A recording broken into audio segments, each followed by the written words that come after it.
and I must be very frank not to praise the Prime Minister. He was so dedicated, sincere for following that function with Pandits. I was there. Sir, about Chaudhary Charan Singh or Narsim Rao or Swaminathan, volumes we can speak. For such people he has confirmed the Bharat Ratna, the house should enjoy, the country should welcome, the country is going to welcome. Unnecessarily let us not try to again we should differ from each other on a major issue taken by the Prime Minister to confirm Rajaratna,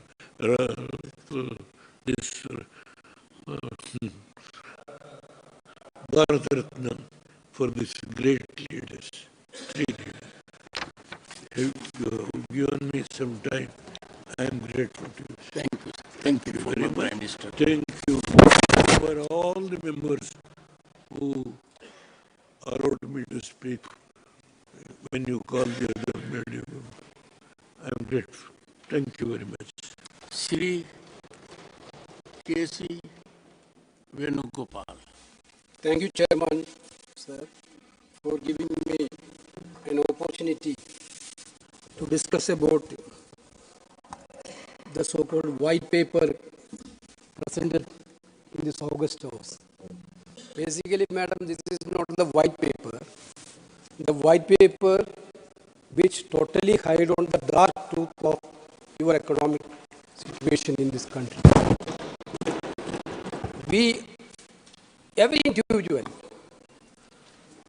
anyway, will be related to economy. When we are buying some commodities in the market, it's related to our economy. When we are using the car, when we use the petrol, it's related to the economy. When a person taking a bank loan, to giving that interest of the bank loan, he will be related to economy. Every walk of life, the people will be related to economy. Therefore, it is very much important to discuss about the economy of this country. But when you are introducing a white paper about, I don't know what is UPA period 2004 to 14 or 14 to 24, the word you used, first it seeks apprise the honorable members. I am quoting the objective of the white paper itself. First, it seeks to apprise the honorable members of the Parliament and people of India of the nature and extent of governance, economic and physical crisis, what were bequeathed on this government when it assumed office in 2014.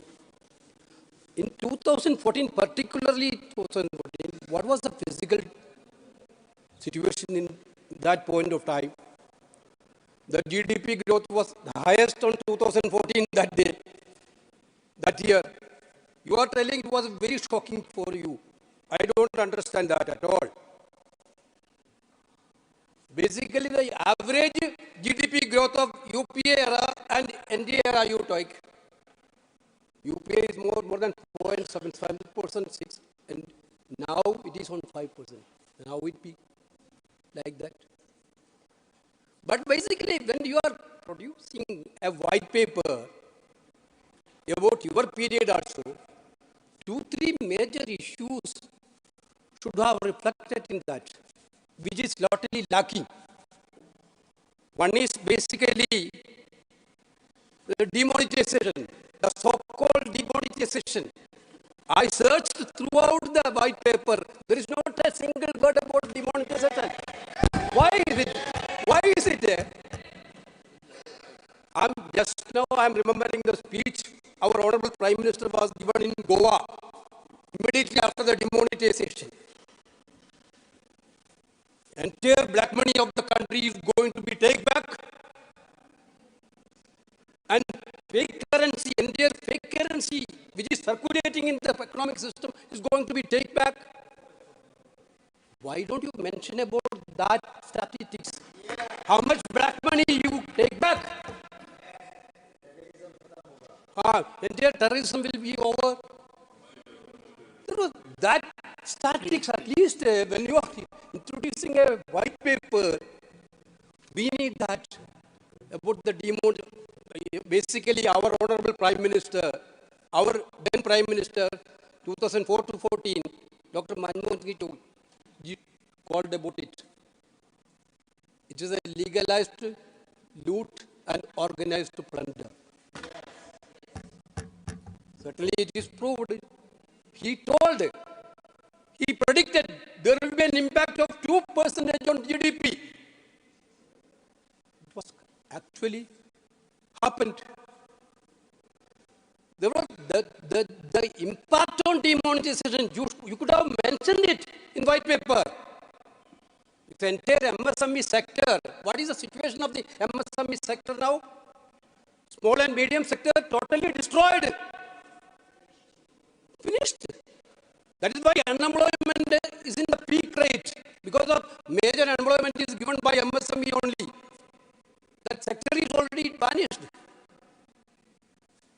Then, number two, I also searched whether the white paper is giving any information about the unemployment rate. What about the situation of the unemployment? Actually, when Manmohan Singh completed 8 years in April 2012, that point of time, unemployment rate of the country is 5.6%, sir. 5.6%. Comparison, now after completing 8 years of Narendra Modi in 2012-22, that entire data is not is revealing. Now we have Right of Information Act, but nothing is coming out. Now information is coming out. But we have an information that in 2022, unemployment rate is about 8%, from 5.6 to 8%, which is less, sir. Why don't you talk about the unemployment in this country, in this white paper? Entire youth of this country is eagerly waiting for that only. When the version of the youth now? There is no answer for this. If there is an answer, nothing. Then any poverty, any information about the poverty? When UPA was in power, we brought down 27% of the people below poverty. You have taken out of that 23% to above poverty. Now, global ratings we have yesterday, I think Tiruchi Shiva already quoted that. Our position in the global, our hunger index, he quoted about. We are in 111 position, 111. There is no mention about poverty. Sir, I think about when Manmohan Singh ji was in power,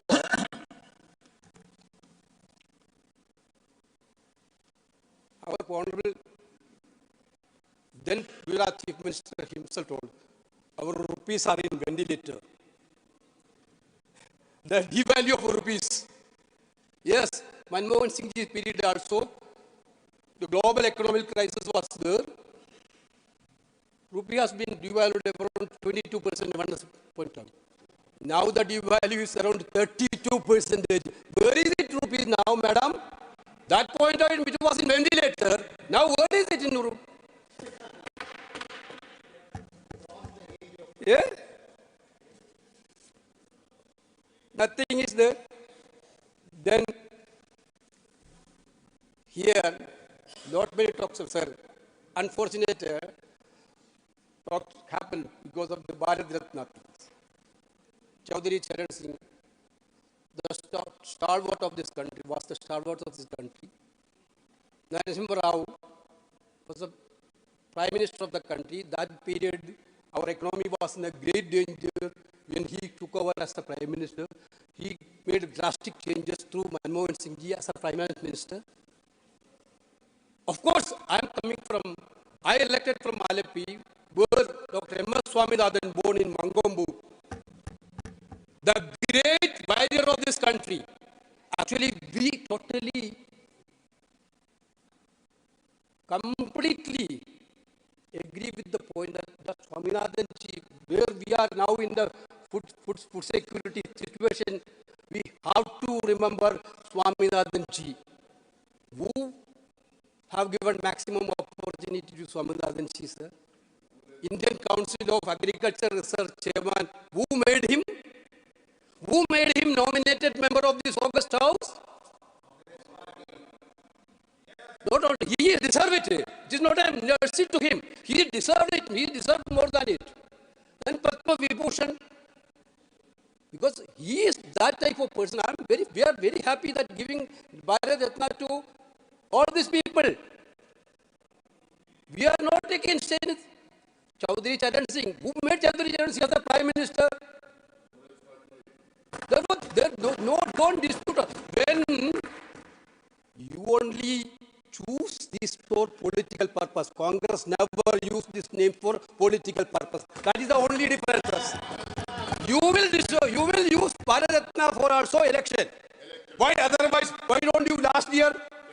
Why you have lost 10 years? Why the last? That also extended day you are discussing. Actually, our session was concluded yesterday. Okay. I'm not going to that point. Therefore, actually, my point, I'm again coming. This white paper is the paper which hiding dark truth. Now you are talking about the, sir. I heard about our Honorable Prime Minister's speech in this House. 1.5 hours he spoke. I am very much glad that out of that 1.5 hours, maximum time he used to attack Congress party.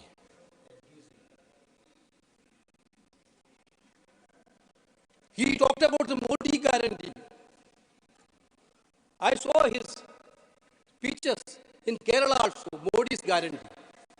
Sir, I'm very happy that you are using the word guarantee. When we use the word guarantee in Karnataka, you people thought that there is no meaning of guarantees in this world.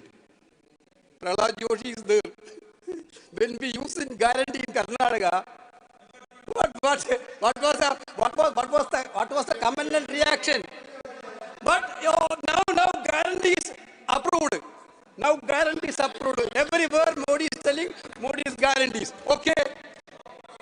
Therefore, my simple question, sir, when we are giving new guarantee, sir, my simple question is only that, sir, when we are giving new guarantee, we have to think about the guarantee which had given by your Prime Minister to the country. That is what, sir, 2 crore jobs per year. The guarantee given by Honorable Prime Minister. 10 years over, how many jobs you are given? Bringing back black money starts abroad in 100 days. And within 100 days, I will bring back the black money. What happened? Number rupees 15 lakh to every citizen in his bank account. What will happen? Farmers' income will double. What will happen?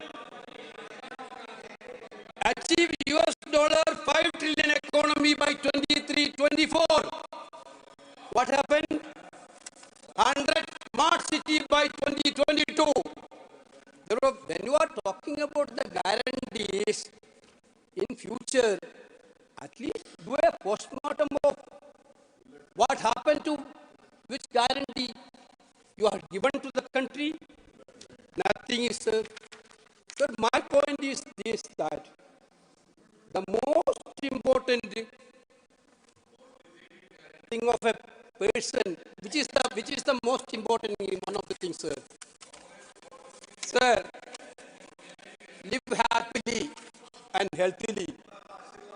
Live happily and healthy as far as possible, as long as possible. Sir, I went through the status of life expectancy in our country now. Actually, the World Bank data is that. Tell me I'm keen, I'm 70. Exactly, sir. Sir, a child born when Vajpayee was the Prime Minister could expect a life to 64 years when Vajpayee was Prime Minister. A child born when Manmohan Singh ji was the Prime Minister can expect a life of 67 years, 69 years, increase of 5 years. But now, what is the status? But a child born when Narendra Modi ji Prime Minister can expect live only 67 years. 2 years below Manmohan Singh. There is a reason, sir. There is a reason. Where do you get it from? The World Bank. This is because health expenditure did not increase in the 10-year period. What is the reason? In our government, 1.7 is the total percentage of expenditure when UPA was in power. 1.7% to the health department. We are in same situation now also 1.7. After 10 years or so, we are spending 1.7% only for health. After this COVID happened, maximum health issues happened in this country. There is no increase in the health budget. That is why the life is coming down. Period of life. Sir,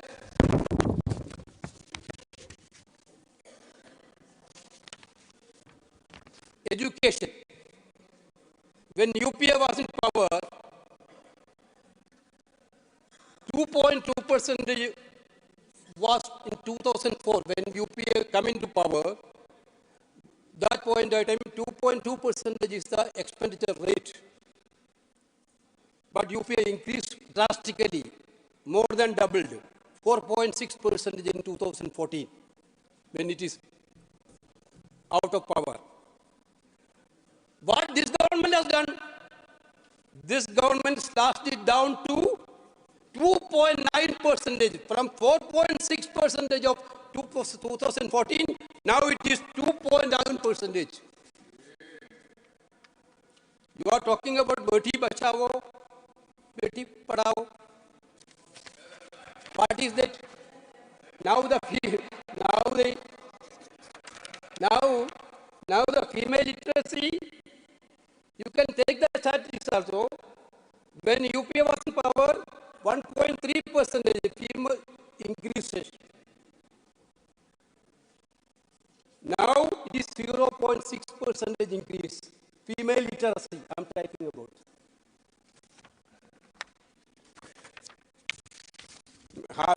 You can verify. Sir, major impact. Manmohan Singh government had spent 16% for subsidies for poor people. This government cut the subsidy for the poor people from 16 to 9%, sir. Sir, that is why India gained 9.4 percentage points in Human Development Index during UPA period. Now it is become 0.4%, very low level. Sir, these all things is leading a clear fact that UPA period we have done a much better job to managing the deficit. The Modi government boasting is there very much. PR work is there very much. Every day they are giving maximum advertisement by using public exchequer. But propaganda mechanism is there, decoration words will be there, but you have to understand the country's financial situation is very bad due to bad financial management. I'm talking about the poor people's situation, living condition. The poor are become poorer, richer are become richer. The gap between poor and rich is increasing. You are only interested to corporate world. Sir, madam, your annexure 2 in the white paper boasts that India's average per capita GDP has grown roughly from 4,000 US dollar to 6,000 US dollar. You are using that word, very cleverly you are using the word average per capita GDP. But per capita GDP will increase, sir, certainly in a developing country like India. But unsaid truth is there, sir. Annual average per capita GDP growth fell from 5.9% during Manmohan Singh tenure to 3.8% in Modi's tenure. In other words, the average average Indian people income grew much faster when Manmohan Singh was Prime Minister than Modi's tenure. This is a clear fact. You are hiding that fact. You are using the word only for your purpose. Foreign investment.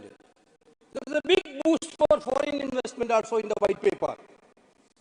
What is the real situation? The fact is that net foreign investment was 1.2% of GDP versus 0.8% NTA. UPA is 1.2%, your period is 0.8%. Foreign reserves nearly tripled and exports were 17% of GDP when UPA was in power against 14% of NDA.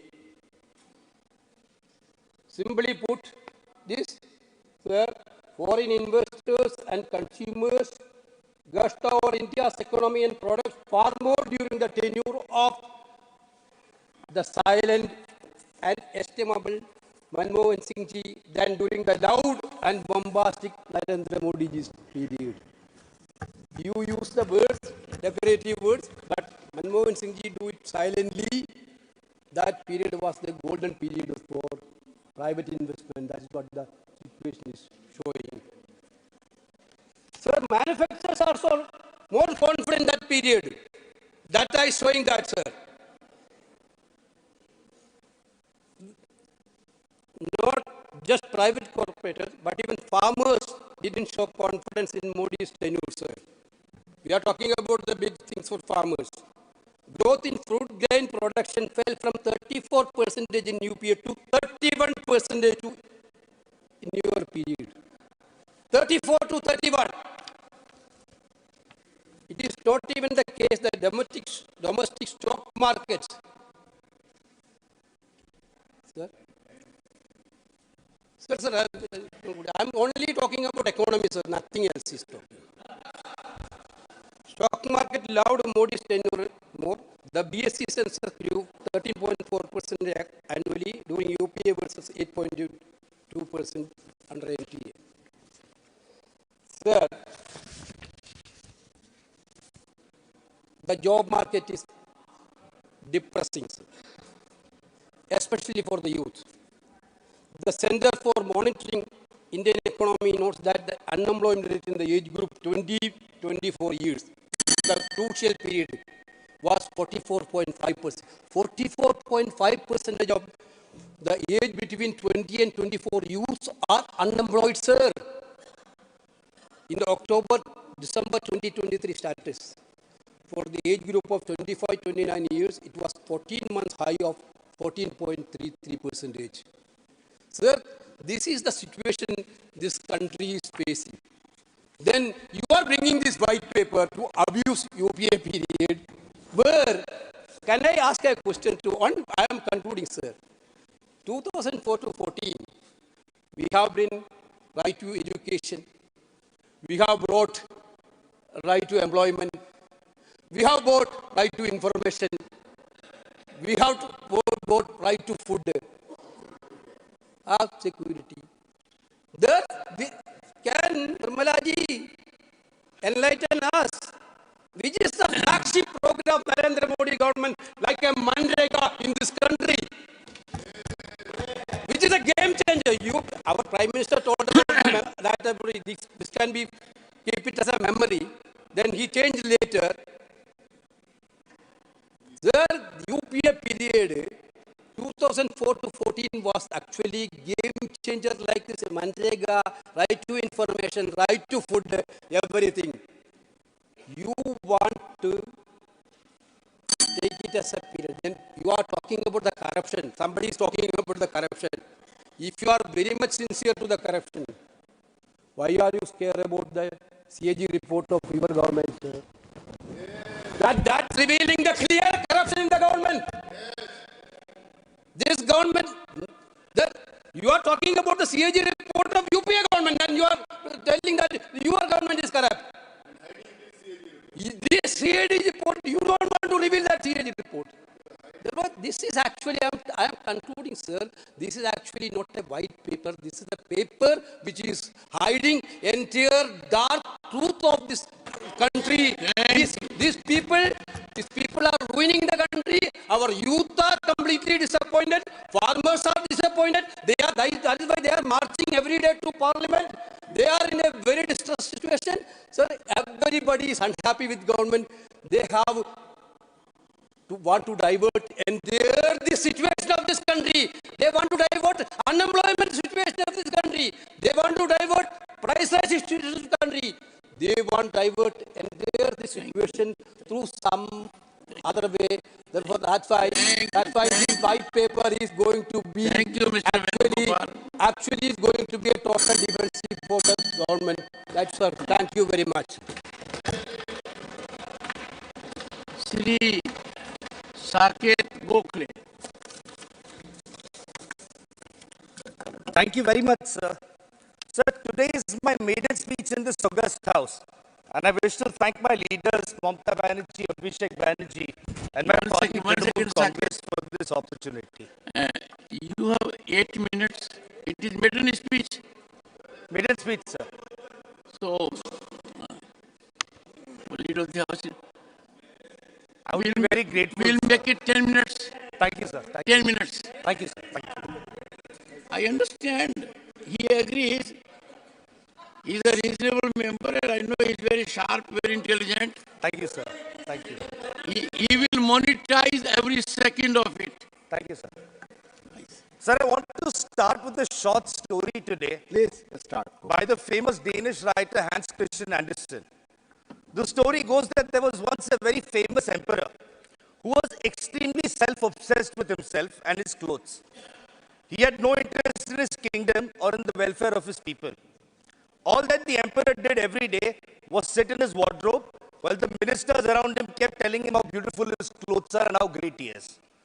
One day, two cheats came to his kingdom while pretending to be tailors and offered to make new clothes for the emperor because he loved new clothes. The tailors promised to make an exquisite suit for the king with special properties. The new suit, they said, would be the finest clothes that the emperor had ever worn. But there was one special feature. They said that the suit was only for the great emperor and the suit would be invisible to anybody that is a dishonest person.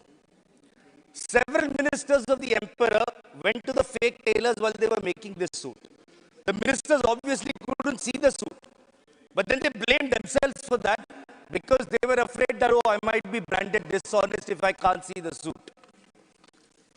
On the day of the great procession, the emperor went on to try the new clothes. He himself couldn't see those clothes. But obviously he did not want to claim that he is dishonest, so he went along with it. The emperor then put on his new suit and started a procession through the city.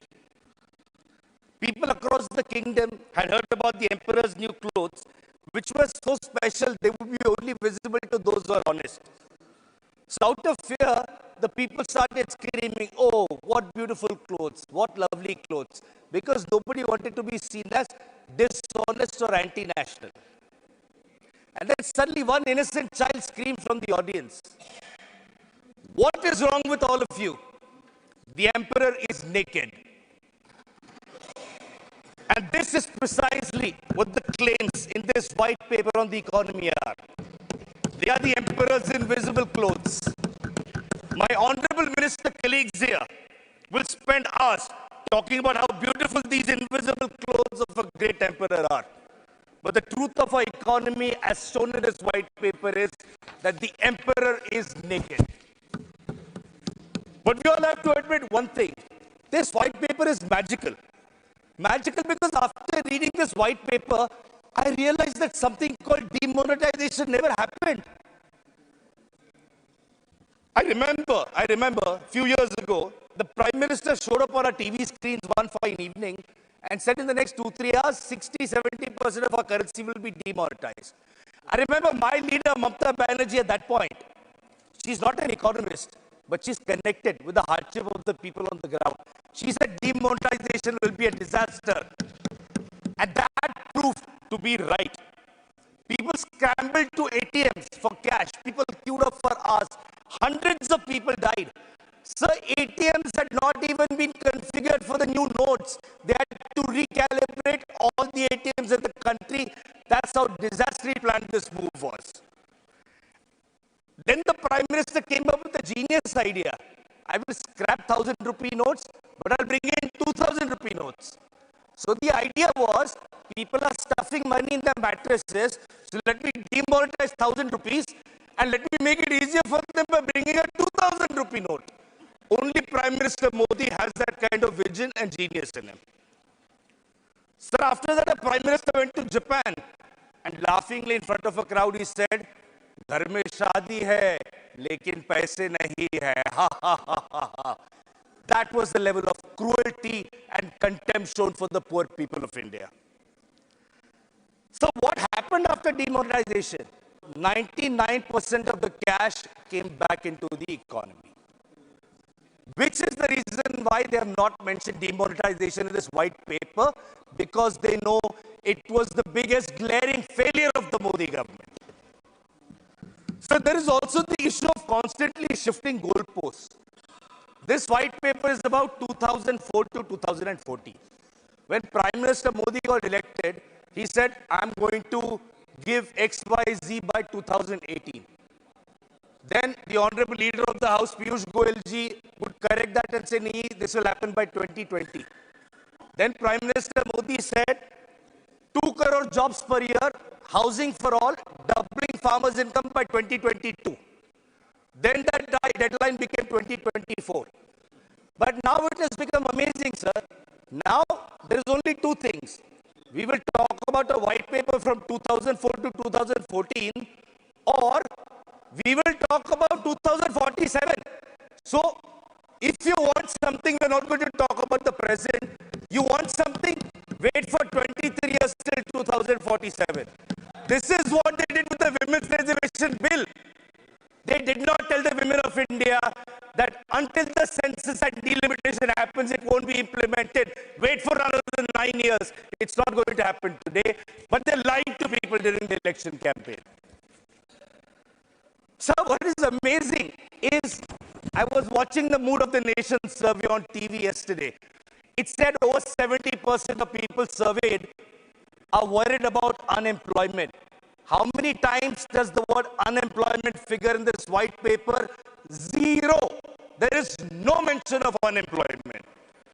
This is very funny because Prime Minister Modi had promised 2 crore jobs per year. 2 crore jobs. He said that in his own statement. It's on the record. What is the reality? Sir, in the last 5 years, 2.7 crore jobs have allegedly been created. Prime Minister Modi has met only 35% of his promised target. So therefore, unemployment is not mentioned in this so-called white paper. Prime Minister Modi did try to cover up for it. He went to a TV channel and he said, people selling pakoras outside the channel, they are also employed. But this white paper does not even tell us how many people have started selling pakoras in the last 5 years. That is the dismal state of unemployment that they can't even tell us how many new pakoda sellers they've created. So price rise is hurting everybody today. What is the reality? Increasing prices of fuel and food items are breaking the back of the poor and the middle class. People of India are having to use up their savings every month just to pay the bills. So one statistic, one figure, as of last year, household savings of India are the lowest that they've been in the last 50 years. Then, my favorite part, sir. PM Modi said in 2015 that black money will be brought back from foreign countries, which will be equal to 15 lakh rupees in everybody's bank account. Then later, Mr. Amit Shah came and taught us a new word. He said it was just an election jumla. So, new word was added to a dictionary that this was a jumla. Prime Minister Modi also claimed categorically that black money brought from foreign countries would be distributed to the salary class and those who honestly pay taxes. I want to ask through you, sir, to the citizens of India, how many honest tax-paying citizens have got even 1 rupee of that black money in their account in the last 10 years? So in fact, 10.57 lakh crore of loans have been waived off. A big chunk of these loans came from fraud businessmen who were once very happy with Prime Minister Modi. These frauds took up loans, defaulted and left the country. What is more shocking is that central agencies like CD and EPI have not been able to bring these people back all these funds. But these agencies are busy going after opposition leaders. So 95% of cases against politicians by the ED are against opposition politicians. That leaves 5%. You know who these 5% are? They are the ones who went into the BJP's washing machine and all the cases against them have stopped. There is not a single BJP leader being investigated for corruption. So since this government, I want to conclude, but this government has brought a white paper on the economy. I have a few suggestions for the government through you. How about a white paper on women's safety? The cover can be decorated with the photo of a famous non-wrestling Lok Sabha member from their party. How about a white paper on the cases of rising hate speech and communal attack on minorities? This white paper can also have a cover with a photo of one of their Lok Sabha members. How about a white paper on the destruction of parliament and compromising on its security? So here we have two options. We can have that white paper with a picture of 146 suspended MPs who dared to question the Home Minister, or we can have one of their Lok Sabha MPs who has a habit of inviting everybody all and sundry to the parliament. So on behalf of my party, Trinamool Congress, we reject this white paper, which not only insults the collective intelligence of the parliament, but also seeks to cheat and fool the people of India. Sir, I have about a minute left in the allotted time for my maiden speech. I'm also aware, since it's my maiden speech, the House gracefully indulges me and allows me to speak. But no, sir, as a proud and self-respecting MP from a proud and self-respecting party and of a proud and self-respecting leader, I refuse to further participate in this charade and indulge the lies of these government. With the promise that the people of India will give the BJP a befitting answer to the lies in this white paper and to the Modi government in the upcoming elections, I and my party, Trinamool Congress, will now walk out of the House in protest. Thank you, sir. Dr. Amar Patnaik ji, 6 minutes, sir. After Dr. Amar Patnaik. This is the list which has been mentioned here. The list, I am following the list, Tiruchi ji. Dr. Amar Patnaik ji. This is the list I am following, Tiruchi ji. Dr. Amar Patnaik. Thank you, Chairman, sir. So the white paper on the Indian economy, which was laid on the table of the Rajya Sabha yesterday, on the 8th of February 2024, lays out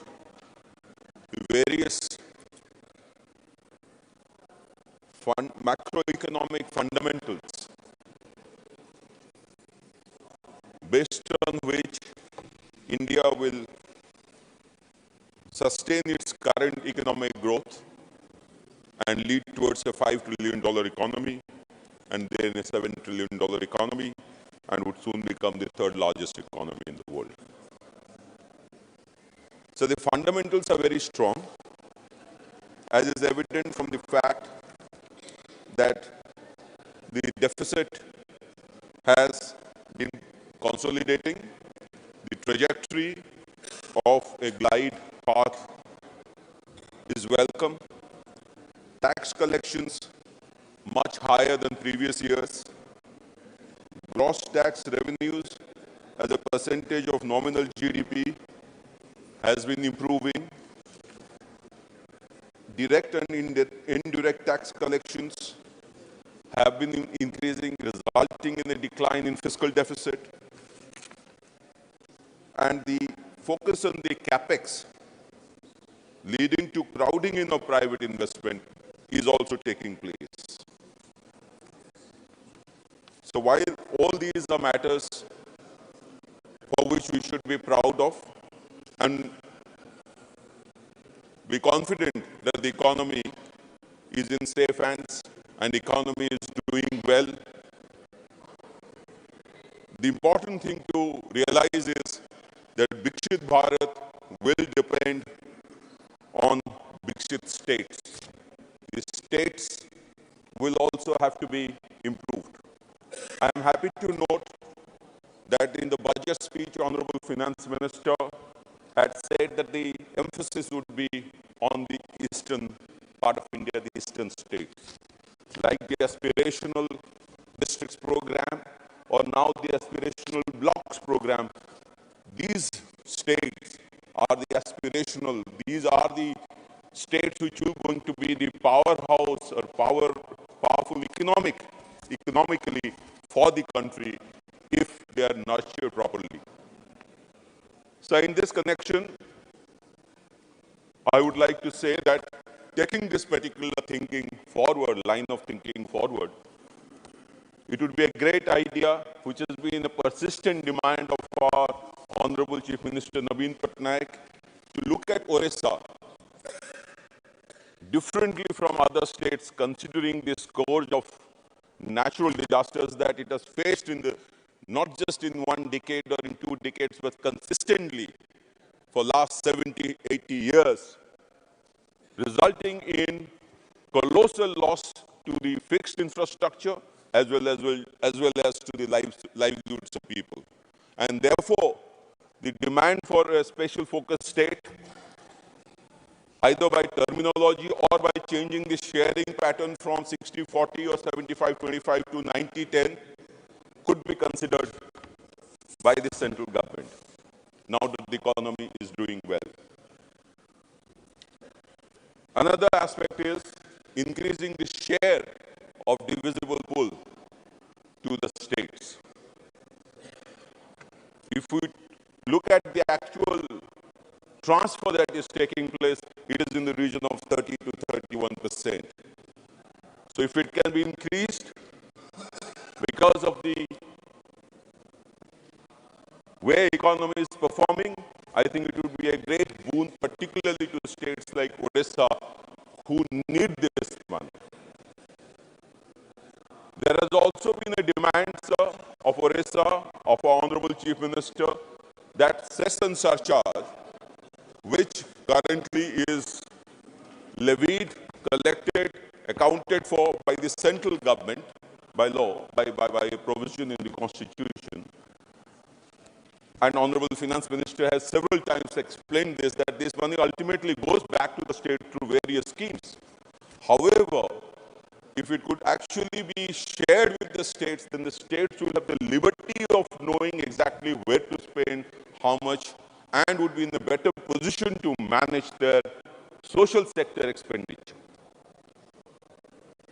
So if cess and surcharge were not a part of the gross divisible pool, states would have got rupees 732 7,32,141.91 crores, and Orissa would have got 33,151 crores extra. So we are the second largest producer of coal. Coal is exported from our state, but we don't get any portion of the cess that is collected towards revamping the environment that is destroyed because of this extraction.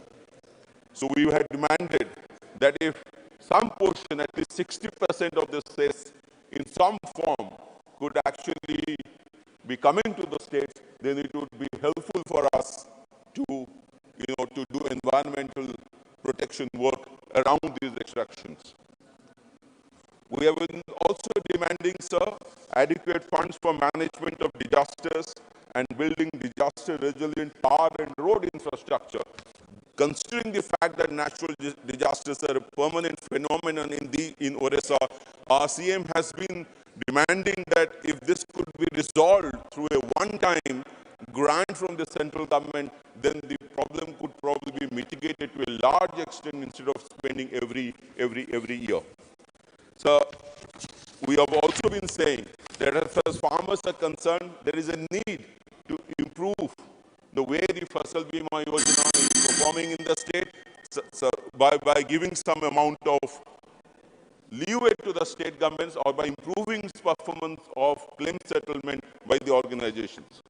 So as far as national highways are concerned, between 2014 and 2023, the total length of national highways in Orissa has only increased by 1,347 kilometers, which is just 30% increase, while some other states, the increase has been 80 to 100%.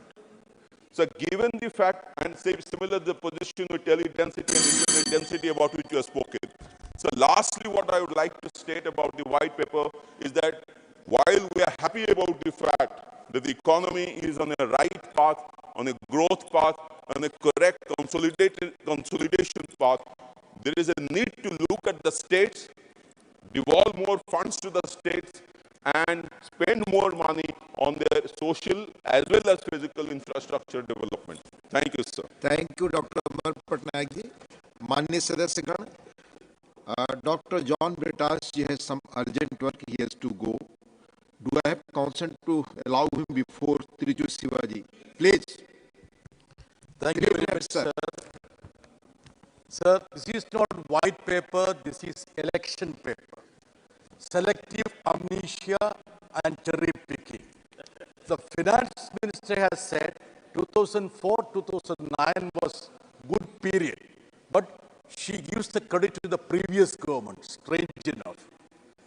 Is it not a fact that left was supporting the UPA, first UPA, which made important decisions and drastic changes, like education being made a fundamental right, right to information, employment being made a right through Mandraga, and right to food security.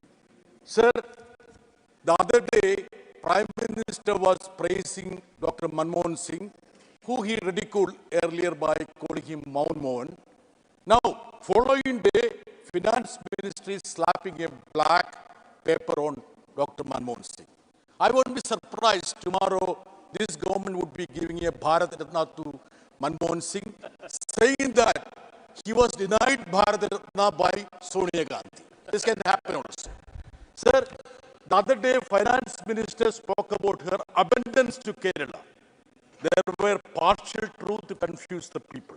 On one account, she says that crisis being faced by Kerala, getting its share reduced from 3.8 to 1.92 was on account of Finance Commission. On the same breath, she says that she provided so much of revenue deficit grant. And was it not Finance Commission's grant? And 8 Finance Commission made 1971 census population figures as the basis, but this government insisted to make 2011 census as the basis for the 15th Finance Commission.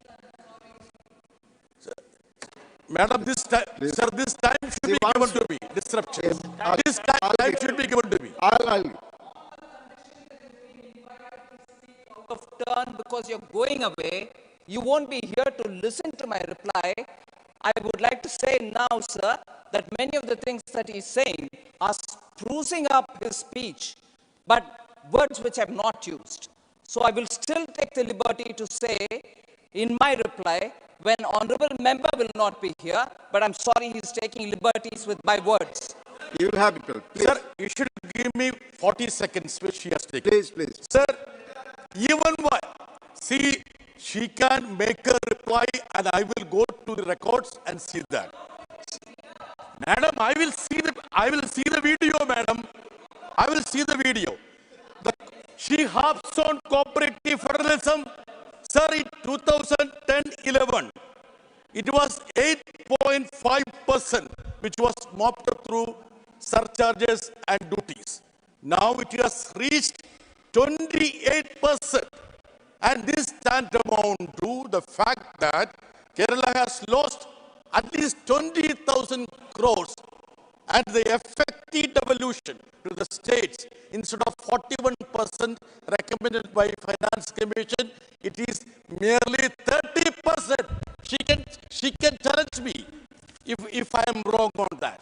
Sir, our own revenue expenditure, ma'am, is 78.7%, whereas it is 54% in UP, and in MP, Madhya Pradesh, it is 51%. You want to spend 10%, 50%, 20% on centrally sponsored scheme. You want to have branding, even for selfie corners, even for putting up Modi ji's photographs. Sir, what is happening in this country? Can you, turn the state schemes to be a propaganda machine for the BJP government here? Even for ration stop slips, you want Lotus there. Parallelly, instead of supporting the PDS, they are distributing Bharat, Atta, Dal, everything, bypassing the state. Even then, they claim that they are on the path of cooperative federalism, sir. Sir, I salute those great souls who have been bestowed with Bharat Ratna. Sir, one minute. Conclude now. I salute them. I salute them, sir. Sir, when they are pelting, I would say, bullets on the Kisans, they will talk in terms of Bharat Ratna to a Kisan Putra. Sir, protesting against the discrimination shown to Kerala, we are working out, and we are also not party to any move to criminalize the political situation. Thank you, sir. Thank you, Deputy Chairman, sir. Sir, this government, on the end of this term, is extending the House for a day, and at the expense of the taxpayers' money, is making use of this forum for election propaganda. And this is a very important debate. I wish we all wish it to be, because the white paper has brought out the 10 years they say as their achievement and the setbacks in the UPA government.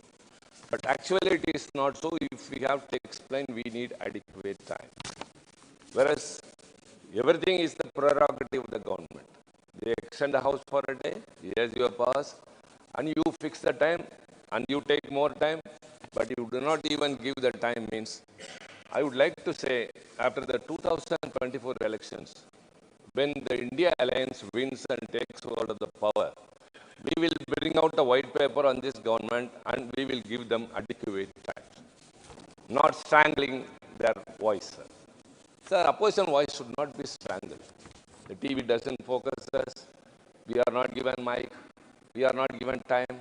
But we have to let out our voice. What for we have come here? We are representing the people from a region of this country.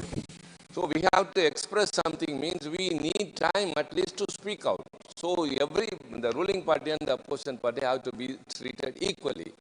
Whereas it is not so, that is different, sir.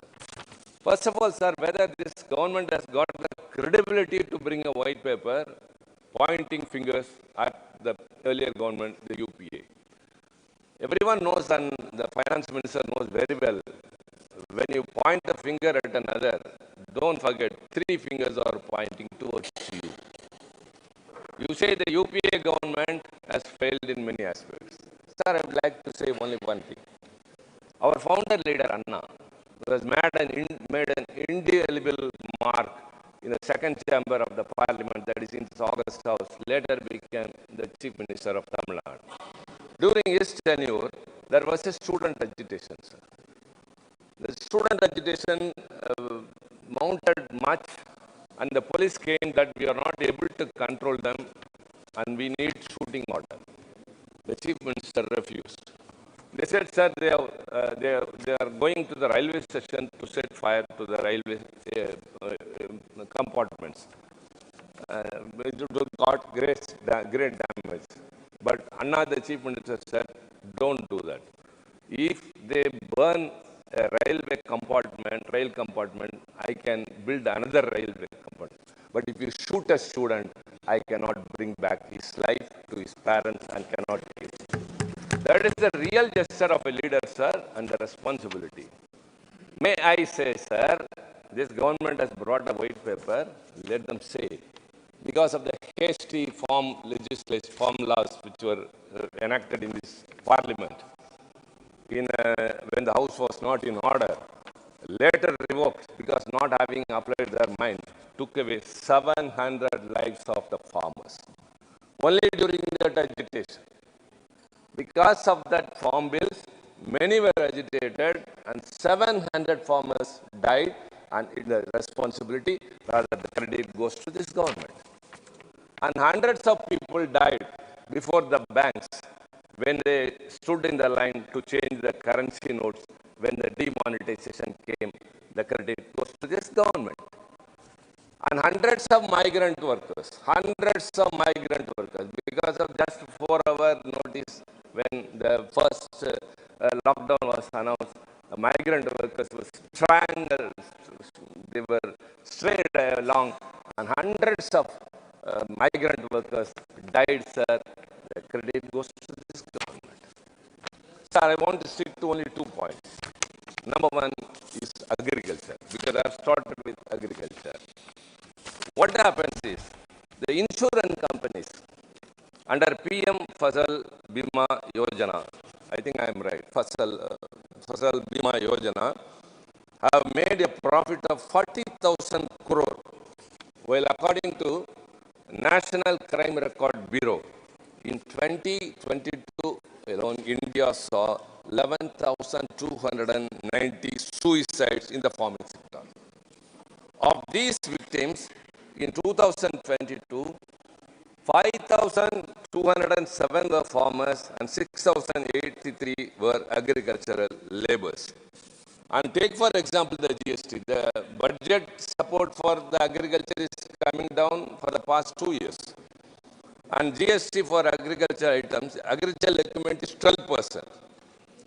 Tires and other parts for tractors, machines for processing and milling cereals or vegetables, 18%. Fertilizers, 5%. Pesticides, 15%. Fertilizer subsidy has been reduced by 13%. So spending on agriculture is only 2.67%. So this government is not taking care of the agriculture, sir. India is basically an agriculture sector. I would like to say again, this country withstood the, sir, right time, I think I should say that the GFC, which the white paper itself has told about, the global financial crisis in 2008, when the whole European countries, when America was just 0.8 in GDP, and UK 1.7, Germany was 1, Japan 1.5, France 1.4, Canada 1.9, India was 8, sir. That is UPA 1. UPA 1, The GDP was 8. When the economic recession took away the whole of the Western countries, India withstood only because of the agriculture sector, because of the public sector undertaking, because of the MSMEs. All these sectors are being suppressed nowadays, sir. CPSUs are being disinvested, which are all profit-making. MSME, which contribute 29% to the GDP, provides 10 crore employment and 45% export, is being not taken care of. Sir, only 1 minute, I would like to add one more thing. On unemployment, everyone told that this government, which is in power now, during the elections, was assured, everyone told that every year 2 crore employment will be generated and given, but it was not given. Whereas unemployment in 2012 was 1 crore. Now it is 4 crores. It has increased. Whereas instead of giving employment, unemployment has soared up. During UPA, 75 lakh non-farm jobs every year were created. In this government, only 29 lakh non-farm jobs every year. Sir, 1 in every 3 person is running for a job unsuccessfully. 2 unemployed persons commit suicide every year. And very importantly, sir, 75,000 posts are vacant in central government offices. And 30 lakh positions are estimated. Thank you. Sir, 1 minute, sir. That's why I said it's very important. So already 1 minute you have taken. Time again strangles our throat, sir. Mr. What I am Dixit, talking about is the youth in the country. Let me intervene. You are a very senior member. You know that this discussion takes for Why 2.5 should we take hours. it in a short duration discussion? Short duration Why discussion should we for take it in a 2.5 short hours. duration discussion, Please, sir? please finish. Please finish. You know the Should be time and given rules. more time and discuss. If at all they're very clear about themselves, Please they should conclude. give time and listen to us. Please. Up to 30 lakh positions are estimated to exist in government positions across India, not filled in. These are the situations in the country. Sir, Indian Railways have fallen from 17 lakh to 11 lakh employees in 2023. Number of vacancies in PSU have fallen, workers have fallen from 70.3 to 14.6. Contact workers without job security almost doubled from 17 to 30. Thank you. Sir, this is the situation. Unemployment is soaring up. Agriculture sector, the farmers are committing suicide. Thank you. CPSUs are, sir. Thank you. I'll conclude. Thank you. And Tamil Nadu government, which has been affected by very severe flood in the year December, in the 2023 December, sir, we have sought for relief and the Chief Minister met the Prime Minister despite that.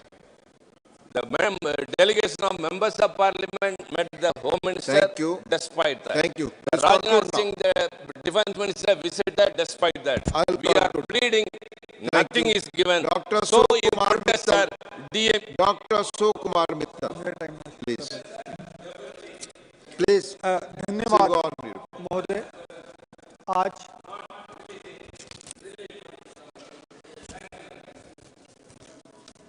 धन्यवाद महोदय, आपने आज मुझे भारत की अर्थव्यवस्था पर white paper पर हो रही चर्चा में बोलने का अवसर दिया। मैं सबसे पहले देश को बधाई दूंगा कि जब हम आज इस सदन में चर्चा कर रहे हैं और कल हमने लोकसभा में इस पर चर्चा की, तो उन्होंने माननीय श्री पी.वी. नरसिम्हा राव जी, श्री चरण सिंह जी और श्री एम.एस. स्वामीनाथन जी को भारत रत्न से सम्मानित किया। श्री नरसिम्हा राव जी जो इकोनॉमिक रिफॉर्म्स के लिए याद किए जाते हैं, श्री स्वामीनाथन जी एग्रीकल्चर रिफॉर्म्स के लिए याद किए जाते हैं, और हमारे किसानों के नेता चरण सिंह जी किसानों के आगे ले जाने के लिए याद किए जाते हैं। मैं इसके लिए भारत के माननीय प्रधानमंत्री का धन्यवाद करना चाहूंगा।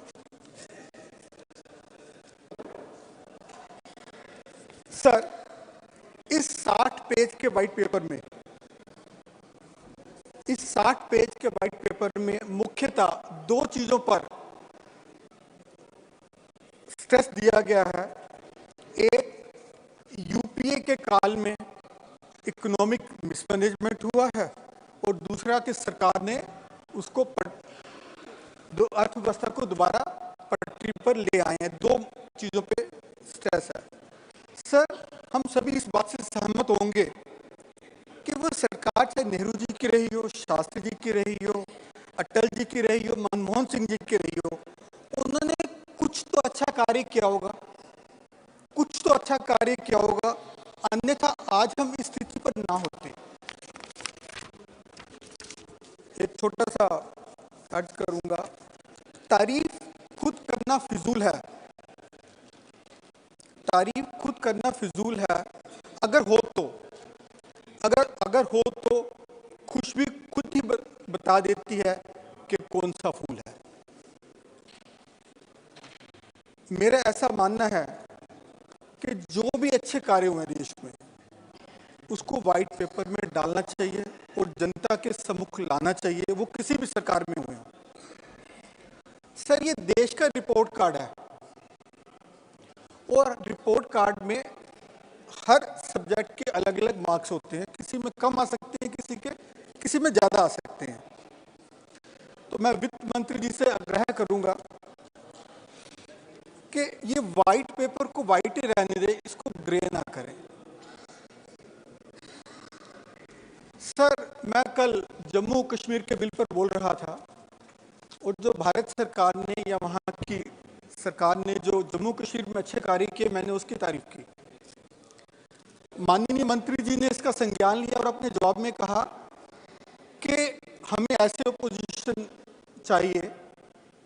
ओपोजिशन लीडर्स चाहिए जो सही को सही बोलें और गलत को गलत बोलें।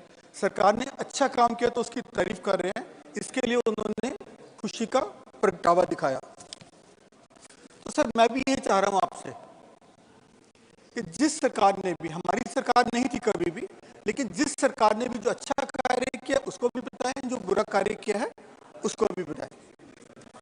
सर, यदि आपने स्वच्छ भारत शुरू किया तो यूपीए ने मनरेगा लेके आए। आपने जनधन योजना शुरू की तो यूपीए सरकार में यूएस इंडिया न्यूक्लियर डील आया। आपने डिजिटल इंडिया की शुरुआत की तो यूपीए सरकार ने देश को अभी तक का सबसे बड़ा जीडीपी ग्रोथ दिया पहले काल में अपने। आपने स्किल इंडिया शुरू किया तो यूपीए सरकार ने नेशनल रूरल हेल्थ मिशन की नींव रखी। आपने मेक इन इंडिया को बढ़ावा दिया तो यूपी सरकार ने नेशनल फूड सिक्योरिटी बिल में गरीबों को मुफ्त राशन शुरू किया। आपने आत्मनिर्भर भारत का विजन दिया तो यूपीए सरकार ने नेशनल अर्बन लाइवलीहुड मिशन दिया। सर, ऐसे कितने उदाहरण हैं कि जब हमने इकट्ठा काम किया और देश को आगे बढ़ाने के लिए हम आगे बढ़े टीम इंडिया के तौर पे। मैं कुछ मुद्दे आपके समक्ष रखना चाहूंगा। पहला मुद्दा है बेरोजगारी का, जो कि युवाओं से जुड़ा है। सर, इस पेपर में कहीं भी बेरोजगारी पर बात नहीं की गई। हमारी बेरोजगारी 60% है। हम सबसे युवा देश हैं, लेकिन 10 लाख सरकारी पद रिक्त हैं। और सरकार ने खुद ही कहा कि जब उन्होंने आवेदन मांगे तो 7,22,000 नौकरियों के लिए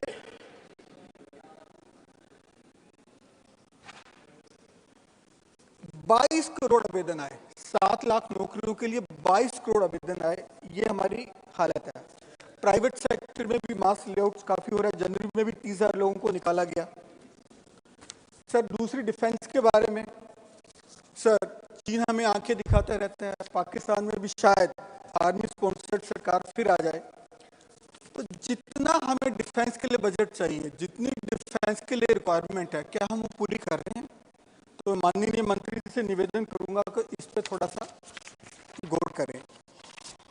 तीसरा मुद्दा जो देश की ग्रोथ से संबंधित है, आर्टिफिशियल इंटेलिजेंस का। आर्टिफिशियल इंटेलिजेंस आ रही है और अलग अलग सेक्टर ने अनुमान किया है कि ये जीडीपी में भारत में अकेले $1 ट्रिलियन का योगदान कर सकती है। तो क्या हम उसको एडवांटेज लेने के लिए तैयार हैं एज ए फर्स्ट मूवर? तो मैं मंत्री जी को कहूँगा कृपया उस पर देखें। और जो डीप फेक के केसेस बढ़ते जा रहे हैं, डीप फेक के, उसके लिए रेगुलेट करने के लिए क्या हम कर रहे हैं? तीसरा मुद्दा जो मैं चाहूँगा माइनिंग का। हमारे देश में मिनरल्स की अवेलेबिलिटी है, काफ़ी है, लेकिन हमारा जो माइनिंग सेक्टर अभी भी जो लेगेसी इशू है उससे प्रभावित है। हमारे पास एडिक्वेट मिनरल एक्सप्लोरेशन नहीं है। तो मैं चाहूँगा कि इसमें ध्यान दें और ज़रूरत पड़े तो एक माइनिंग रेगुलेटर भी लगाने की तरफ देखें। मेरा सुझाव है कि वाइट पेपर को जहाँ भी ठीक लगता है उसको देखें और रिवाइज करें, उसमें ईगो इशू ना लाएं काइंडली, उसको देखते हुए जहाँ ठीक लगता है, ताकि जो भी हमारे सामने चुनौतियाँ हैं उसको हम मुकाबला करें, सिर्फ आंकड़ों तक ही सीमित ना रहें। मैं उम्मीद करता हूं कि माननीय मंत्री जी इसका संज्ञान लेंगी। और आखिर में मैं ये चाहूँगा एक छोटी सी दो पंक्तियाँ। वो दोस्त मेरी नज़र में, वो दोस्त मेरी नज़र में बहुत मायने रखते हैं जो वक्त आने पर, जो वक्त आने पर मेरे सामने आईने रखते हैं। धन्यवाद। धन्यवाद। धन्यवाद। माननीय Shri AD Singh ji, 4 minute.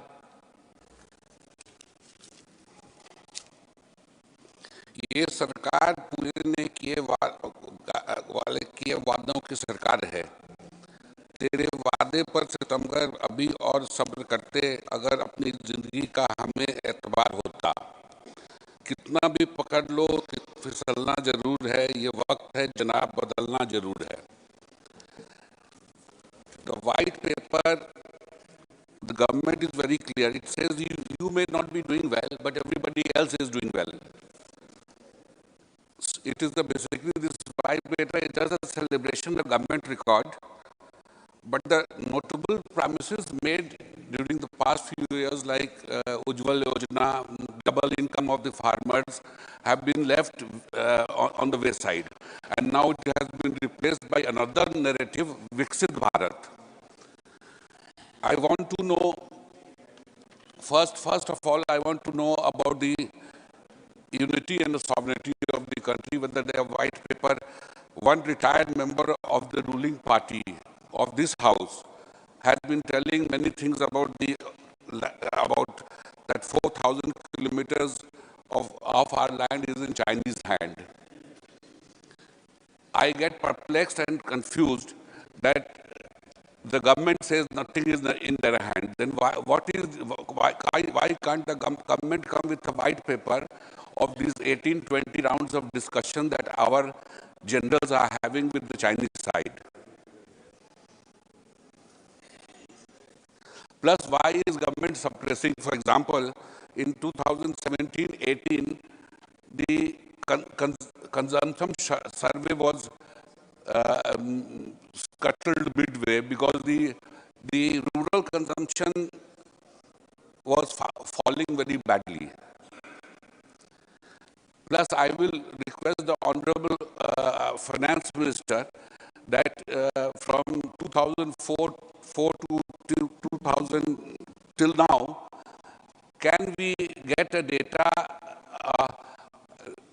regarding the Finance Commission that each of the year, how many regular taxes were converted into cess? Because though the Honorable Finance Minister did answer my question in her reply to the budget speech, but this percentage was not elaborated.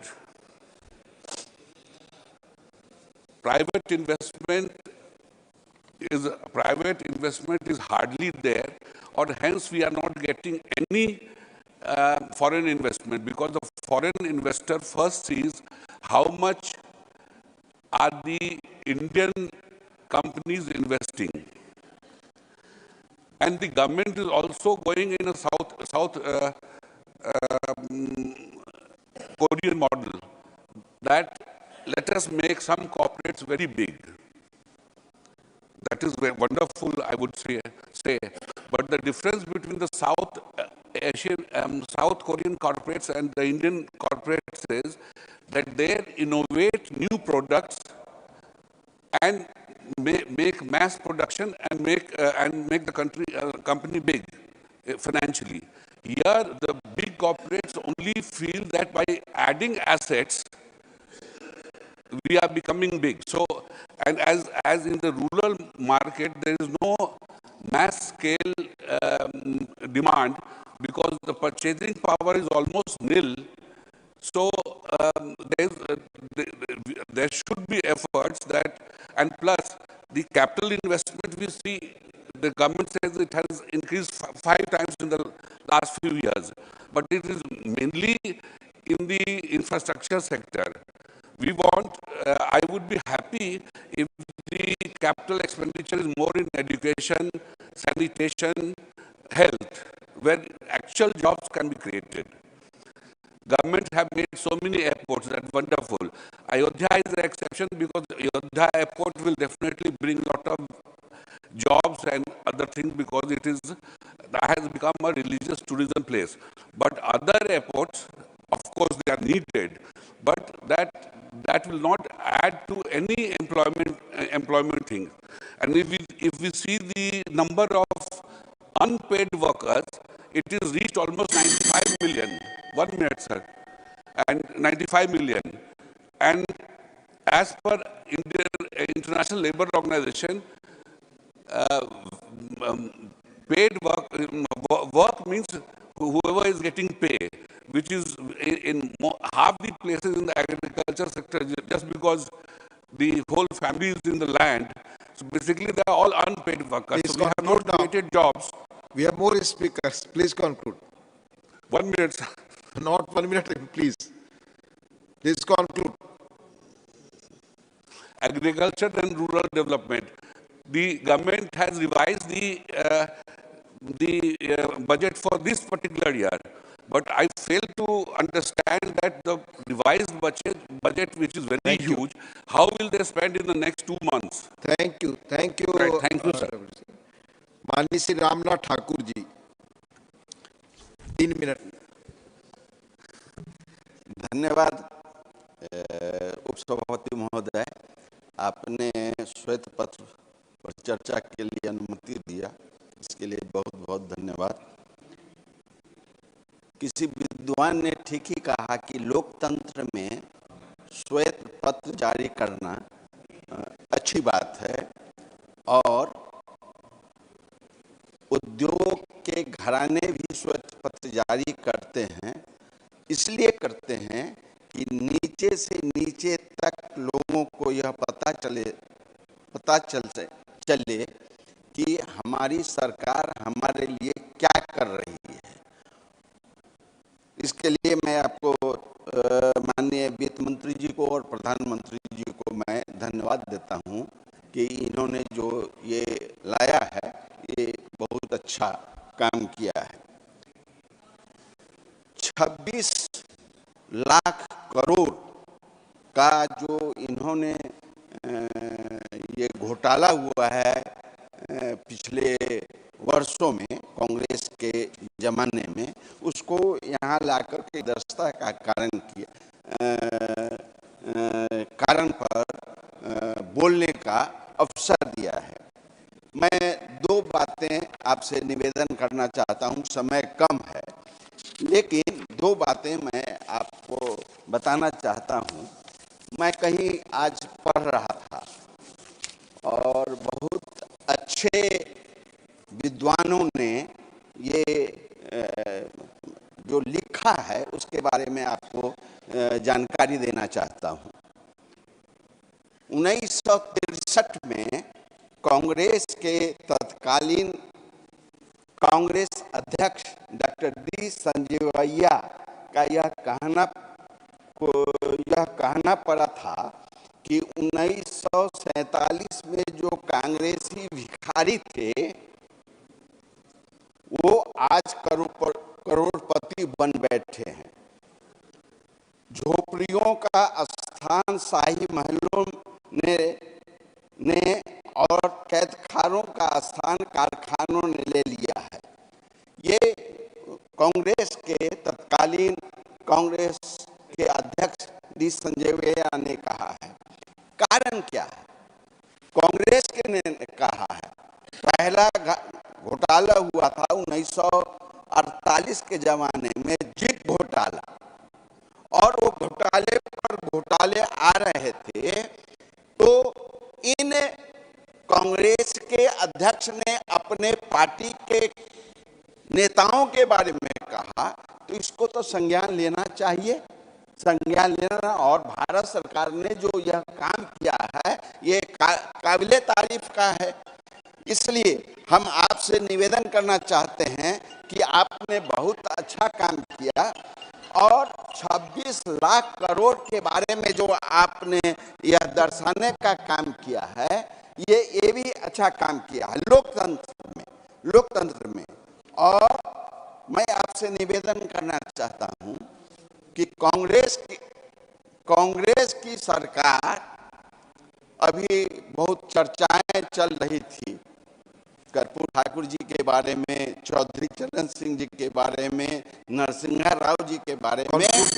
तो चौधरी चरण सिंह को कांग्रेस ने बिना शर्त समर्थन दिया था, और बिना कहे हुए समर्थन वापस ले लिया। उसी तरह कर्पूरी ठाकुर जी को कांग्रेस की सरकार ने जो अच्छी बातों को लागू करने का काम किया था, उसको, उस सरकार को, कर्पूरी ठाकुर जी की सरकार को गिराने का काम किया है। इसलिए हम आपसे निवेदन करते हैं कि भारत सरकार के प्रधानमंत्री ने जो इन लोगों को भारत रत्न देने का काम किया है, वो बहुत ही अच्छा काम किया है। जनता के लिए यह खुशी की बात है, किसानों के लिए खुशी की बात है। धन्यवाद। धन्यवाद माननीय रामनाथ जी। माननीय please doctor M Thambi Durai, 3 minute sir.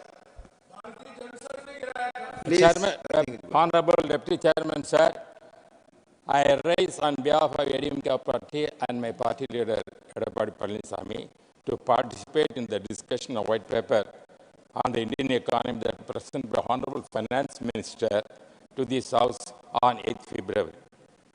Sir, I would, in para 2, the Honorable Minister specifically mentioned 15 major scams that took during that period. I would like to state here that during the entire period of 10 years of UPA, from 2004 to 2014, DMK was the part of the center.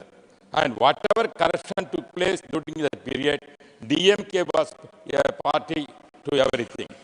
Part 2 of the white paper exclusive deals with the corruption made then government. So let me narrate how the DMK party to this corruption, sir. There is a mention about the 2G scam in which the former then DMK minister went to jail. There was a loss of about 1.7 lakh crores to the government.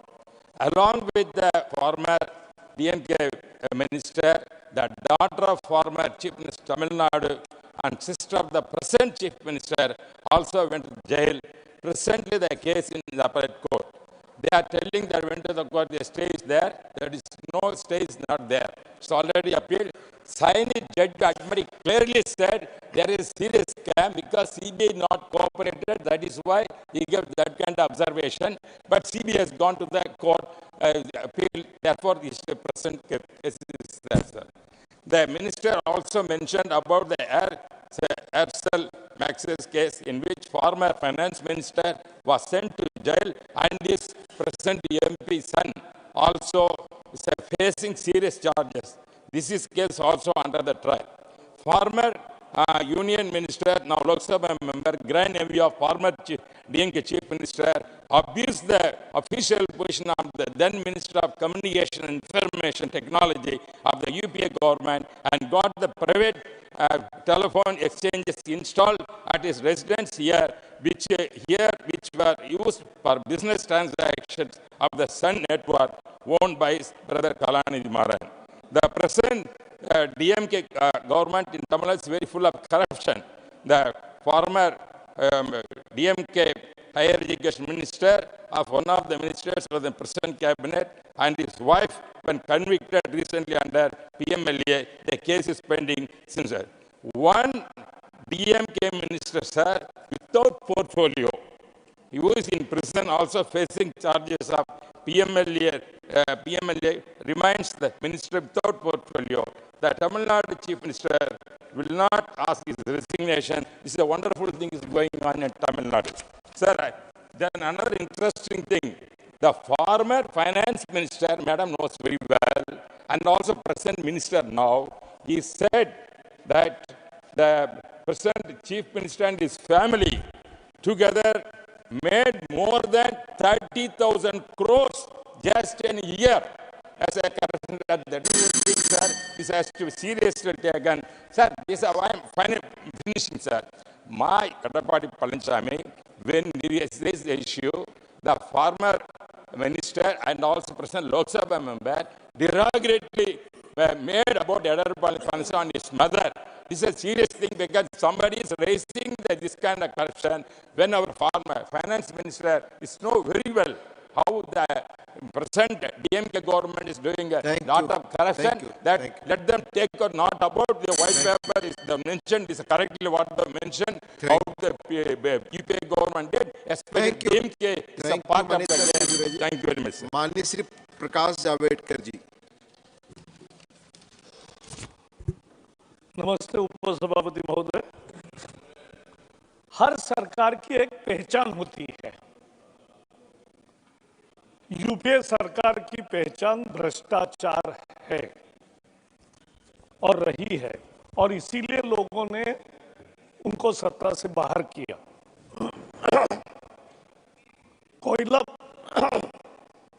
कोयला भ्रष्टाचार, मैं ही whistle blower था।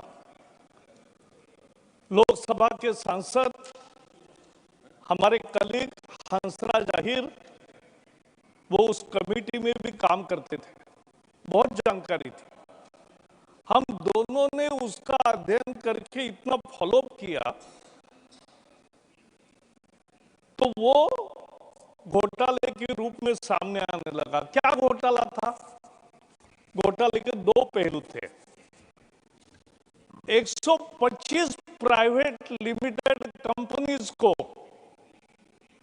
या public limited companies को 50 लाख करोड़ का कोल भंडारण free में दे दिया, फ्री में।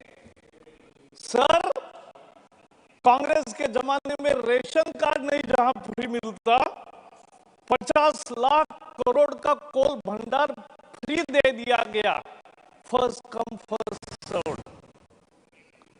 और वास्तविकता क्या है, मुझे अंदर की भी जानकारी मिली उस समय कि एक चिट्ठी आती थी, चिट्ठी आई है। कभी कभी एलोकेशन कमेटी के मीटिंगें लंबी चली क्योंकि चिट्ठी नहीं आई थी। तो चिट्ठी आई, फिर एलोकेशन हुआ, लेकिन एक भूल गए जिससे ये साबित हुआ घोटाला कैसे है। समझो ABC 3 लोगों ने ब्लॉक मांगा है कोल का, तो B को दिया है, तो A और C को क्यों नहीं दिया इसका कारण नहीं लिखा, और B को क्यों दिया इसका कारण नहीं लिखा। इसीलिए सारे कोल ब्लॉक का एलोकेशन फाइनली कैंसिल हुआ। लेकिन उसके पहले भी एक कहानी है। हम दोनों, हंसराज आहिर और मैं, CVC के पास गए। भाग्य से वो भी पहले कोल सेक्रेटरी रहे थे।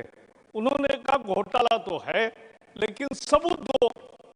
अब सबूत कहाँ हम ढूंढेंगे, हम तो विपक्ष में थे। लेकिन एक पेपर में, न्यूज़पेपर में एडवर्टीजमेंट आई कि हमें जो अभी कोल ब्लॉक मिला है वो बेचना है। तो बेचना है तो जिसको चाहिए वो हमें संपर्क करे। तो यही सबूत लेके हम गए और CVC ने CBI के इंक्वायरी का आदेश दिया। सर, फिर उस CBI की जांच चली नहीं। फिर CBI के रिपोर्ट्स जो टाइमली देने पड़ते हैं उसके लिए लॉ मिनिस्टर के केबिन में वो CBI की रिपोर्ट लिखा गए। ये भी साबित हुआ उनको जाना पड़ा।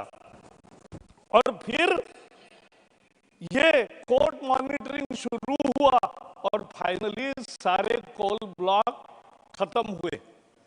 क्यों चिट्ठी आती थी? सर, आप नेचुरल रिसोर्सेज फ्री दे रहे थे और मोदी सरकार आते ही उसका ऑक्शन शुरू हुआ। जितने भी कोल ब्लॉक बांटे उसका पैसा तिजोरी में जमा हुआ। ये फर्क है सर भ्रष्टाचार सरकारी और हमारी सरकार में। और दूसरा,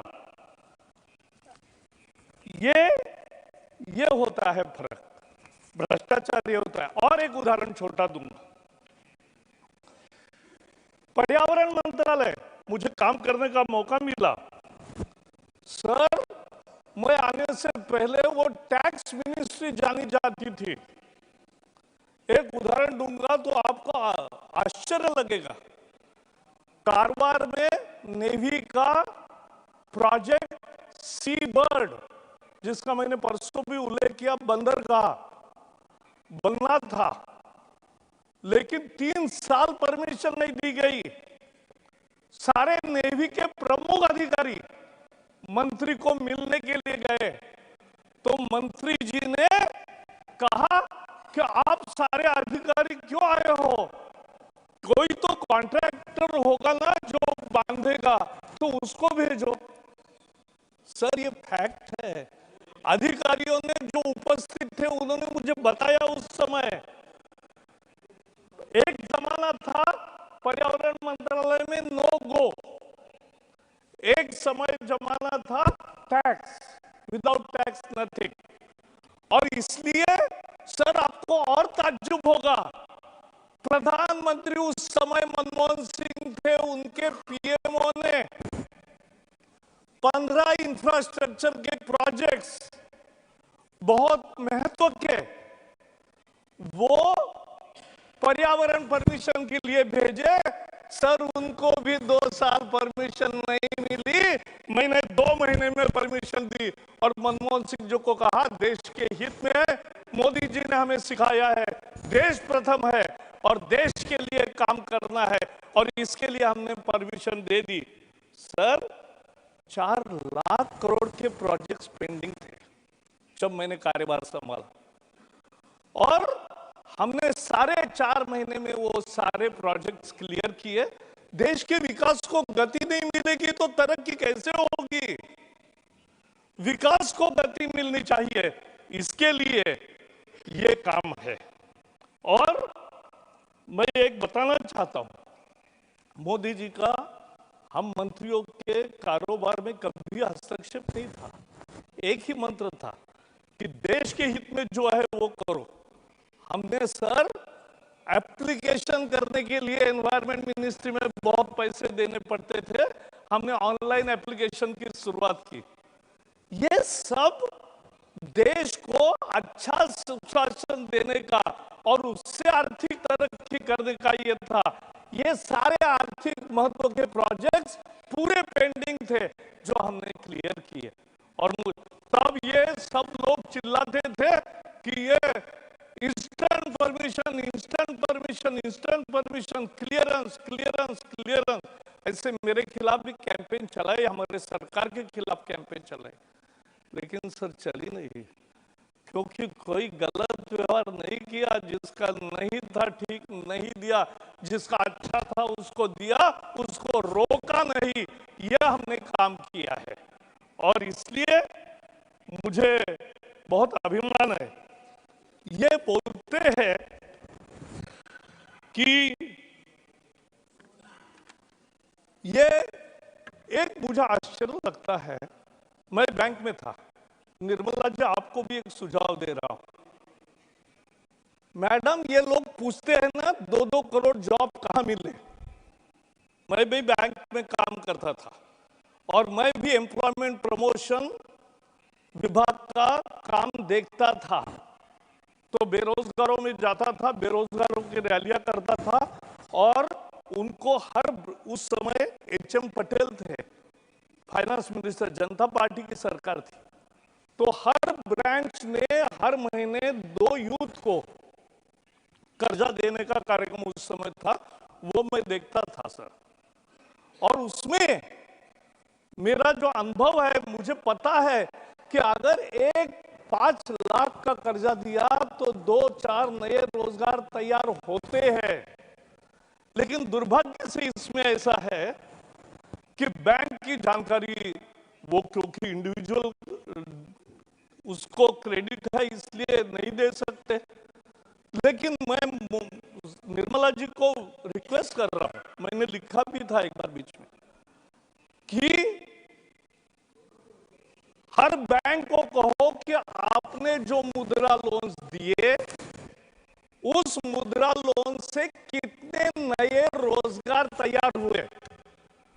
मैंने 500 से ज्यादा मुद्रा लोन्स लेने वालों के यहां मैंने खुद टेस्टिमोनियल्स लिए हैं। किसी ने 2, किसी ने 4, किसी ने 6 लोगों को रोजगार दिया है।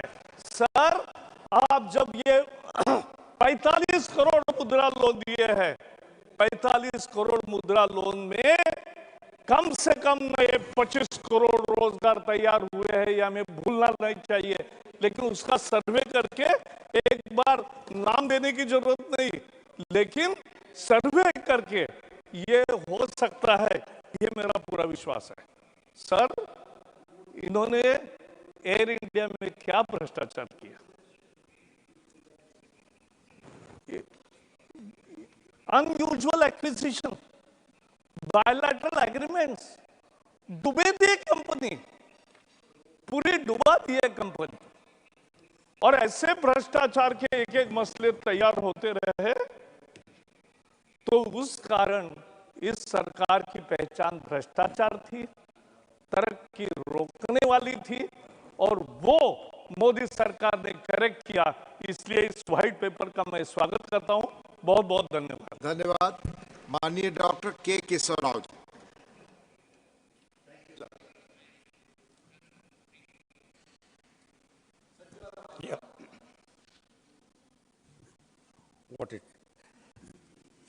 तो अब यूँ तो हमको बहुत कुछ बात करने का था, क्योंकि 60 पेजेस की एक वाइट पेपर थी। मुझे समझ में नहीं आया कि क्या रीज़न क्या थी, क्योंकि हर चीज़ के लिए कोई इंटेंशन होती है। If intention is very good, because economy is recovering, everybody is accepting that. Critically, we might sit here and talk anything, but we know it is on its way to recovery. Not that everything is good, but it is on its way. तो ये जो आया है उसका मतलब clear हुआ है। Timing एक सोचना चाहिए, कंटेंट्स सोचना चाहिए। टाइमिंग तो आप एक दिन पहले, इलेक्शन के पहले कर रहे हैं। आपका एक टेम्पल का एक आपने दिया, वो शायद इलेक्शन के लिए यूज करेंगे। ये white paper which is economy, about Indian economy है, इकोनॉमी से ज़्यादा आपने टारगेट किया है आपके अपोनेंट्स को, या उससे पहले की गवर्नमेंट को। जैसा कि अभी जावड़ेकर साहब बोले कि every government is known by, is identified by some kind of thing, and earlier government by is corruption. All that you have said here, madam, is one thing we know through your economic surveys, or your budget speeches, or the speeches of the Prime Minister, and all these things are known. Your 10 years decadal achievements, whether we agree it or not, another matter, are known to us. But then what is the big thing that you have told us that we know? Now, you are trying to talk about the earlier governments. If I give the figures, Mr. Earlier our Congress leader has spoken to you on that. But if I give that, it will put you to shame. Let me understand.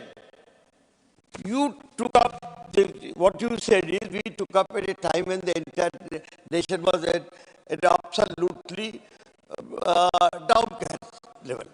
But you took up at a time when the GDP was much, much more than what you have today. That means that you have 6.7 GDP level, and today you are somewhere at 5.3 or 5.2.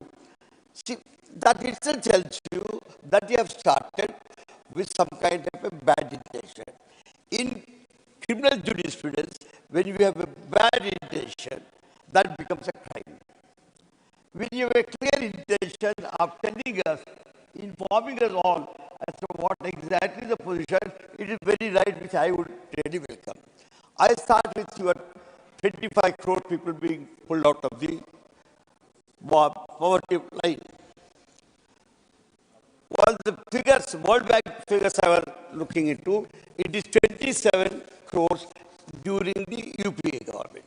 Now, the reason is, again, I have seen the parameters, the 10 parameters that they have used, the 12 parameters that they have used is a different change. But nonetheless, even if you, because I have not calculated, I'm not an expert, I'm not a econometrics. So when I have looked into it, it is certainly more than 25 crores as far as the UPA government is concerned. So now I'm telling you when you're, because I'm not trying to talk about the figures. Samara, when you brought a white paper in the economy, I thought you would talk about the fundamentals of economy. How we are growing. You have brought down the deficit. If you can really maintain it, nothing like that. You have concentrated on capex. If you can really improve it, nothing like that. Except these two things that touch anybody's economy today, nation's economy, is people. People are interested in unemployment. Shiva talked about Gokhale. I don't want to repeat whatever I have said. He said at length about unemployment. You did not mention about it. Now, prices. People talked about it. I have got the figures of the prices. But there is no use of my giving you figures because they really make us sad. Because even Atta, let us say, I'm just using other word, I don't want to use all the statistics. Only I'm telling you because the prices. Cylinder, 410 it was, 903 it has become. Petrol, 71 it was, 97 it has become. Diesel, 55 it has become 90. Mustard oil, 90, 1%. Like this, it has gone up. So the prices. Madam, सबसे ज़्यादा बड़ी बात है कि हम economy बात करते हैं तो करेंसी उसकी बेस होती है एवेल्युएट करने के लिए करेंसी से होता है फिस्कल डिपार्टमेंट आपने करेंसी का सबसे बड़ा एकदम रेवोल्यूशनरी थिंग आपने डिमोनेटाइजेशन किया है वो डिमोनेटाइजेशन के बारे में ये बताया ही नहीं गया because that exactly is the base on which we could have evaluated what exactly the economy is. Sir, मेरे कितना टाइम दिया साहब? Already खत्म हो गया टाइम आपका. You have already completed your I'll take only 1 minute and close it. So, I don't want to repeat all that, but there is one paper which the Congress friends have brought in as a rebuttal of thing. I want you to go through that. And last one word, since there is no time. Madam, there is one thing which you have spoken yesterday about the devolution of the funds. You know you can't do anything because the Finance Commission says. We in the Parliament talk to you not because what Finance Commission does. We tell you for you to change the principles. Once you come to know, we are a multinational nation. Let us understand this. We are a multinational nation. Multinational nation. When we joined you all, yeah, I know, even the, yesterday I told chairman, I don't despise people. We were, sir, we are a multinational nation. When we joined, we are evolving a method to integrate ourselves to one nation. We are one nation with so many states who have joined with their own thing. So there is always unity, there has to be unity in the diversity. So we must find unity in the diversity.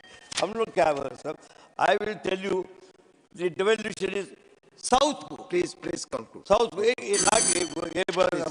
South South को आपने तेलंगाना को 2.10% दिया है सब.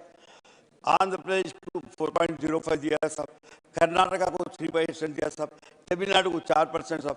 केरला को 1.9 सब. Total southern states 15% सब. then share of the other states is 84%. हम जब देखते हैं शायद हो सकता है कि कमीशन ने कुछ डिसाइड किया। आप प्लीज अपना माइंड लगाइए, ये सोचिए किस तरीके से माननीय Shrimati Priyanka Chaturvedi 3 minutes So, please.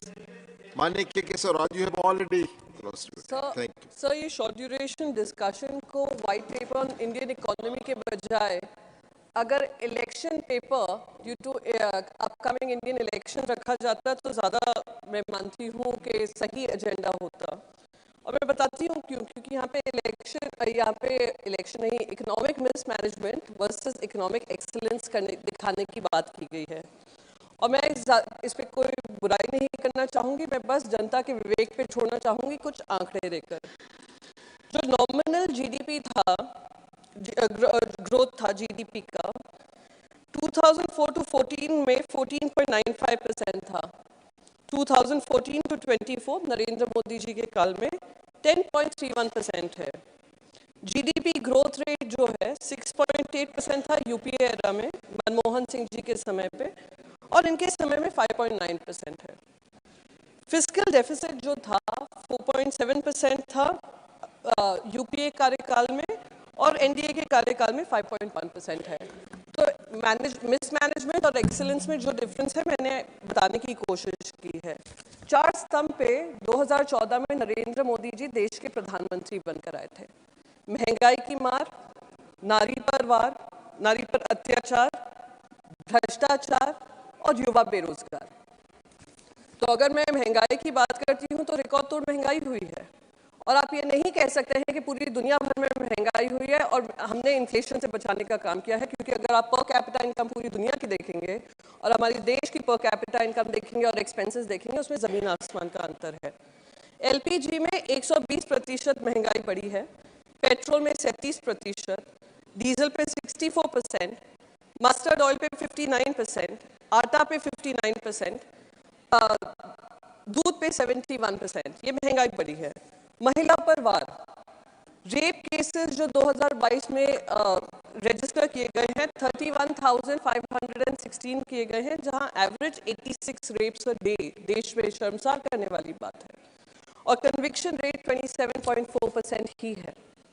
भ्रष्टाचार की बहुत बात हुई।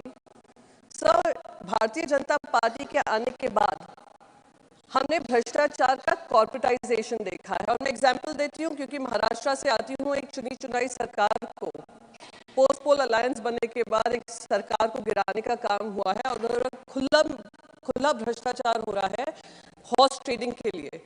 पब्लिक मनी को लूटा जा रहा है लोगों को पाला बदलने के लिए। केसी वेणुगोपाल जी कह रहे थे कोई एक फ्लैगशिप स्कीम बताएं केंद्र सरकार ने जो इंट्रोड्यूस की होगी। जो फ्लैगशिप स्कीम है वो है weaponisation of ED, IT and CBI. और मैं इसलिए बोल रही हूँ क्योंकि भ्रष्टाचार को कॉर्पोरेटाइजेशन का काम करने का काम हुआ है। ईडी के जो केसेस हैं जो इन्वेस्टिगेशन के दायरे में आए हैं, करीब उस पर 4 गुना इजाफा हुआ है। और किस पे हो रहा है? 95% ऑपोजिशन पे हो रहा है। सीबीआई का भी वही हाल है। कन्विक्शन रेट आप उसमें देखेंगे तो 4% से कम है। तो दिखाता है ये पॉलिटिकली मोटिवेटेड केसेस हैं, लोगों का पाला बदलने का काम है। और जो लोग भ्रष्टाचारी इनके साइड में आ जाते हैं उनको वॉशिंग मशीन में धो दिया जाता है, उसका वेपनाइजेशन हुआ है। बेरोजगारी की बात की, प्रधानमंत्री नरेंद्र मोदी जी ने 2012 में कहा था कि करीब 2 करोड़ रोजगार के माध्यम बनाएंगे। सर बस 30 सेकेंड खत्म नहीं कर रही हूँ सर। रोजगार के माध्यम बनाएंगे। अब जो हालत है, रिकॉर्ड तोड़ अनएम्प्लॉयमेंट है, 4 करोड़ युवा बेरोजगार है, हाईएस्ट अनएम्प्लॉयमेंट इन 45 ईयर्स। तो इन्हीं 4 स्तंभ की जो बात कर रहे थे प्रधानमंत्री नरेंद्र मोदी जी 2014 में, उनका विफल रिपोर्ट कार्ड 2024 में जनता के सामने है। Thank you so much. Thank you माननीय ब्रिजलाल जी। माननीय ब्रिजलाल जी। बहुत बहुत धन्यवाद उपसभापति महोदय। मैं बताना चाहता हूं कि हमारे प्रधानमंत्री जी ने कहा है कि भारत में केवल 4 जातियां हैं, वो हैं महिला, गरीब, युवा और किसान। और जितनी भी योजनाएं हैं ये सब इन्हीं वर्ग पर केंद्रित है क्योंकि हमारे विरोधी भाइयों को मालूम होना चाहिए कि इन्हीं 4 जातियों में पूरा भारतीय समाज समाहित है।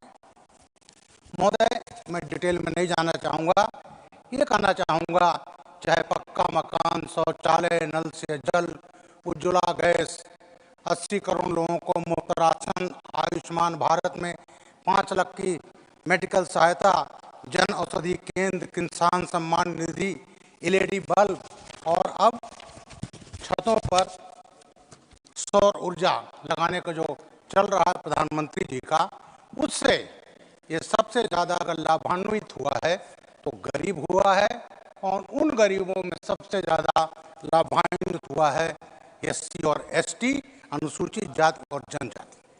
महोदय, मैं प्रधानमंत्री जी के कार्यकाल में ये जो एनडीए की सरकार 10 साल की है उसमें कुछ लेजिस्लेशन पर बात करना चाहूँगा जिन्होंने एससी एसटी समाज को सशक्त बनाया है। वो पाला महोदय एससी एसटी कानून, जब मोदी जी आए तो उन्होंने देखा कि कुछ खामियां हैं, तो 2015 में अमेंडमेंट शुरू हुआ और 1/1/16 को एससी एसटी एक्ट को 25 धाराएं जोड़ी गई अलग से और उसको सशक्त बनाया गया। क्या था? देवदासी प्रथा को कानूनन अपराध बनाया गया। दलित बारात नहीं निकाल पाता था, रोका जाता था, उसको कानून बनाकर अपराध बनाया। बारात नहीं निकालने दिया जाता था हमारा, उसको उन्होंने सशक्त बनाया। बहुत सी चीजें हैं और सबसे महत्वपूर्ण यह है कि अगर दलित की हत्या, बलात्कार, कैसे कई मामले थे जिसमें जहां 8.25 लाख की एक मुफ्त सहायता दी जाती है, वहां पीड़ित व्यक्ति के परिवार को 5,000 रुपया महीना पेंशन डीए के साथ डियरनेस अलाउंस दी जाती है, मकान दिया जाता है, बच्चों को ग्रेजुएशन का फ्री एजुकेशन दिया जाता है। ये सब अगर किया है तो मोदी जी की सरकार ने किया है, जिसने दलितों आदिवासियों की दशा और दिशा बदल दी है। जब 2018 में एक सुप्रीम कोर्ट का निर्णय आया, एससी एसटी एक्ट शिथिल हुआ, तो मोदी जी ने कोई देरी नहीं की, संविधान संशोधन लाए और उसको ला करके फिर इस कानून को सशक्त बनाया। क्योंकि हमारे विरोधी भाई लोग ऐसा प्रचारित कर रहे थे कि सुप्रीम कोर्ट का जजमेंट ना हो करके मोदी जी का जजमेंट हो, और इन्होंने कई जगह हिंसात्मक घटनाएं भी करवाई। तो ये मैं कहना चाहता हूं महोदय कि ये ऐसा लेजिस्लेशन था जिसने दलितों को मजबूत बनाया। दूसरा लेजिस्लेशन महत्वपूर्ण जिससे दलित हित सीधा जुड़ा है और वो है महोदय नागरिक संशोधन अधिनियम, जो 2019 में आया था। इसका जो लाभ है सीधा दलितों को मिला। इसमें जो नागरिकता दी गई, कौन को दी गई? अफगानिस्तान, पाकिस्तान, बांग्लादेश, इनसे जो प्रताड़ित होकर के हिंदू, सिख, पारसी, क्रिश्चियन ये सब आए। महोदय, सबसे ज्यादा जो प्रताड़ित हुए थे वो दलित थे। मैं थोड़ा इतिहास में जानना चाहूंगा। जोगेंद्रनाथ मंडल जी दलित थे, बाबा साहब के सहयोगी थे। वो कंबाइंड बंगाल के कैबिनेट मिनिस्टर थे सोहरावर्दी गवर्नमेंट में, और जब 1946 में इंटरिम गवर्नमेंट बनी नेहरू जी के नेतृत्व में, तो वह अविभाजित भारत के लॉ मिनिस्टर थे। महोदय, उसके बाद जब देश विभाजित हुआ तो मंडल जी ने कहा कि हमारे दलित पाकिस्तान जो बन रहा है इस्लामिक देश, वहाँ सुरक्षित रहेंगे, और इनके वजह से जो दलित थे वो वहाँ रुक गए। लेकिन काफिर और कुफ्र की बुनियाद पर बड़ा इस्लामिक कंट्री, उसमें जो अत्याचार होना था हुआ, और सबसे ज्यादा प्रताड़ित हुआ तो दलित हुआ, क्योंकि मंडल जी की वजह से रह गए थे। और देश का लॉ मिनिस्टर जिन्ना ने उनको लॉ और लेबर मिनिस्टर बनाया था। महोदय, वो वहां गए और 8 अक्टूबर 1950 को इस्तीफा देकर भाग आए थे, और जब वो भाग आए तो दलितों में भगदड़ मची और उनको बसाया गया आसाम में, बंगाल में, उत्तर प्रदेश, बिहार में, और वो थे नमो शूद्र और मतुआ। महोदय सीए में जो नागरिकता मिली उसमें 70 से 75% दलित थे जिसको मोदी सरकार ने नागरिकता दी, और नागरिकता मिलने पर उनको जो तमाम सुविधाएं थी जिससे वो वंचित थे वो उनको मिला। ये काम नरेंद्र मोदी जी की सरकार ने किया, इसलिए उनको मैं बहुत बहुत बधाई देता हूं, साधुवाद देता हूं। इसने दलितों की दशा और दिशा बदल दी। और इसका विरोध कौन कर रहे थे? कांग्रेस, समाजवादी पार्टी, तृणमूल कांग्रेस, हिंसात्मक आंदोलन है महोदय, यही शाहीन बाग में। और यहाँ कांग्रेस के बड़े बड़े नेता जाकर हाजिरी देते थे। और किससे प्रायोजित था? पीएफआई, आतंकवादी संगठन। और वहाँ दलितों को भ्रमित किया जाता था। बाबा साहब के फोटो, संविधान, देश का तिरंगा और ले करके, और महोदय ये किया, विरोध किया। किसका विरोध किया? दलितों का विरोध किया, क्योंकि नागरिकता जो मिली 70 से 75% दलितों को मिली। उपसभापति महोदय, तीसरा जो सबसे महत्वपूर्ण लेजिस्लेशन हुआ वो हुआ आर्टिकल 370 को हटाना। आर्टिकल 370 को जब था तो वहां पर दलितों को कोई सुविधा नहीं मिलती थी, आरक्षण नहीं मिलता था, क्योंकि जो कानून बनता तो उसमें कहा जाता था जम्मू कश्मीर को छोड़कर। जब 370 हटाया गया तब वहां के लोगों को अधिकार मिला और आज सुविधाएं मिल रही। अभी 2 दिन पहले कल ही जम्मू कश्मीर की जो कानून पास हुआ है महोदय, 1 मिनट चाहूंगा, और उस कानून में अब इस मोदी सरकार ने दलितों आदिवासियों को आरक्षण दे करके और उनके सम्मान की रक्षा करके ये काम किया है महोदय, वो मोदी सरकार ने किया है आर्टिकल 370 हटा करके। तो ये मैं कहना चाहता हूँ कि सरकार में तमाम लेजिस्लेशन हुए, कई हुए, और उसने दलितों की दशा और दिशा बदल दी। जिसका हमारी विरोधी पार्टियां उसका हमेशा विरोध कर रही थी, दलितों का विरोध कर रही थी। बाबा साहब को सम्मान मोदी सरकार ने दिया, पंचतीर्थ मोदी सरकार ने दिया। बाबा साहब को भारत रत्न से वंचित कर रही थी कांग्रेस सरकार, उसको बीजेपी के इंटरवेंशन के कारण मिला। तो ये महोदय आज मेरा एक जो मैं बोलना चाहता था कि तमाम लेजिस्लेशन जो हुए उसमें 3-4 ये मुख्य लेजिस्लेशन हैं जिसमें दलित का हित सीधा जुड़ा था, जिसको मोदी सरकार ने सुनिश्चित किया। धन्यवाद। धन्यवाद माननीय श्री ब्रिजलाल जी। माननीय Shri Ramdas Athawale.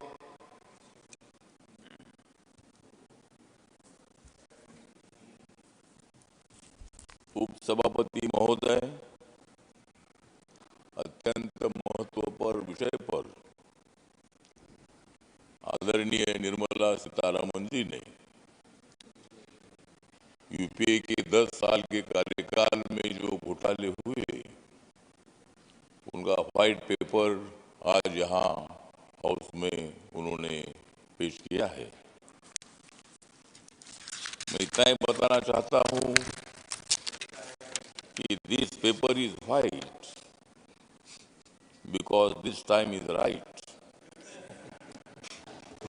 This paper is white because this time is right. This is Congress Party's night. This is Congress Party's night.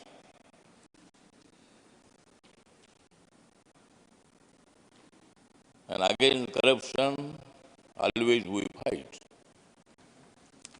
तो करप्शन के विरोध में हम लोग हमेशा काम करते हैं।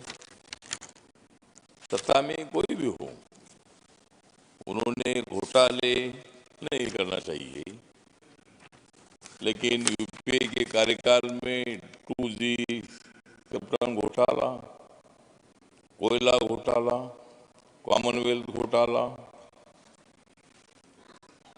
इसलिए व्हाइट पेपर लाने वाली मंत्री है निर्मला। तो इसी तरह मतलब हम सब लोग जो है भ्रष्टाचार के खिलाफ हमें लड़ना चाहिए। जो काला धन होता है, काला धन से सरकार के खजाने में पैसा आता नहीं है, इसलिए डेवलपमेंट के लिए पैसा रहता नहीं है। और और इसीलिए मतलब भ्रष्टाचार के खिलाफ लड़ाई लड़ने का एक संकल्प माननीय नरेंद्र मोदी जी ने किया है और उसके नेतृत्व में भारत देश बहुत ही खुशहाली से आगे बढ़ रहा है। देश के अंतिम वर्गों को न्याय देने के लिए गरीब हो, दलित हो, आदिवासी हो, युवा हो, महिला हो, ओबीसी हो, जनरल कैटेगरी के लोग हो, सभी लोगों को न्याय देने के लिए मोदी सरकार काम करती है। और इसीलिए मतलब कांग्रेस के कार्यकाल में बहुत हुआ था भ्रष्टाचार, इसलिए निर्मला सीतारामन जी ने किया है उस पर वार। कांग्रेस पार्टी की 2024 में हो जाएगी हार और बीजेपी, और उस वक्त बीजेपी ने पार किए थे 282 पार, मतलब 2014 में 282 सीटें जीती थी। जनता जिसको साथ देती है उनको सत्ता मिलती है। कांग्रेस पार्टी को भी मतलब साथ मिली है। हमारे जयराम रमेश जी हैं, यहाँ पर बैठे हैं, लेकिन कांग्रेस के लोग यहाँ नजर नहीं आते हैं। उनको ये व्हाइट पेपर पर चर्चा नहीं करनी है, उनको थोड़ा सा चर्चा मतलब आपने भाग लिया है, लेकिन आप लोग यहाँ मौजूद नहीं है। लेकिन हम मतलब इसीलिए हम इतना बताना चाहते हैं कि हम नहीं डरेंगे, हम नहीं डरेंगे भ्रष्टाचार के, हम नहीं डरेंगे, भ्रष्टाचार को खत्म करेंगे, हम नहीं डरेंगे, विषमता को खत्म करेंगे, हम नहीं डरेंगे। माननीय अठावले जी, आपका समय खत्म हो गया। इसलिए मतलब हम डरेंगे नहीं, हम तो काम करेंगे। और इसीलिए यहाँ जो व्हाइट पेपर जो हाउस में दिया है उसमें बहुत ही सारी बातें हैं और हम भविष्य में क्या करने वाले हैं, हमने 10 साल में क्या किया है, इसका जो इसके संबंध में भी यहाँ चर्चा हो रही है। तो माननीय मोदी जी सरकार जो है, ये सरकार गरीबों को न्याय देने वाली है, दलितों को न्याय देने वाली है। धन्यवाद माननीय अठावले जी। माननीय अठावले जी, धन्यवाद, इसका मैं समय से आप अधिक बोल चुके। और धन्यवाद। इस पर कांग्रेस पार्टी ने जवाब देना चाहिए। इस व्हाइट पेपर में जो 10 धन्यवाद। साल में अनियमितता हुई है उसका लेखा धन्यवाद जोखा है। माननीय, और इसलिए मैं दूसरे स्पीकर को बुला रहा हूँ, माननीय श्री घनश्याम तिवारी जी। माननीय घनश्याम तिवारी जी, प्लीज। हो गया, प्लीज प्लीज। माननीय घनश्याम तिवारी जी। जी जी, आप, अब समय आपका शुरू हो रहा है। माननीय सभापति महोदय, मैं आज श्वेत पत्र पर चर्चा चल रही है। आप अपनी सीट पर हैं? अच्छा, माइक माइक चालू नहीं है। मेरा 24 नंबर 24। 24, हाँ अच्छा जी, माइक ऑन। माननीय सभापति महोदय, आज जो चर्चा चल रही है वो चर्चा केवल विकास की अर्थव्यवस्था की चर्चा नहीं है। ये चर्चा ये इंगित कर रही है हमको साफ साफ श्वेत पत्र को पढ़ने के बाद में कि ये चर्चा भ्रष्टाचार बनाम विकास की चर्चा है। एक दशक जो पिछला रहा कांग्रेस पार्टी का, वो अव्यवस्था का, अनाचार का और भ्रष्टाचार का रहा। और ये जो रहा दशक माननीय नरेंद्र मोदी जी का, ये दशक भारत की प्रगति का, भारत के पराक्रम का और भारत के पुरुष का रहा।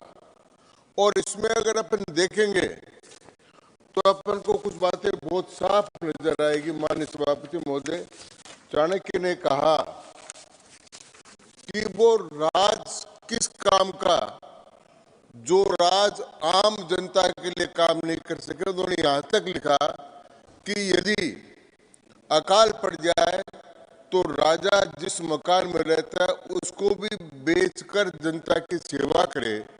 और उन्होंने कहा सुखस्य मूलम राज्यम और राज्य से मूलम धर्मम।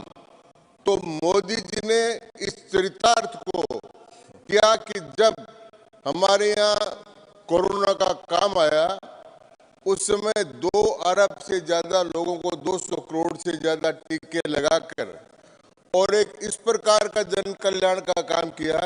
तो जन कल्याणकारी सरकार किसे कहते हैं, वो जन कल्याणकारी सरकार का काम इसमें प्रदर्शित हुआ।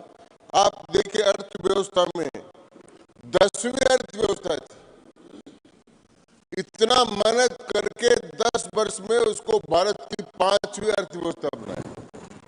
ये काम मोदी जी ने की और वो काम ऐसे नहीं हुआ।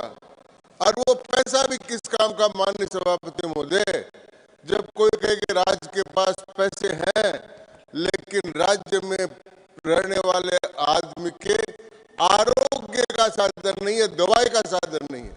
हम बचपन में सुना करते थे, हम जयप्रकाश जी के आंदोलन में भी थे, हम डॉक्टर लोहिया जी के आंदोलन में भी थे, हम पंडित दीनदयाल जी उपाध्याय के आंदोलन में भी थे और एक ही नारा लगाया करते थे, रोटी कपड़ा और मकान मांग रहा है हिंदुस्तान।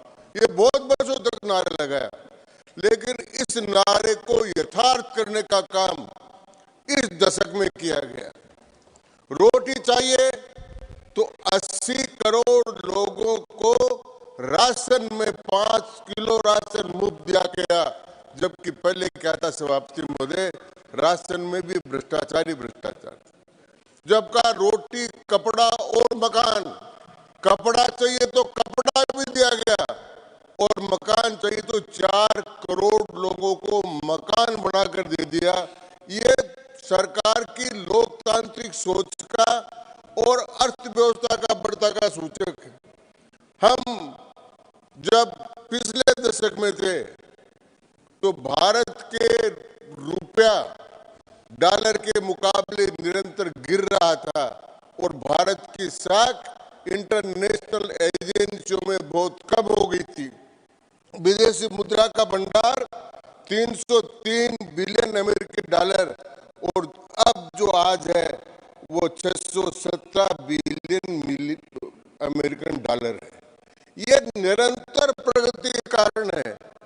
2000 देश के अंदर मेडिकल कॉलेज कितनी थी, सब लोग बाहर जाते, अब भी जा रहे कुछ, लेकिन बहुत कम हो गए।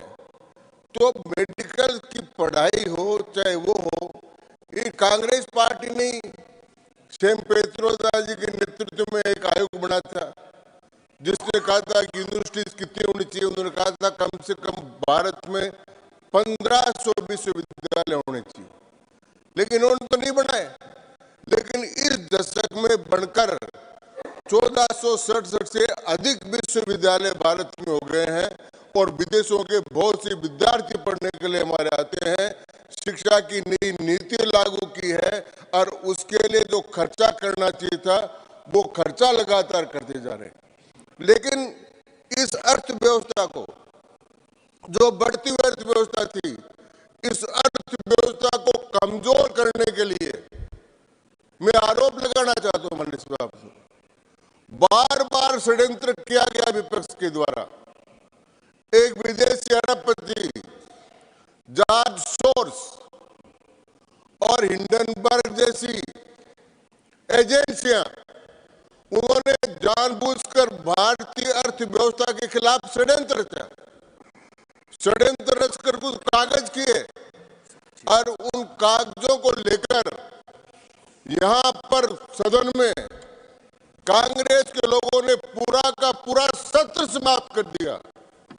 अडानी अडानी चिल्लाते रहे और उनके सॉरी चिल्लाने से मैं कहता हूं अडानी अडानी पुकारते रहे और उस अडानी के अंतर्गत उन्होंने भारत वर्ष के हजारों शेयर होल्डर्स जिन्होंने अडानी की कंपनी में पैसे लगा रहे थे, वो शेयर्स में उनका पैसा कम हुआ और हजारों लोगों को नुकसान हुआ। इस पाप की भागीदार अगर कोई है तो कांग्रेस पार्टी है, जिसने हजारों व्यक्तियों को नुकसान पहुंचाया। जांच करा लिया, सुप्रीम कोर्ट की जांच हो गई, सेबी की जांच हो गई, सारी जांच हो गई और जांच में आपके सारे आरोप गलत लगे। लेकिन आपका नेता तो अडानी अडानी, अरे भारत में और भी बहुत कुछ है, भारत बढ़ रहा है। दुनिया का किसी और देश में होता तो उसके उद्योगपतियों के बारे में पढ़ाया जाता, उनका सम्मान किया जाता। और हमारी अर्थ जो बजट इस बार पेश किया अंतरिम, उसमें माननीय वित्त मंत्री जी ने कहा है कि हमको प्राइवेट जो हमारे काम करने वाला सेक्टर है उसका भी हमको बहुत बड़ा काम है ये किया। ITI के संस्थान खुले। जयराम जी, I decide when time is over. You don't decide this. You're right. I have seen this morning. Don't compel me. I have seen all the rights in this house today.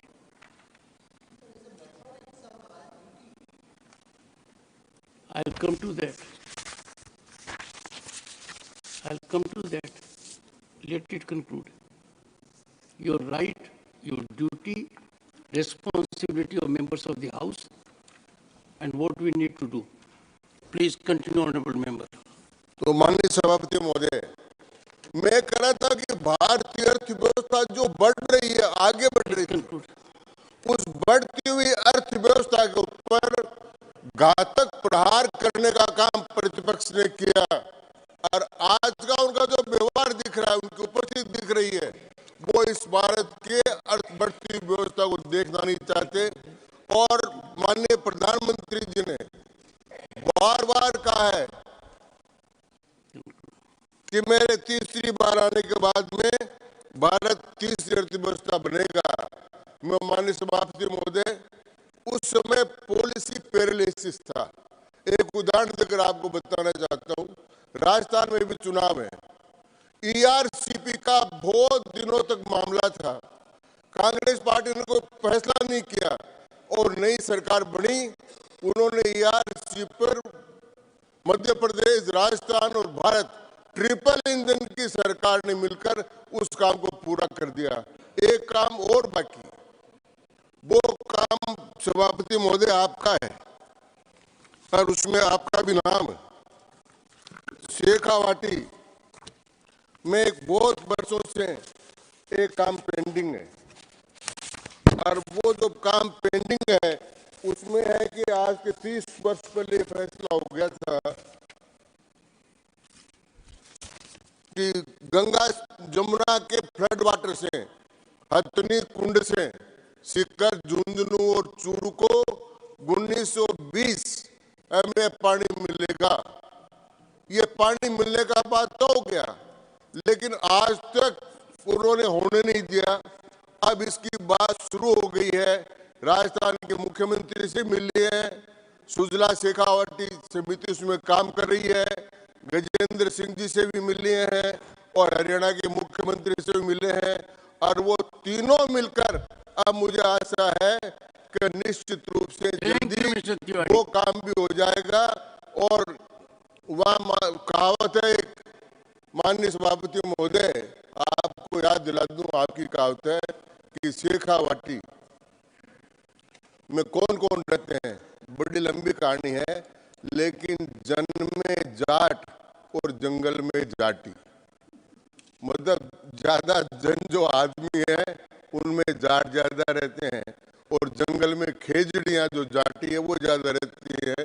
तो उन जन के जो जाट हैं उनके लाभ के लिए और जो खेजड़ियां हैं उनके लाभ के लिए ये यमुना का पानी आ जाएगा तो ठीक होगा। और मुझे आज बहुत दुख है सभापति महोदय कि आज जिस प्रकार से प्रतिपक्ष ने आसन का अपमान किया है, चेयर का अपमान किया है, वो आसन और चेयरमैन का नहीं, इस सदन का अपमान है और इसकी हम घोर रूप से निंदा करते हैं। बहुत बहुत धन्यवाद माननीय सभापति। Fauzia Khan. Sir, more than calling this a white paper on Indian economy, I would call it a white paper on the upcoming elections.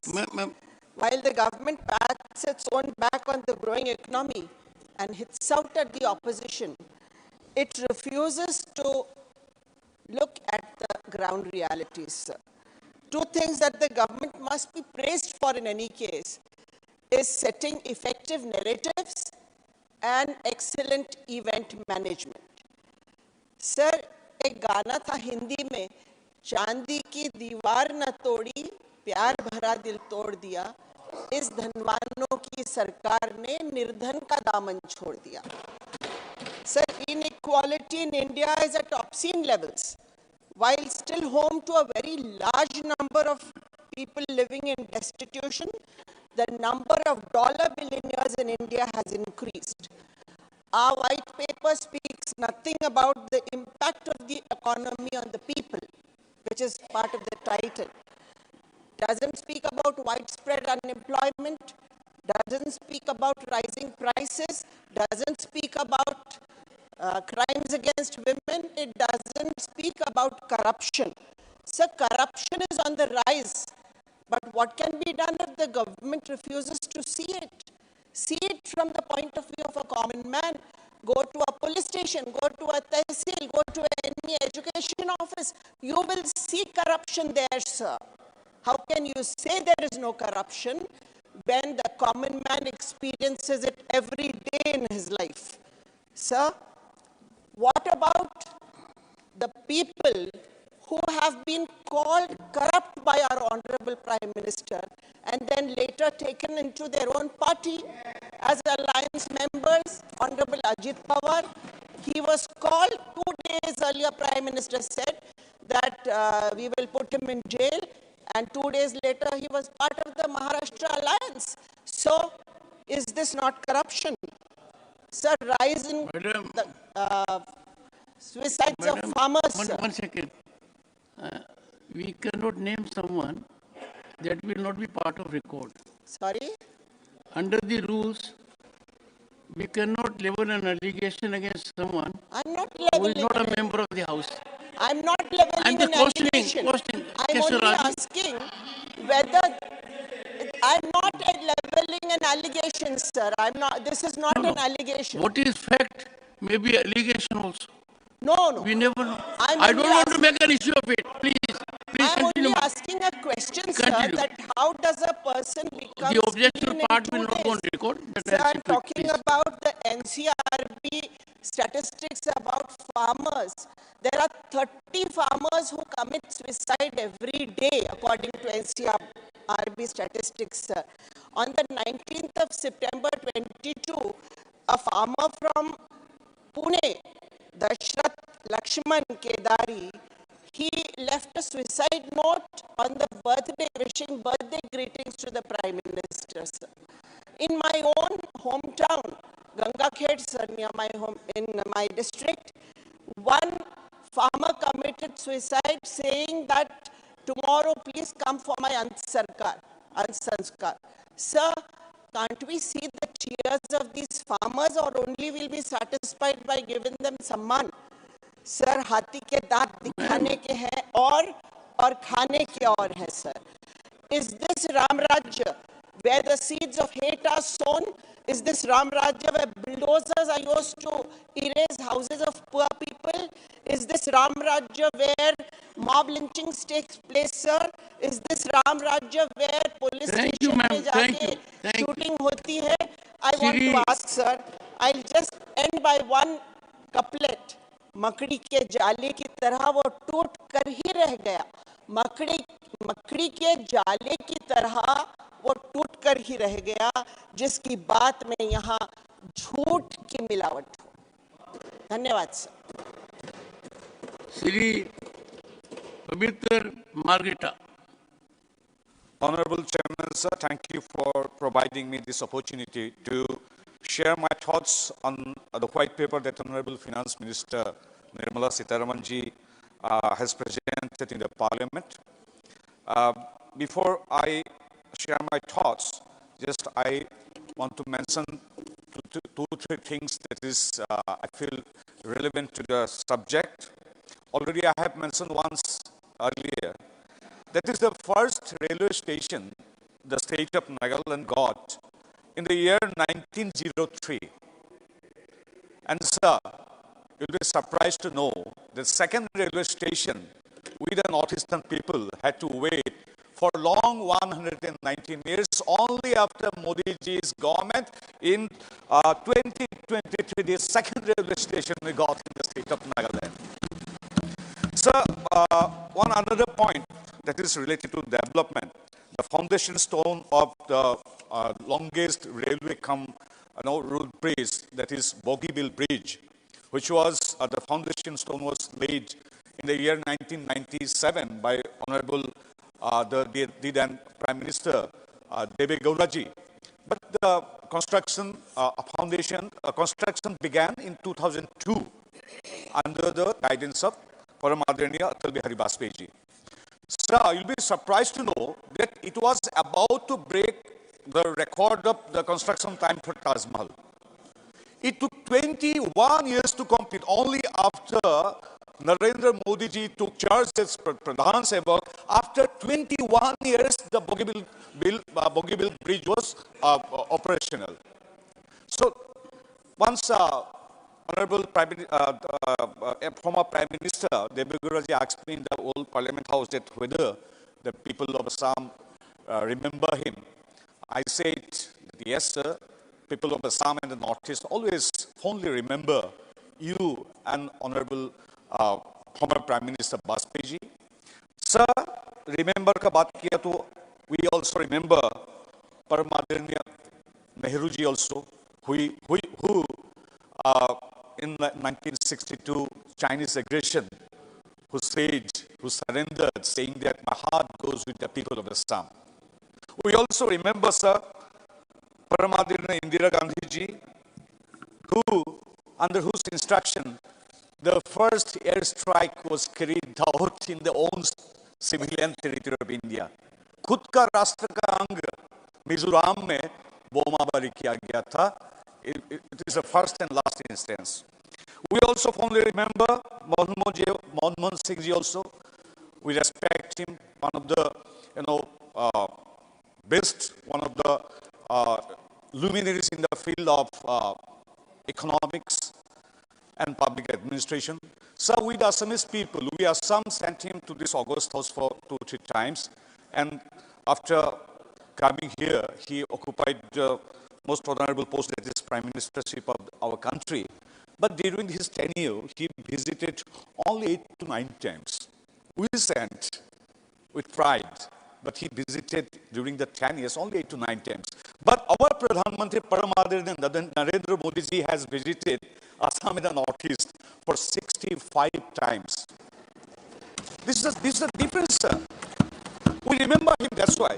We remember also Adaraniya Rahul Gandhi ji also, who just in 2022, February, he officially reiterated in a statement about his concept about India. I have already mentioned once here in this Augusta that his India, concept of India is from Kashmir to Kanyakumari, from Gujarat to Bengal.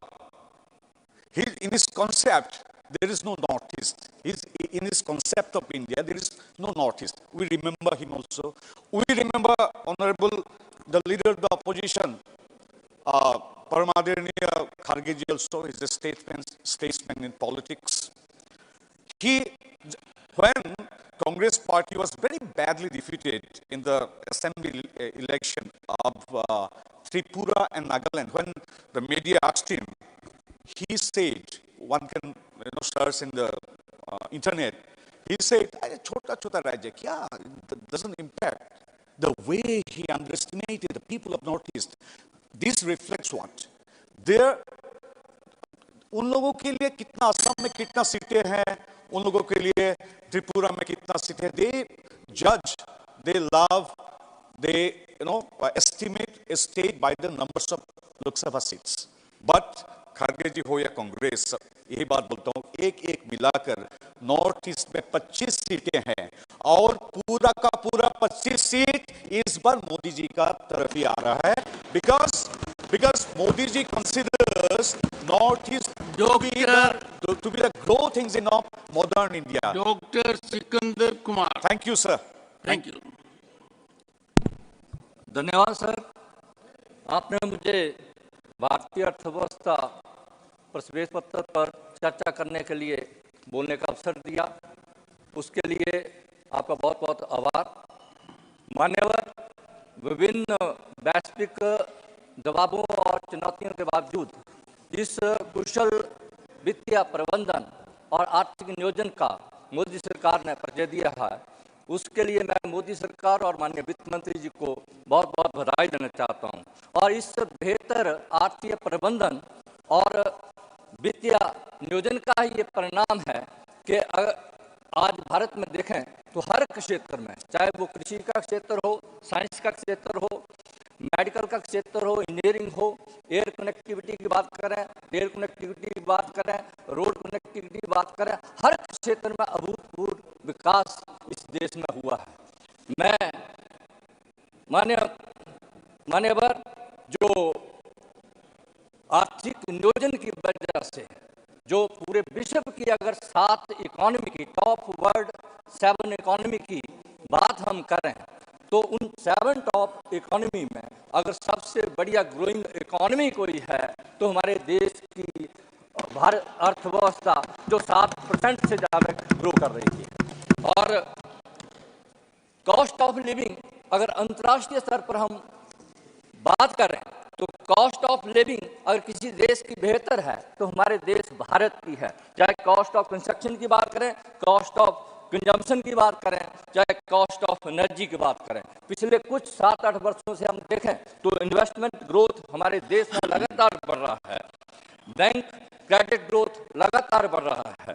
अगर 2014 की बात मैं करूं, India की जो foreign reserve थी वो $304.2 billion थी और आज 2024 में ये डबल होकर $618.94 बिलियन हो गया। ये बेहतर आर्थिक नीतियों का ही परिणाम है, ये मोदी जी की नीतियों का ही परिणाम है। मान्यवर, मैं जो मंथली ग्रॉस जीएसटी कलेक्शन की बात मैं करना चाहूँगा, फाइनेंशियल ईयर 2018 में जहाँ पर 0.9 लाख करोड़ या हमारे देश में थी, आज 2024 में बढ़कर 1.7 लाख करोड़ ये हो गई है। और जहाँ तक इन्फ्लेशन की बात हम करें, 2014 में जहाँ पर इन्फ्लेशन रेट 9.4% था, आज 2024 में घटकर ये 5.5% रह गया है। ये बहुत ही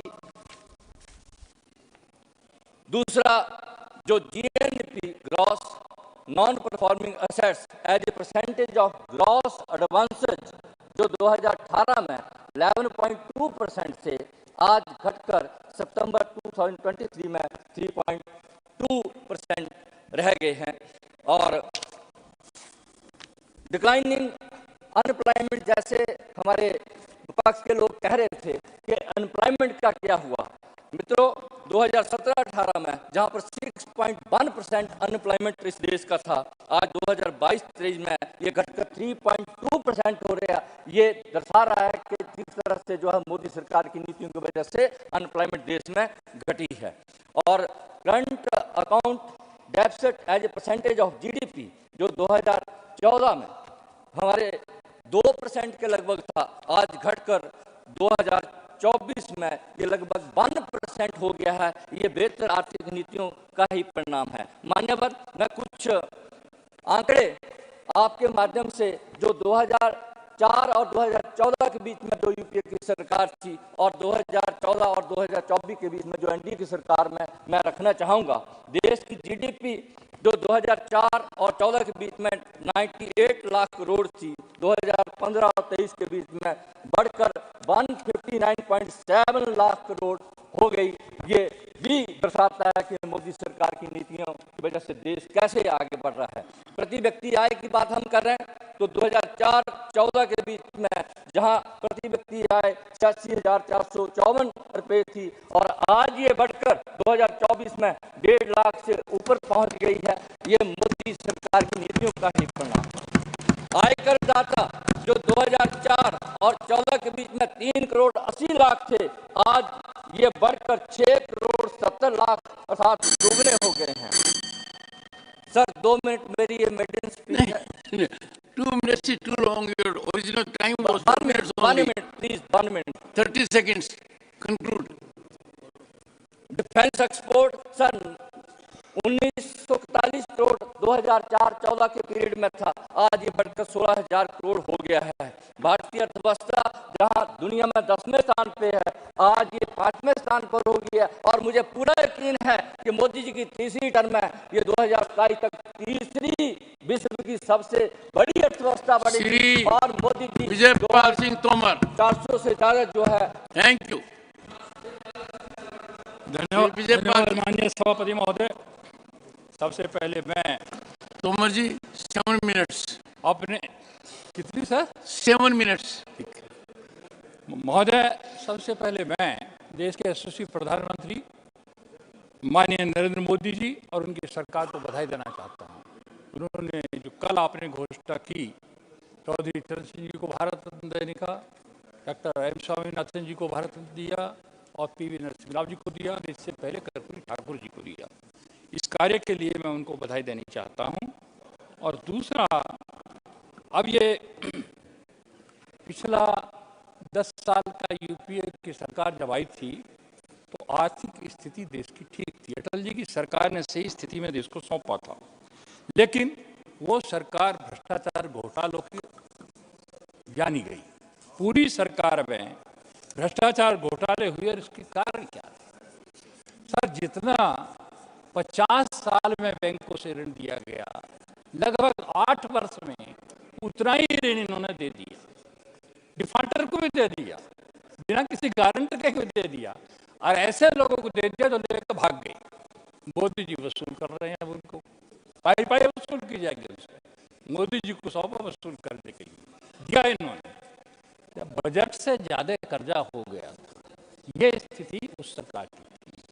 बिल्कुल बैंक ठप होने जा रहे थे और एक अपंग की तरह काम किया जा रहा था, क्योंकि कोयला घोटाला, अभी कई लोगों ने बताया है, कोयला ब्लॉक काउंटर में 1,86,000 का घोटाला हो गया, राष्ट्रमंडल खेल में घोटाला हो गया, 2G टेलीकॉम स्पेक्ट्रम में 1,76,000 का घोटाला हो गया, शारदा चिट फंड में घोटाला हो गया, आदर्श सोसाइटी घोटाला हो गया, हाक विमान खरीद घोटाला हो गया, अगस्त वेस्टलैंड हेलीकॉप्टर घोटाला हो गया। घोटालों की सरकार थी। जब भी सोचते थे, जब भी कभी कोई खबर आती थी, हर महीने एक घोटाला आ जाता था। वर्तमान सरकार जब से आई है, तब से डिजिटलाइजेशन के क्षेत्र में क्रांति का नेतृत्व भारत कर रहा है। और महोदय, यहाँ यूपीए के समय महंगाई दर लगभग 8% थी और इससे ऊपर ही रही। एनडीए के टाइम में 5% से ऊपर कभी नहीं गई।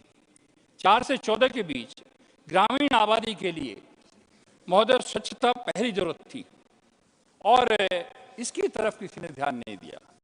मोदी जी की सरकार ने 11 करोड़ से ज़्यादा शौचालय बनाकर इस बात को करने का काम किया, कवरेज करने का काम किया। ये यहाँ पर महोदय करीब स्वच्छता के अलावा यहाँ प्रति व्यक्ति आय 10 वर्ष में 2 गुनी हो गई है। यूपीए के टाइम में कोई प्राकृतिक आपदा नहीं आई थी। एनडीए के टाइम में ऐसी प्राकृतिक आपदा आई जो 100 वर्षों में नहीं आई। लेकिन उसके बावजूद 222 करोड़ फ्री डोज देने के बावजूद, 80 करोड़ से अधिक लोगों को फ्री राशन देने के बावजूद, देश की अर्थव्यवस्था दुनिया में सबसे तेज गति से बढ़ने वाली अर्थव्यवस्था है। पिछले 2 समय का 7.6% भारत की हो रही है आर्थिक विकास दर की वृद्धि, जबकि चाइना भी 4.6 पर है, अमेरिका भी, ये सब हमसे पीछे है। आज हम 11वें स्थान से एनडीए की सरकार में 5वें स्थान पर आ गए हैं और जो संकल्प है 27 तक तीसरे स्थान पर पहुंच जाएंगे। महोदय, इसका कारण क्या है? इसके कारण ये हैं कि आज पारदर्शिता से, ईमानदारी से सब काम हो रहे हैं। प्रति व्यक्ति आय मैंने कहा दोगुनी हो गई है और दोगुनी 1.97 लाख प्रति व्यक्ति सालाना आय है। यहाँ महोदय मैं ये बताना जरूर चाहूँगा, कल से मुझे बड़ा आश्चर्य हो रहा था, कुछ ऐसे आंकड़े हमारे एक नेता ने दिए कि किसानों के लिए कुछ नहीं किया। किसानों की आमदनी, मैं कहता हूँ कांग्रेस की गलत नीतियों के कारण किसान की स्थिति इतनी खराब हुई। जब मैं आया 13-14 में, एक मीटिंग थी एग्रीकल्चर यूनिवर्सिटी में, मैंने पूछ लिया कि जरा नेट इनकम क्रॉप से क्या है, तो वहाँ के अधिकारियों ने बताया नेट इनकम क्रॉप से है 6,324 रुपये। मैं बड़े आश्चर्य में पड़ गया। उन्होंने कहा नहीं, इसमें दूध, यदि दूध है वो नहीं माना जाएगा, कोई बाहर से इनकम हो रही है वो नहीं मानी जाएगी। तो प्रति माह हुई 527 रुपये। ये मजदूर से नीचे किसान को लाके किसने खड़ा किया? 54% जमीन में सिंचाई के साधन नहीं थे, किसके कारण नहीं थे? 50 साल तक राज तो इन्होंने किया था, क्यों इन 10 वर्षों में कुछ नहीं किया इन्होंने? किसान को मजदूर से नीचे ला के खड़ा कर दिया। और अब बात कर रहे हैं मोदी जी ने 2 गुनी नहीं 2.5 गुनी की, 500 रुपये महीना तो किसान सम्मान निधि के देने का काम कर रहे हैं। 11 करोड़ से अधिक किसानों को 6,000 रुपये सालाना मिल रहे हैं, 2,80,000 करोड़ से ज्यादा दे दिए। और यही नहीं, चाहे वो किसी भी क्षेत्र में हों, मैं 1-2 बात जरूर इसमें कहूँगा। कृषि का बजट, इनके 10 साल का यूपी का जो कृषि का बजट था वो 2,76,000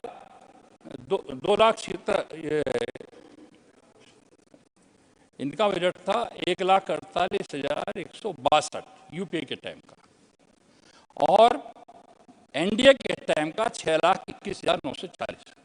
5 वर्ष का जितना इनका बजट था वो आखिरी 5 वर्ष का यूपी का, वो उससे अधिक 1 वर्ष का पिछले साल का बजट एनडीए के टाइम का है, 1,25,000 करोड़ का।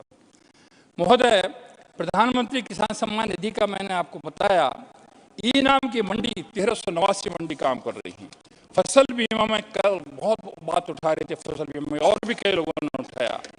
कुल नामांकित आवेदन 56.97 करोड़ आए, जिनमें से 1,54,498 करोड़ रुपया किसानों के खाते में बीमे का सीधा गया है।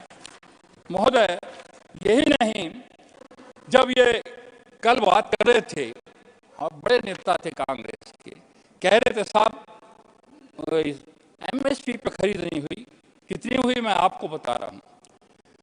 महोदय, 4-5 से लेकर 13-14 तक चावल की खरीद इन्होंने की 2,84,000 करोड़, और भारतीय जनता पार्टी की या एनडीए की सरकार ने 12,14,000 करोड़ की खरीद करी।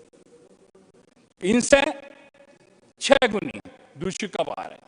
गेहूं की खरीद उन्होंने की 2,54,000 करोड़ की, हमारी सरकार ने की 5,05,000 करोड़ की। दलहन की खरीद पर बहुत जोर दे रहे थे, उनकी कुल 1,936 करोड़ की थी, हमारी सरकार की 85,908 करोड़ से ऊपर की थी। महोदय, एमएसपी पे भी खरीद की, तिलहन की खरीद भी उनकी कुल 10,261 करोड़ की थी 10 साल की, और हमारी 34,055.79 करोड़ की है। तो हमने स्वामीनाथन आयोग की रिपोर्ट तो 6 में आ गई थी, क्यों आपने लागू नहीं की थी? हमने उसको लागू किया, लागत का 1.5 गुना भी दिया और खरीदारी करने का काम भी किया। वहाँ से सॉइल हेल्थ कार्ड, इनके टाइम में सॉइल हेल्थ कार्ड नहीं थे, हमने 23 करोड़ से ज़्यादा सॉइल हेल्थ कार्ड बांट दिए। टेस्टिंग लैब 171 थी, हमारे टाइम में 12,108 हो गई। महोदय, इस तरह से हर क्षेत्र में किसानों की आय बढ़ाने का काम किया और किसानों के लिए तेजी से काम किया। लेकिन एक बात है, आज जब जयंत चौधरी खड़े हुए और जो हंगामा हुआ तो मेरे एक बात याद आई। साहब 1967 में पहली बार कांग्रेस के खिलाफ कुछ नाराजगी लोगों में हुई थी, तो संयुक्त सोशलिस्ट पार्टी के नारे लगा रहे थे, स्वतंत्र पार्टी थी, कोई कहते थे भाई खा गए राशन पी गए थे, ये देखो कांग्रेस तक है। एक पंचायत हो रही थी गोरा सोरम में, यहाँ शामली के पास है, बड़ा है। तो जो भी खड़ा होता था कांग्रेस की बुराई कर रहा था। एक ताऊ झगड़ू थे, उन्होंने कहा भाई मैं भी कुछ कहूँगा। कहो। अरे भाई वो सब यार बुराई कर रहे हो, एक गुण भी तो है क्या? क्योंकि इन सब बातों के बावजूद भी शर्माते नहीं। ये सारी स्थिति है, इन्होंने खराब की किसानों की, उसके बाद भी शर्माते नहीं। चौधरी चरण सिंह को वो मिला, यदि भारत रत्न तो खड़े हो गए सब, उसका विरोध करना चाहते, क्या चाहते आपने तो दिया नहीं। तो महोदय मैं ये बताना चाहता हूँ, मोदी जी की सरकार ने किसी एक परिवार को नहीं दिया।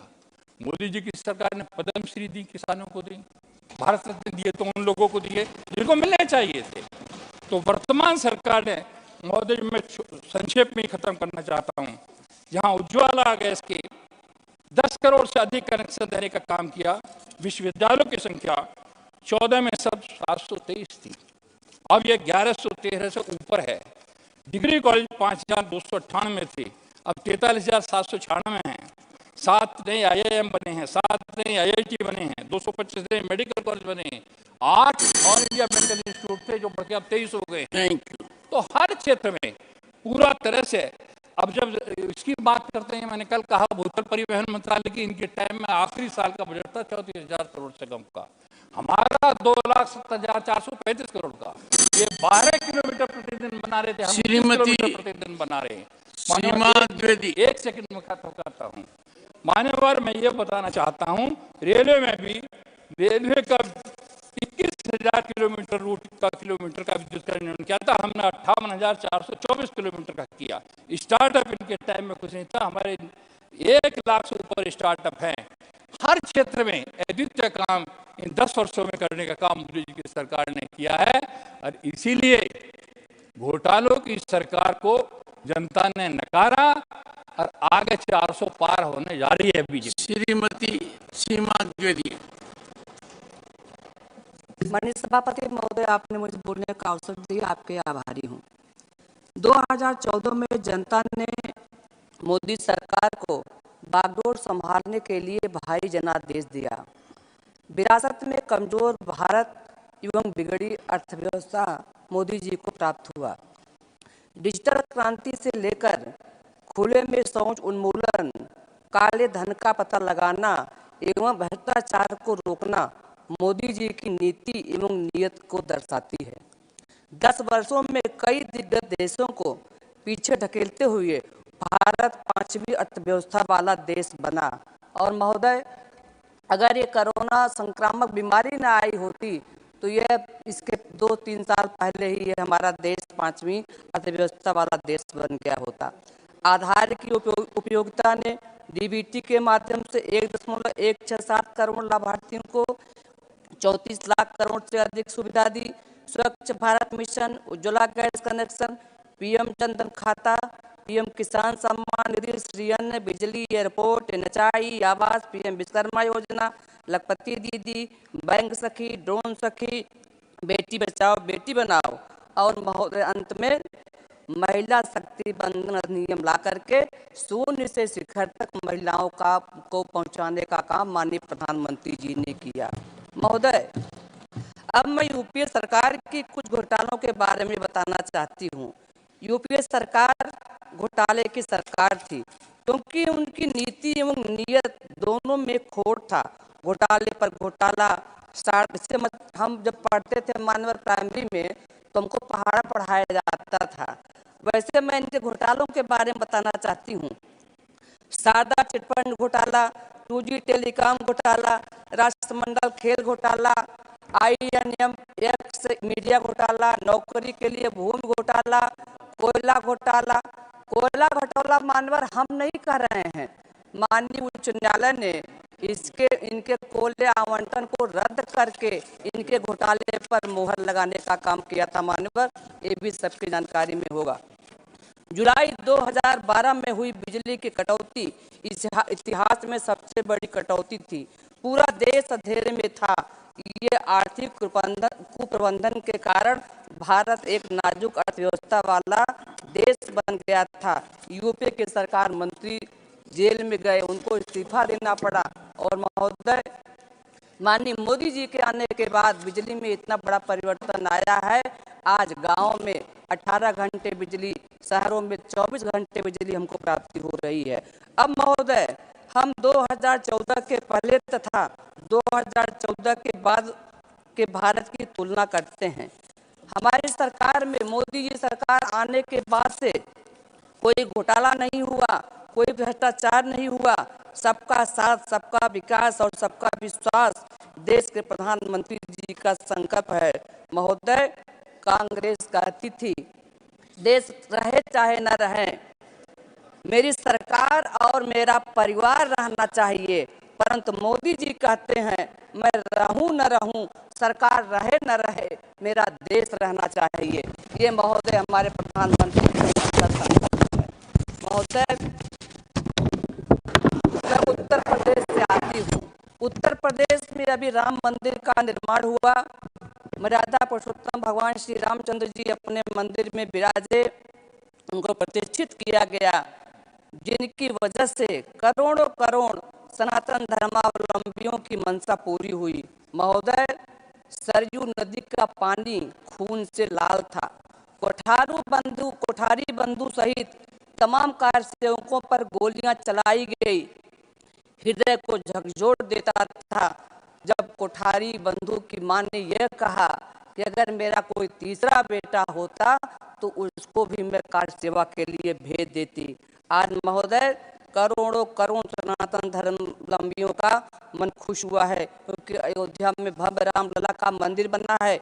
इतना ही नहीं, मोदी सरकार ने काशी कॉरिडोर, विंध्य कॉरिडोर, मथुरा में मंदिरों का निर्माण करने से महोदय पर्यटन को बढ़ावा मिलेगा, विकास को गति मिलेगी और हमारी अर्थव्यवस्था भी सुधरेगी। महोदय, कांग्रेस के जमाने में हमको याद है कि जब इनकी सरकार थी तो सड़ा लाल गेहूं ये बाहर से खरीद के लाते थे और कोटे के दुकानों में रख कर के देते थे। और महोदय, सबने देखा होगा कोटे के दुकानों पर दाना अनाज लेने के लिए लाठीचार्ज होता था। आज महोदय, हमारी सरकार लगातार निःशुल्क राशन दे रही है और आगे देते भी रहेगी। और हमारी सरकार one national plan ration card देश के लिए एक संजीवनी है। महोदय, मैं ये भी कहना चाहती हूँ, मोदी सरकार जी ने अपने कम कार्यकाल में बहुत बड़ा काम किया। एक आखिरी लाइन महोदय मैं कहना चाहूँगी। एक बात मैं ये आपको बताना चाहती हूँ कि हमारी सरकार चाहती है कि सबको घर मिले, सबको आवास मिले, सबको सम्मान मिले। तो मैं एक लाइन के साथ अपनी बात को समाप्त करना चाहती हूँ। अगर तूने सोची है किश्तियाँ डुबोने की, अगर तूने सोची है किश्तियाँ डुबोने की, तो हमने बिठानी है आसियाँ बनाने की। ये मोदी सरकार का संकल्प है। महोदय, आपने मुझे अवसर दिया, बहुत बहुत धन्यवाद। Honorable Minister, to reply the discussion.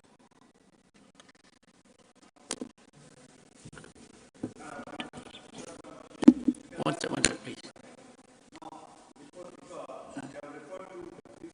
Also in yesterday's reply, I would like to thank the government for that's conferring the House must collectively thank.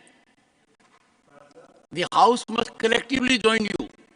It's a good sentiment. So I think nobody would object. We are thanking the government for conferring that thing. Yes. And also for MS Swaminathan was my benchmate in this very house. So we thank him, thank the government, and their contribution to the country is well known to you. I need not repeat because the finance minister was also a part of P.V. Narasimha's family. He used to go there. They are both of them couple. I remember because P.V. Narasimha used to refer to them. with me. So I again thank the government for that. And Dr. Keshav, भावना आपने कही है sir, हम नरसिंह राव जी का, चौधरी चरण सिंह जी का, स्वामीनाथन जी को, तीनों को भारत रत्न दिया गया है। इसका पूरा कांग्रेस पार्टी स्वागत करती है, समर्थन करती है।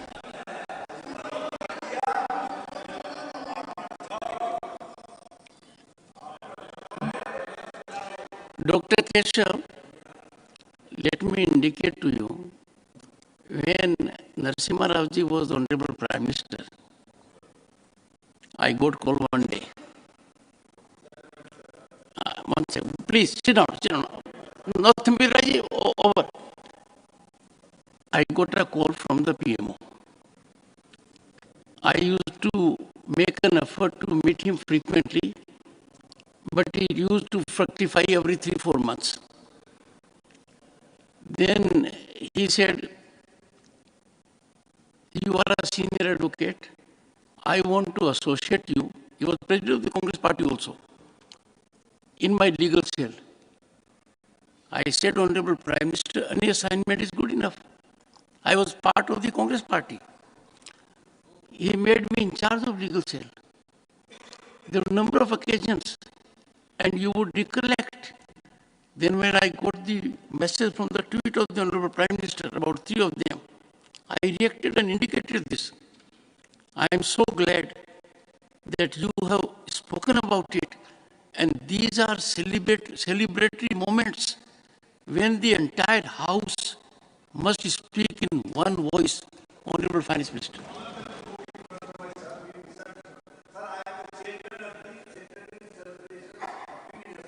That is why I wanted to go on record. Honorable Prime Minister. Chairman, sir, thank you very much. We've had a short duration discussion, but I think quite a lot of members, many of them have given us their valuable inputs on what they think of the white paper and its contents. So, giving a very brief introduction to my speech, my reply, not really getting into too much of a detail which is there in the white paper itself, because it's been laid in both the houses and I've given a fairly elaborate reply in Lok Sabha and also a fairly elaborate opening statement there, but I still would get into some details, but not too many. I understand the delay or the time that we need to conserve because you have one more discussion to take place. So the economy in 2014, which we inherited, there is a need for me to just explain that for a moment. It may suit the members of the opposition, at least some parties, particularly the Congress, to say the economy, we had left it in a prime shape, our growth rate was this per capita. And I can always have several members from our side who speak. After all, you inherited a very good economy from Atal Bihari Vajpayee's time. And maybe your first 5 years you tried benefiting the people with that good economy. But subsequently, and unfortunately after the global financial crisis, it was thorough mismanagement. All this can be said. Both sides can argue over them, but the fact is these are already sort of well analyzed, well written about, and they are out there in the public. It's not just for me to say it. We'll certainly say it because when we got the economy into 2014, when we inherited the economy, And soon after that, Honorable Prime Minister himself, a year later probably, went public to say, may not be the best time for me to get this out. He didn't at that time think whether he's going to come up with something later. But clearly the intention of why a white paper was not brought out was clearly stated by the Prime Minister himself. It would have certainly damaged the confidence the Indian citizens had in our own country, in its institutions, in the strength of its economy, in the strength of the institutions which have to serve the economy and so on. So he didn't want to shatter the confidence of the people. After all, they blessed him to come and serve the country. We all saw him evocatively bowing his head at the entrance of the parliament saying, I've come here as a servant of the people. I've come here to serve the country. There's no good crying afterwards saying, oh, the economy is really bad. I've come here, but I'm sorry. That wouldn't have been in the spirit of the things. So he very clearly said, I'm sorry, there is a lot of suggestion, but I'm not doing it in national interest, because if I put it all threadbare, it will affect the confidence of the institutions, the investors, and the people at large. So that has been explained. Now, why now? Because, as I said earlier, 10 years of toiling to get the economy back on its rail. And again, I'll bring in this parallel. We have operated in the last 10 years on two rails, like a railway rail which moves from one destination to another, on two rails.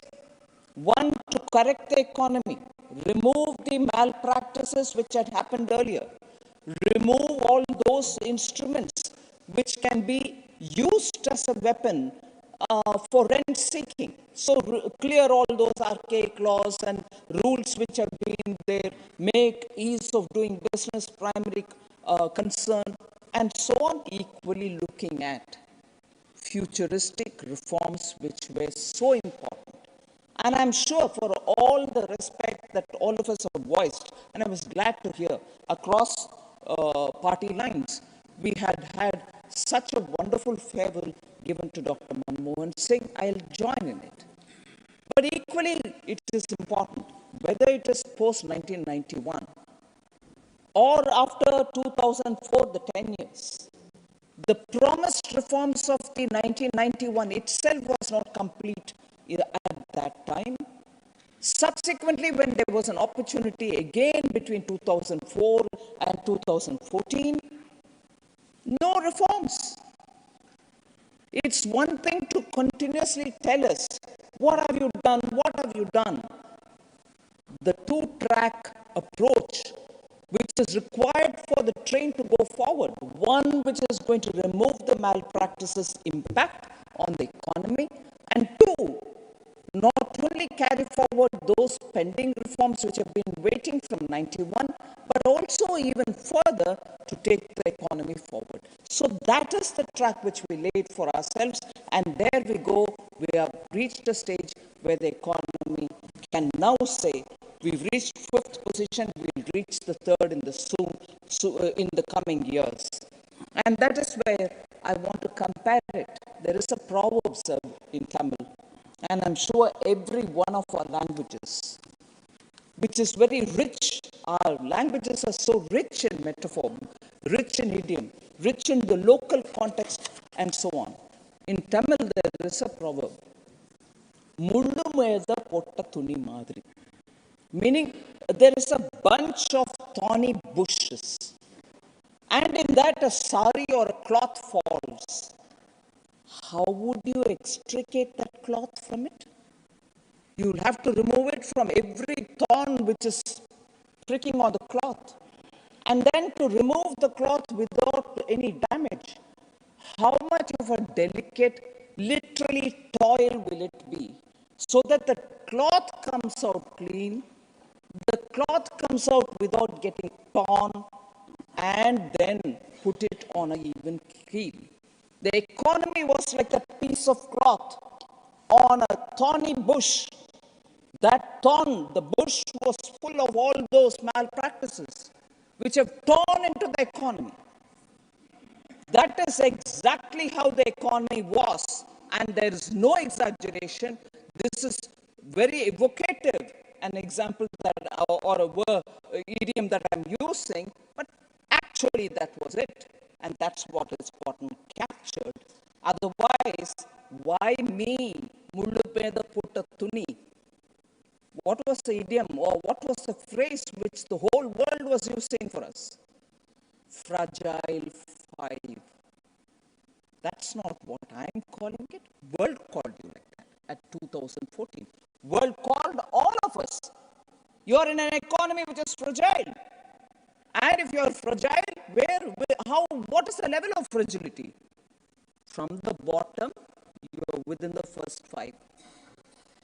If that is the halat of the economy that Prime Minister Modi and this government inherited, did we sit watching, say, wondering how to sort it out? Straight away we got into action. That is why the first cabinet decision in 2014 was one to form an SIT to remove the black money. And second was an expenditure reform commission committee which was formed under Bimal Jalanji, just so that all the profligate expenditure of the earlier government could be rationalized, more systematic and answerable methods of doing the governance will be put in place. Those were the first two decisions of this government, clearly stating the intent with which we are getting on the job of cleaning the economy and giving it new lease of life. And as a result, today I'm happy to say that we've reached where we have reached. And at this stage, as an elected government, we have every duty to inform the public of this country to these two august houses, Lok Sabha and the Rajya Sabha, where people's representatives are seated, so that they know the true picture. What was it then? Comparable time. What is it now? And what effort it took for us to restore it. Mullu meda pota tuni. I repeat it. That mind picture about our economy and the way in which it had to be delicately removed from those thorny bushes. Do legislation, do correction in the rules. Also make sure that you're giving enough incentives where it has to go in the right place. Savings by using technology. Not one thing, sir, and not at one level, sir.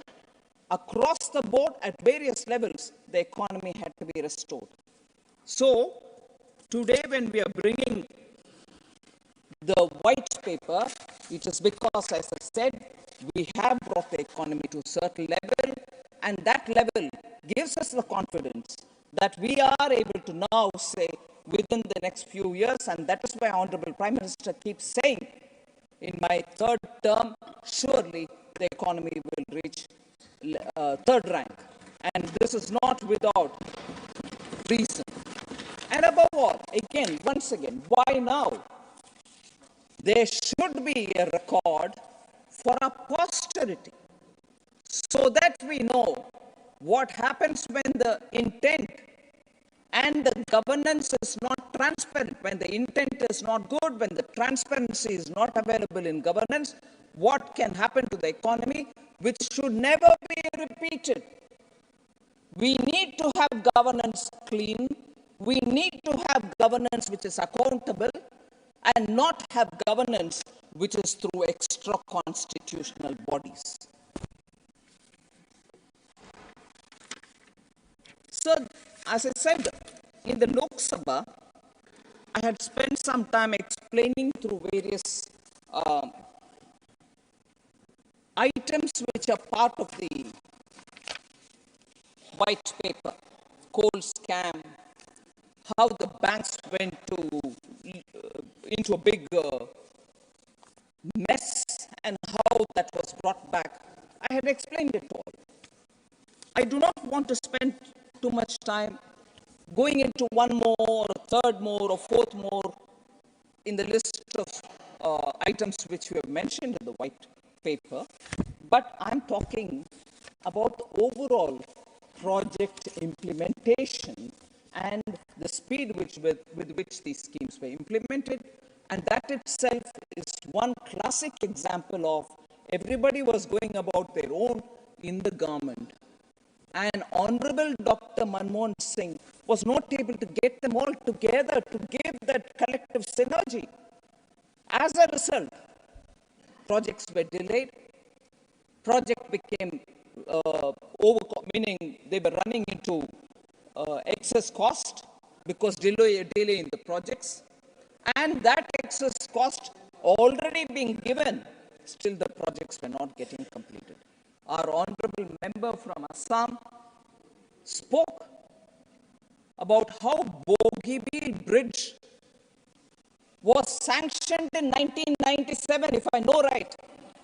The member may correct me. It took all these years for it to get completed.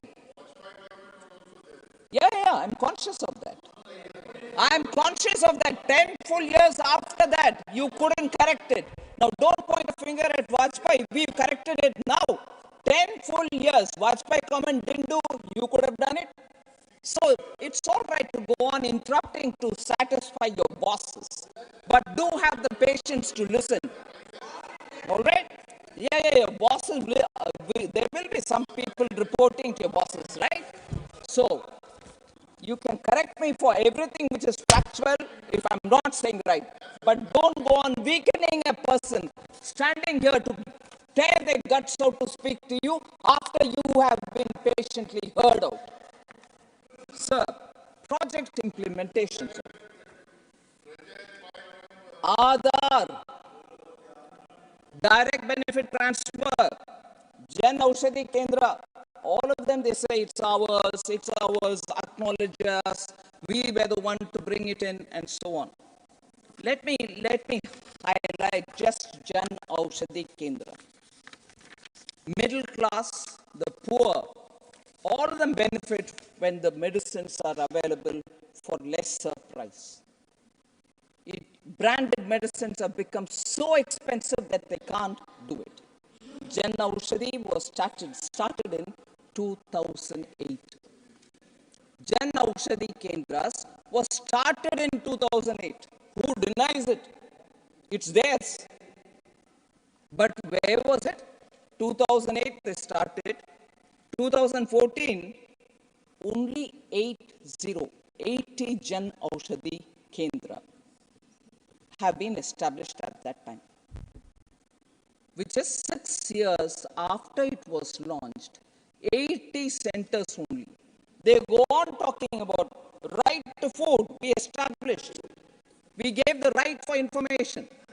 Right for medicine you also brought none. Why only 8 in 6 years? 80 in 6 years? I just want to contrast this with what Honorable Prime Minister Modi has done. Sir, the number of Jan Aushadhi Kendras reached 10,000 in December 2023.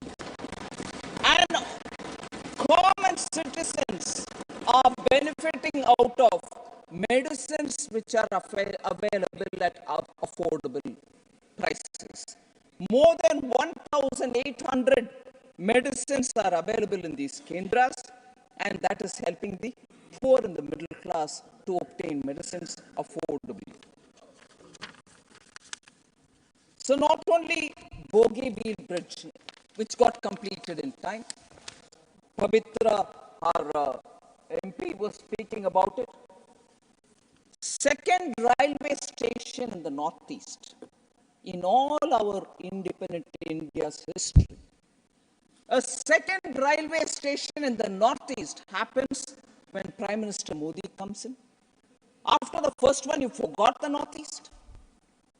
At least you remember that Dr. Manmohan Singh himself was from Assam. उधर थोड़ा काम करते, वो भी नहीं किया. Visits नहीं हुआ किसी का भी, जाते probably just I don't want to deride anybody. It's important to assimilate with people and join in their revelry also. सिर्फ उनके साथ गाना गाना और थोड़ा कम्युनल डांसिंग में पार्टिसिपेट करना सिर्फ काफी नहीं है, आगे उधर काम भी करना चाहिए, उनके साथ मिलजुल कर रहना भी चाहिए, काम भी करना चाहिए। वो तो नहीं हुआ sir.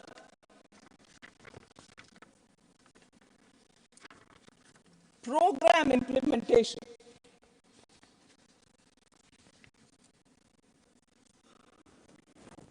I like to state it here.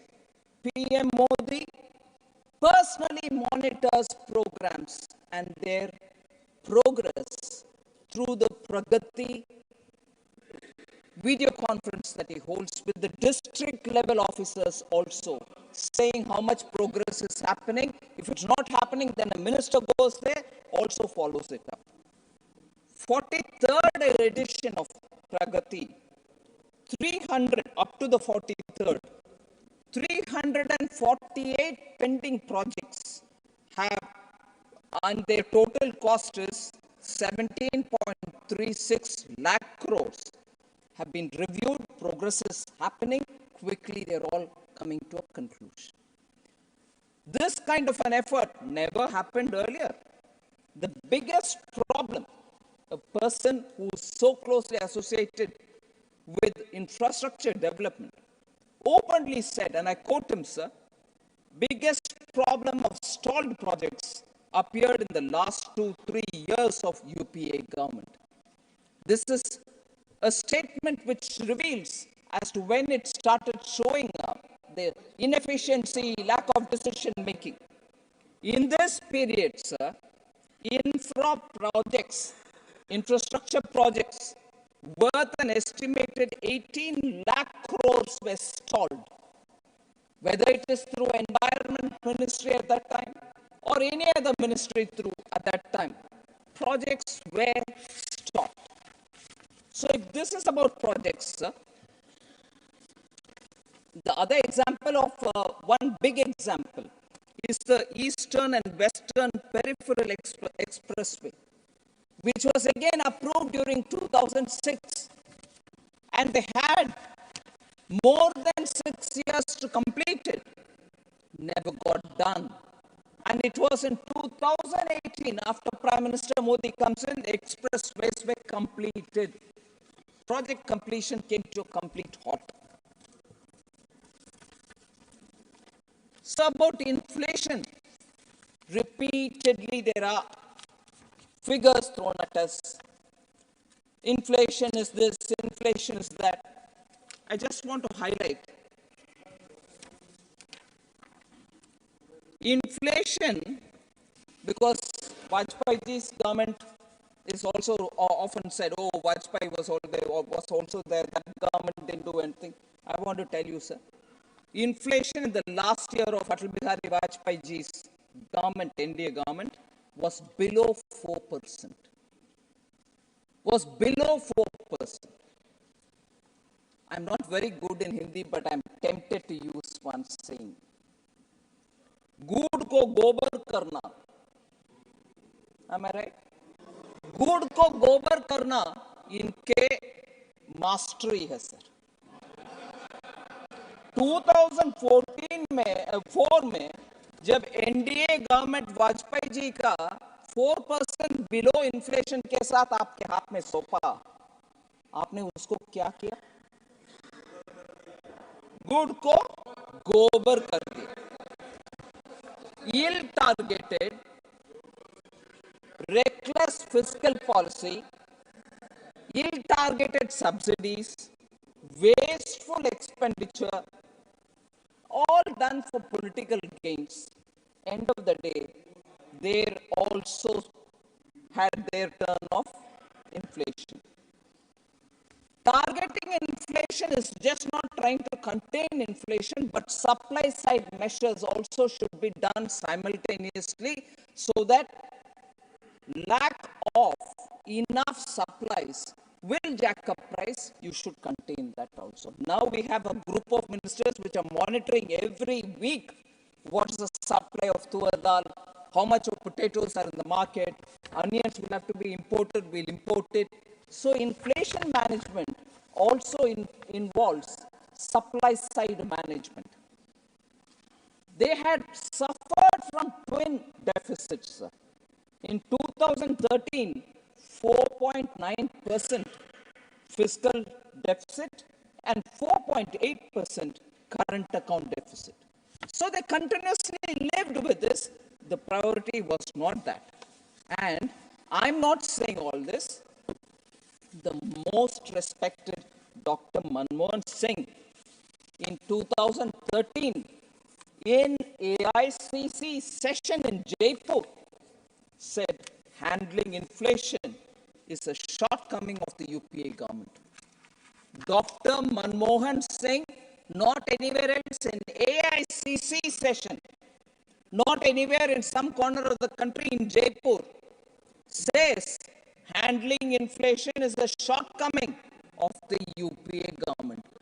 इसके बाद बार बार इन्फ्लेशन के ऊपर आपने क्या किया, हमने अच्छा किया, हमने अच्छा, अरे डॉक्टर मनमोहन सिंह ही कह रहे हैं भाई, inflation management is a shortcoming of UPA government, वो खुद कह रहे हैं sir.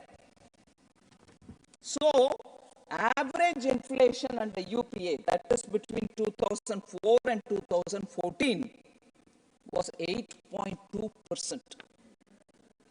Average retail inflation during UPA 2, which is 9 to 14, was over 10%. Double digit. So double digit inflation occurred 9 times from January 2012 to April 2014. 9 times it went beyond 10%. So inflation management के ऊपर हमें ज्ञान देते रहते हैं. So the economic pain which the poor people had to face, please introspect before you accuse us. What are we doing, sir, to contain inflation? Strengthening buffer stock, making sure key food items are kept in the buffer and released to the market every now and then, open market operations, easing out on imports, whether of food, whether of pulses or oil, edible oil. And somebody did refer to Bharat Atta, Bharat Dal. Yes, we had to make sure that wholesale we purchase, pack them in containers or bags which are saleable in Mother Dairy or NAFED or some Markfed kind of institutions. Therefore, when we did this, Bharat Atta 27 rupees 50 paise per kg. Already we have sold 2.37 lakh metric tons as of 28 January 2024, which means the subsidized, easily available atta now is available for the common man in different places, and they notice it and they bought and benefited from it. We have taken measures, and as a result, subsidized Bharat Dal 60 rupees per kg bags and 55 rupees per kg if it is 30 kg bag. 2.97 lakh metric tons as of 31st January has already been sold, meaning poor people have already taken it from these various outlets. Onions are available at 25 rupees per kg, sir. And for that, 3.96 lakh metric tons have been already sold by 3rd February 2024. Only recently have we started Bharat rice being sold at 29 rupees per kg. So I think even in the question hour, sir, I've gone into detail about how inflation has been managed. I don't want to elaborate on it. Much has been said also in the white paper. So there are just one other thing. Very senior member, respected K.C. Venugopalji had raised a lot of issues. I just want to highlight the few information which also some other people talked about government jobs. So I want to highlight the unemployment rate for graduates has declined from 17.2% in 2017-18 to 13.4% in 22-23. Unemployment rates for overall for everybody declining from 5.8% in 2018 to 2019. Now it's come down to 3.2% 22-23. So it's coming down. The PLI scheme also witnessed over 1.07 lakh crore of investment, leading to production of 8.7 lakh crores. Employment generation through that is about 7 lakh for individuals, 7 lakh individuals. Sir, the yearly net payroll additions to the EPFO, till some time ago, the minister was here, the net payroll additions to the EPFO more than tripled from 61 lakhs to 139 lakhs in 2022-23. So, government jobs in particular, someone did raise that question. As many as 8,82,191 central government vacancies have been filled up. I think it was Tiruchi Shivaji, he's not here now, have been filled up in the last 9 years as compared to just 6 lakhs which was filled up during 2004 to 13. Regional recruitment boards gave government jobs of 4,30,592 youths between 2014 and 2023. Government launched the Rozgar Mela in October 22, as a result of which today 6.32 lakh people have already got appointment letters in their hand. 10 lakh central government jobs are being given through that.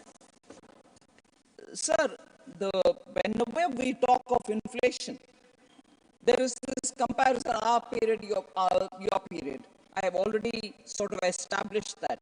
One important fact, sir, despite collapse in crude oil prices, in the second half of financial year 9, financial year 10, full year, and financial year 11, the inflation was running in double digits, which is what I said. Crude oil prices were coming down, but that benefit was not being passed on to the common public. That's their policy. What is Prime Minister Modi's policy, sir? When crude oil prices were at one level, when they started coming down twice, once before Deepavali 2022 and 21 and 22 again, we reduced the prices of excise. As a result, the pump price of fuel came down. So the passing on to the common citizens is a very important criteria which UPA never followed. So specifically, questions about EDs being used, weaponized, CBI is being weaponized.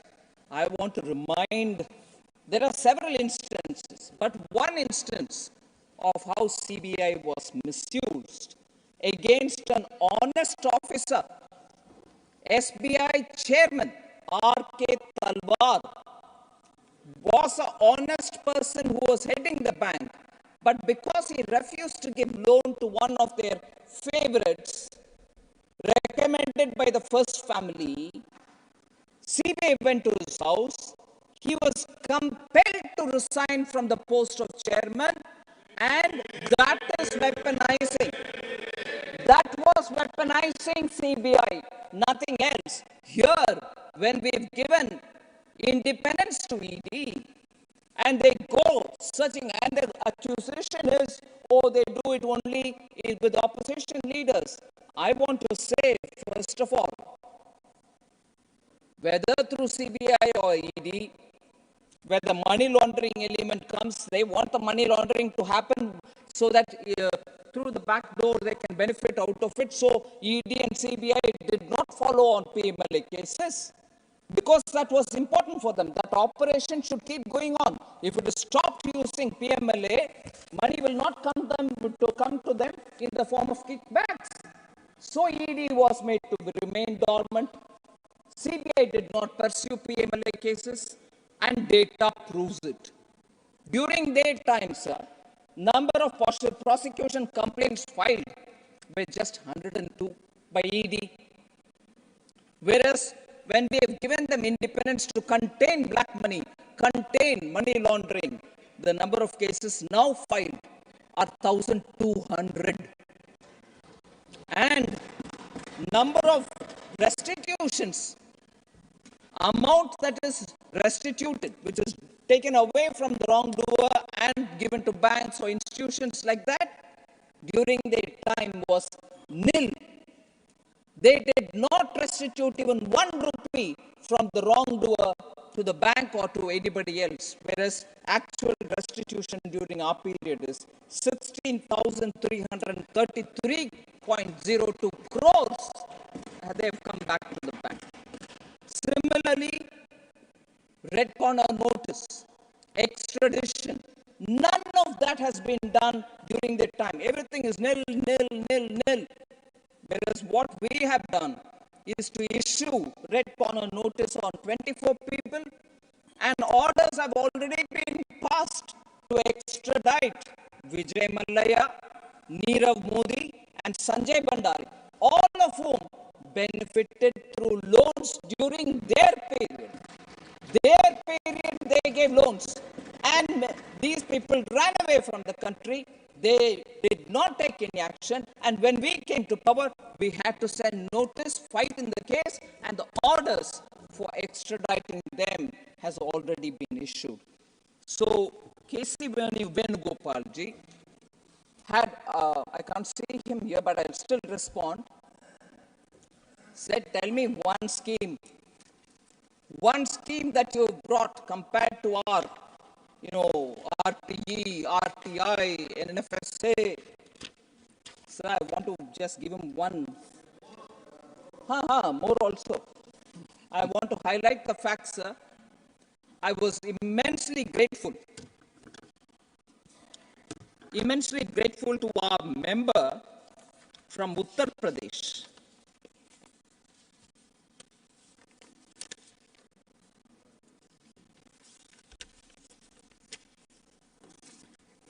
I'm immensely grateful to our member from Uttar Pradesh, Rajya. He spoke, sir, to tell you what exactly is the mindset. He's a policeman. Oh, is he? He's a former DGP. Oh, I better be careful then. But still, he spoke total truth. I'm not. No, what I meant was DGPs have expertise on account of their training to know the mindset. Sir, he actually nailed the point so effectively.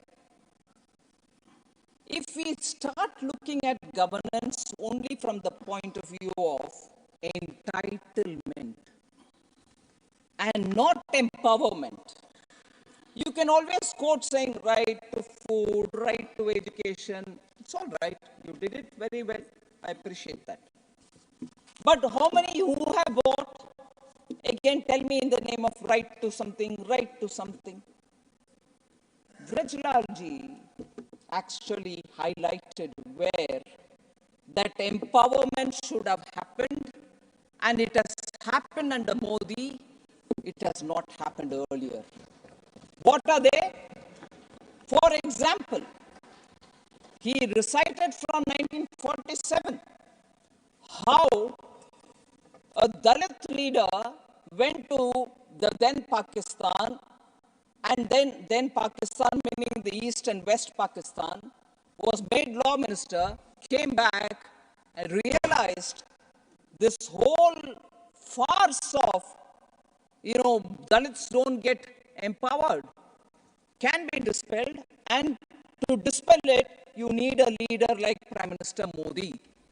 47 till today, that approach of empowering Dalits has not happened. Empowering tribals hadn't happened. I am giving that example based on also what Rajlalji highlighted. Dalit, tribal, 5 of the sacred sites of Dr. Ambedkar have been bought and established and flourishing under Prime Minister Modi's time. They could contribute to Dr. B.R. Ambedkar only in one way. They feared people who would overshadow the first family, whether it is Dr. B.R. Ambedkar or farmer leader Charan Singh ji or Shama Prasad Mukherjee ji. They make sure that such leaders, Karpuri Thakur ji, they make sure that leaders who they perceive as being a threat to the first family, they undermine. They make them lose in elections. They come to insignificance. And when somebody else gives them the recognition, gives them the due honor, we cannot digest it. That's the story, sir. I'm thankful to our member, Rajlalji, to have brought that point back. Tribal leader today, a woman leader from Orissa, is occupying the highest position as President of India. And that is because Prime Minister Modi has given them. And Birsa Munda ji, who is Bhagwan for tribals, that day has been declared as a day for Samman of all the tribals. Why couldn't they do it during that time? No, they were believing only to keep them as vote banks and giving you a few crumbs. You remain there, but give me vote. That's the story. Prime Minister Modi doesn't believe in that. He believes in empowering them, honoring them. And that is the similar treatment and recognition which was given to the Shahbzades, the 2 young children of the Guru who gave their lives to protect this country. So the approach is empower people, don't keep them under your thumb because you want their votes by throwing some few crumbs. No, that is the approach with which we've gone, and therefore asking us, tell me what that one signature project that you've got. We brought right to education, right to farmers and everything else. But even when doing that, the so-called Right to Food Act, even when doing that, they do one thing here. Internationally, they do things to undermine that thing here. If you're giving us right to food, how did you go to Bali in 2013 and give away the right for doing MSP-based procurement from farmers, keeping a buffer stock, releasing that through PDS? You gave it all away by signing the Bali Declaration in Indonesia in 2013. And here you're coming and telling us we've given right to food? From 2017, sir, if only that agreement and Bali Declaration were to be implemented, we wouldn't be able to procure 1 grain of rice from the farmers today. We wouldn't be able to have a ration shop today.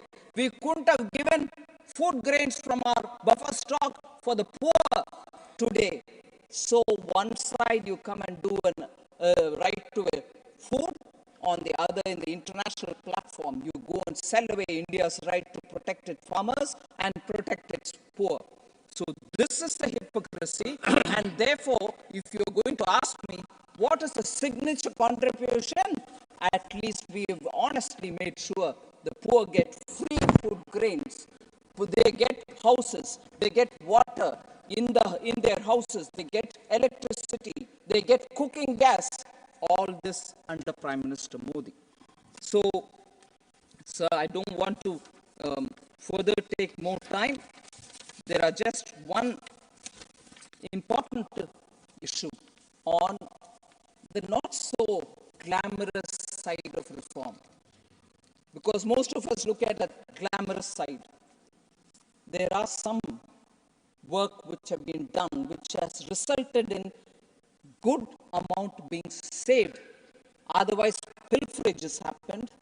And because of pilferages, the government was short of revenue. Now that we save it, we are able to do more projects for the poor. So we introduced, I did say that the expenditure reforms committee was formed, and as a result, the budget cycle also was changed. State governments, because we presented budget at the end of February, state governments which used to present their budget in the month of February would not have the details of the center's budget details, and as a result, they were presenting budgets on the, because we were presenting our budget in the end of February, they were just presenting something and trying to readjust. That got corrected because budgets were started being presented on 1st February. States now are able to get an idea of what is coming to them and plan for themselves. That is one. Second, plan, non-plan expenditure.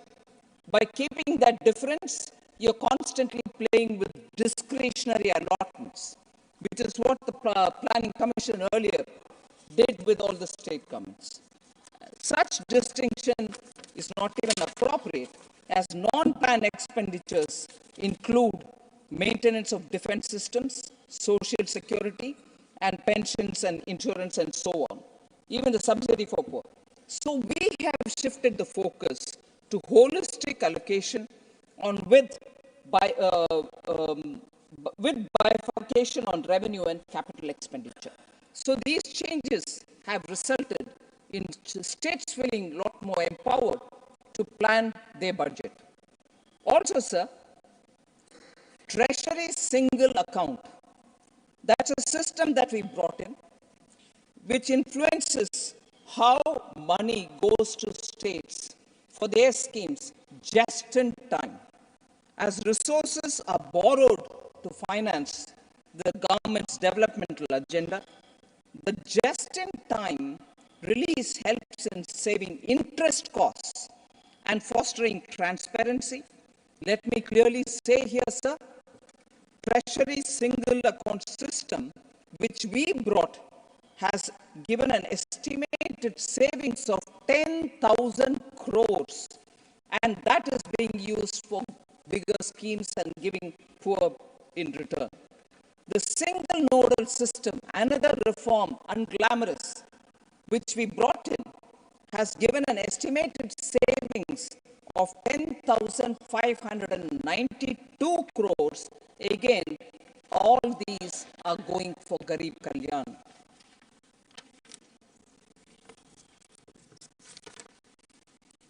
Sir, MSME, this is my last point.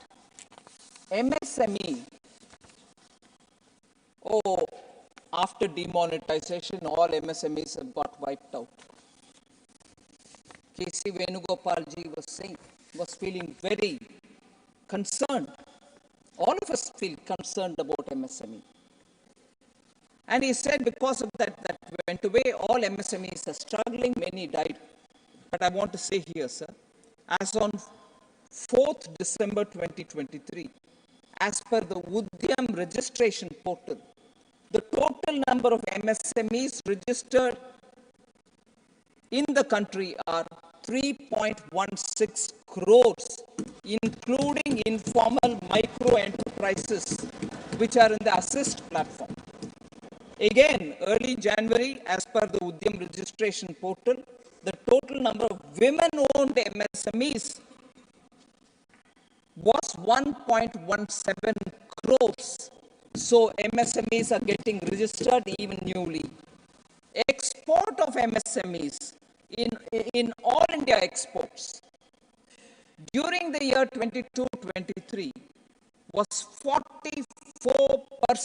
Do you think it will happen in 22-23 if post demonetization all MSMEs got wiped away? 40%, 44% of all India exports are happening through the MSMEs. So they should do some more homework rather than come with general observations which are getting disproved each time data is thrown at them. Sir, the efforts that we take are during the COVID itself.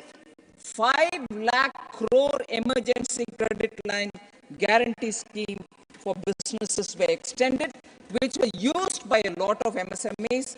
And I'm telling you with great sense of pride that even as we come to the end of that period, many of them have honored their own loans returns and servicing the interest.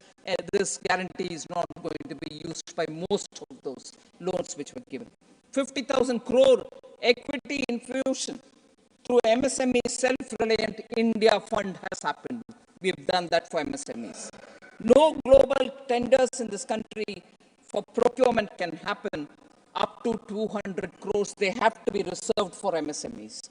No global tenders. Similarly, sir, launching an online portal, Champions, in June 2020 to cover many aspects of e-governance so that they can be made easy. Inclusion. When we think of MSMEs, we think of only manufacturing. But what we've done is also to bring in small traders onto this. Retail and wholesale traders are also now recognized as MSMEs. They can get all the benefit. Non-tax benefits have been extended for 3 years in case of an upward change in status of MSME. Rollout of racing and accelerated MSME performance program with an outlay of 6,000 crores over 5 years. And lastly, sir, the Udyam Assist platform, which was launched in 23 to bring informal micro enterprises under the formal ambit to avail priority sector lending has also been done. So MSME can now take the money which is coming under the priority sector lending umbrella. So lastly, I was a bit appalled. Madam, this is second lastly. Did I say one lastly? I'm sorry. Second lastly. I'm sorry, sir. I'll correct myself. Sir, who made Charan Singh PM? Was an observation by K.C. Venugopalji. People make PMs. I hope the Congress party is not living in that thing. They make PM, they throw PM, they bring in PM, they reject PM. No. People have rejected the Congress. But if you're well aware of that politics of that time, sir. Indira Congress decided to extend support to Chaudhary Charan Singh, who took oath as Prime Minister on 28 July 1979. Within 24 days, he resigns. Why? Because Indira Gandhi's Congress withdrew support from him. Charan Singh said he resigned because he was not ready to be blackmailed into withdrawing cases against Indira Gandhi. Indira Gandhi cases which were put on her post-emergency. Indira Gandhi ji wanted Charan Singh to withdraw certain cases against her relating to the excesses committed during emergency, and he refused. Charan Singh ji said, while resigning, and I quote, "The country would not have forgiven us if we had, for the sake of remaining in office, agreed to withdraw prosecutions against persons responsible for atrocities during emergency. Unquote. That's the honor with which that person left from there. The Chaudhry Charan Singh Ji had to leave because he didn't think he should yield to that blackmail. So it was the Congress party which brought down Chaudhry Charan Singh Ji in 1979. Good that K.C. Venugopal Ji brought that up. It's all right for them to now say, it's all right, you go away to his grandson. But the fact remains, they had no respect for Chaudhry Charan Singh Ji. This is the way they blackmailed him. An honorable man that he was, he said, no, I'm not falling into this, and he went away. Similarly, today, I'm grateful that our government has honored P.V. Narasimha Rao Ji. Many things can be said. 91 reform, if he wasn't the Prime Minister at that time, even an economist, Dr. Manmohan Singh, couldn't have performed what he did as a government. Congress party did not even have the gratefulness to recognize him even after his death. The pictures, the video of the party's office, headquarters office, gate closing, even as his corpse was going, will bring tears to anybody's eyes. A person sacrifices and serves a party, but because of prejudice, you ignored him even after his death. That is the gratefulness this party has shown. And I don't need to say that it is the party which gave, under their own prime ministers, the prime ministers gave themselves Bharat Ratna. Nehruji, Indiraji, all gave themselves the Bharat Ratna. They didn't bother about others. And they certainly didn't bother about Dr. B.R. Ambedkar, who they constantly kept defeating in political fields. They didn't give the Bharat Ratna to him.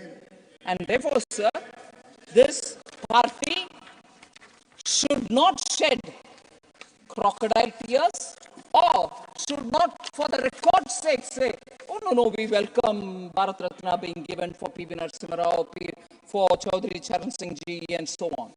They've proven when they were alive how torturous their lives were, how they tortured them. All that is very clear, and it will go on the records of the parliament as to how, when they were alive, they tortured them, insulted them, and now when a different party, when Prime Minister Modi gives them Bharat Ratna, they are not even able to gulp the fact. Thank you very much.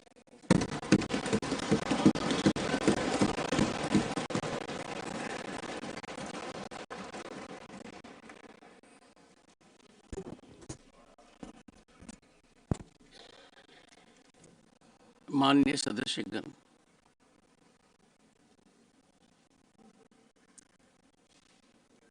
आज का दिन मेरे लिए अत्यंत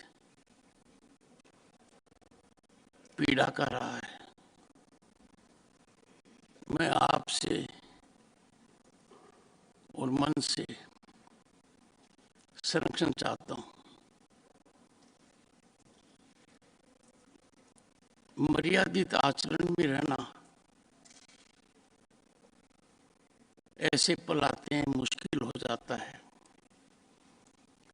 पूर्ण सद्भाव के साथ सदन की प्रतिष्ठा को ध्यान में रखते हुए दुखी और आत्मन से मैं आपके समक्ष चिंतन का एक विषय रखता हूं।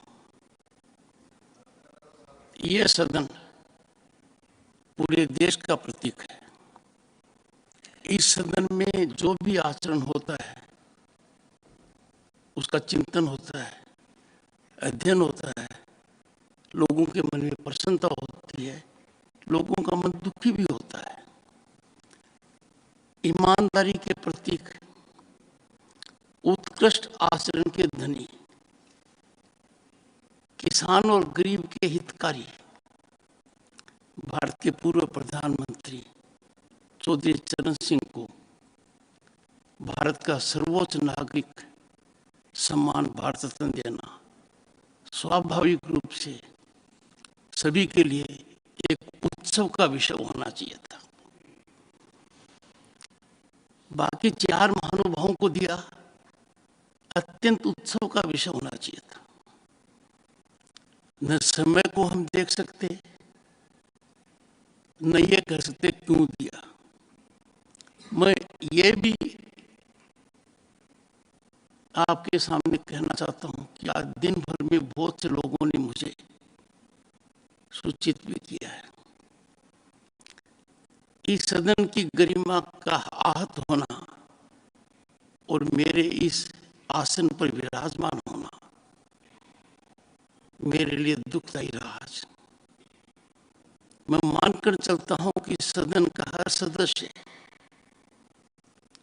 भारत के इस महान सपूत को जो भारत रत्न दिया गया उस पर गर्व महसूस करता है। उनके पोते को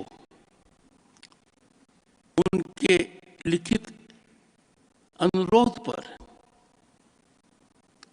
कुछ समय सदन में देना स्वाभाविक था। चौधरी चरण सिंह किसी परिवार में सीमित नहीं है। चौधरी चरण सिंह अपने उस परिवार के भी सीमित नहीं, वो पूरे देश में थे। जब ये मुद्दा उठा और जो आचरण मैंने देखा और आप सबने देखा वो अप्रत्याशित था, अपमानजनक था, पीड़ादायक था, हमारी गरिमा के विपरीत था। हमारा आचरण इतना छोटा था उस दिन कुछ लोगों का कि मैं शर्मसार हो गया।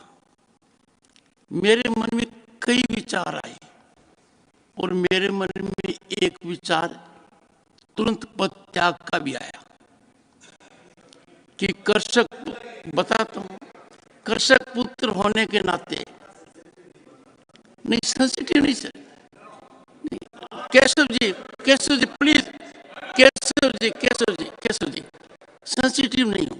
मैंने जीवन में कभी भी, आप मेरे से कई बार मिल चुके हैं, आपकी हर रीजनेबल बात को मैंने देखा है। फिर मेरे को बताया गया कि मैं इस पद पर पदासीन नहीं हूं। मैं इस पद पर पदासीन हूं by virtue of being ex officio the vice president of the country. उस पद की वजह से मैं यहां हूं।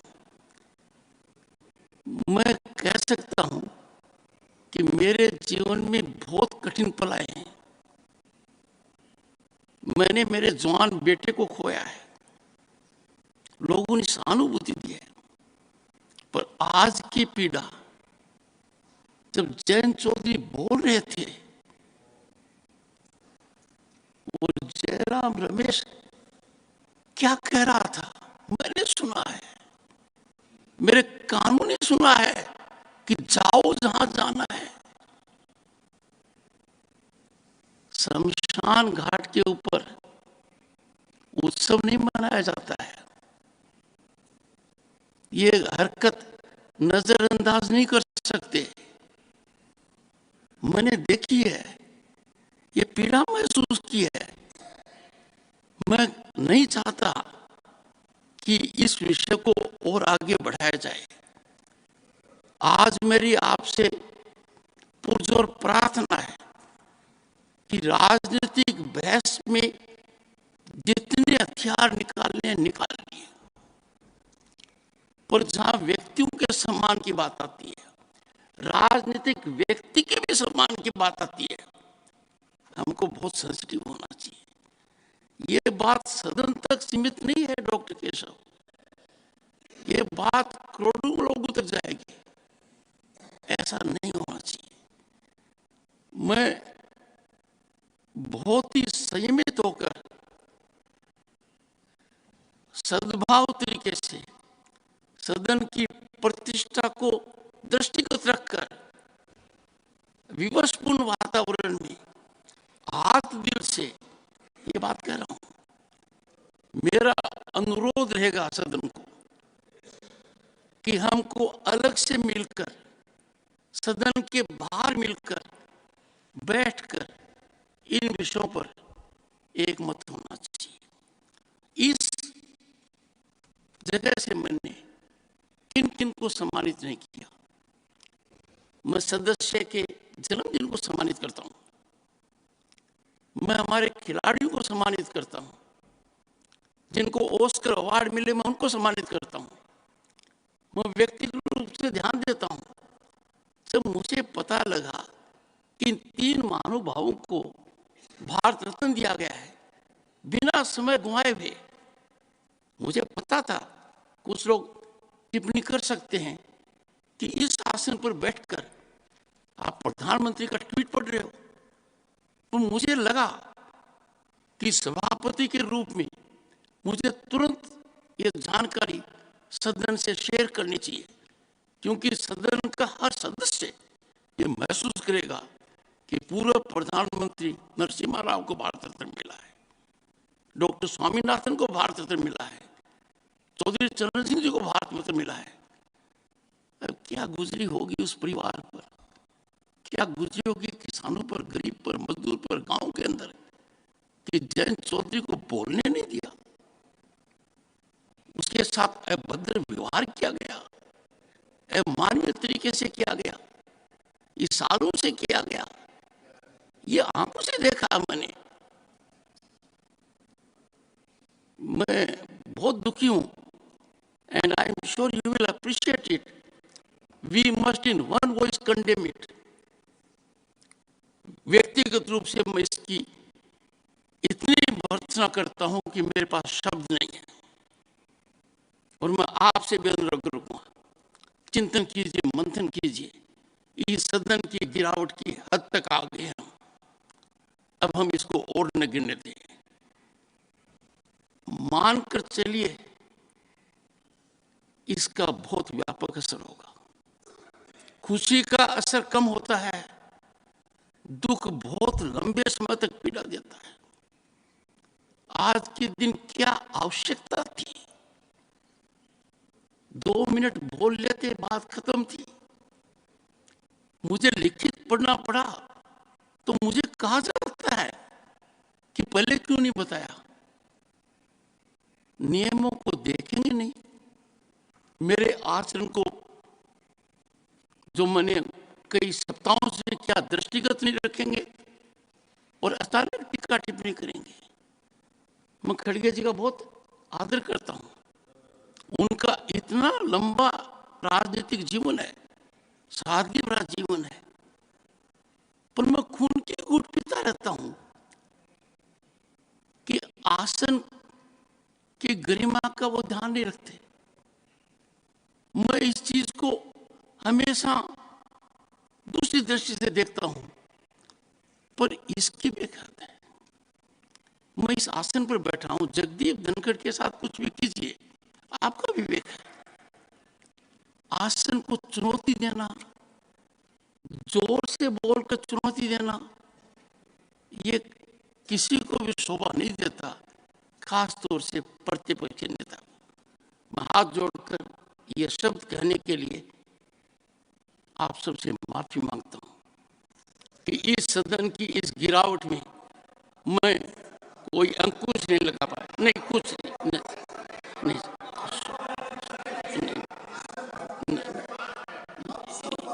नहीं, ये please, short duration discussion.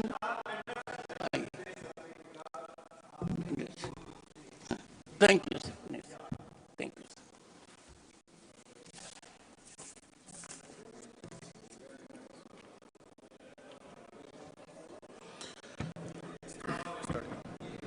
Short duration discussion. Notices have been received from the following members to raise a discussion.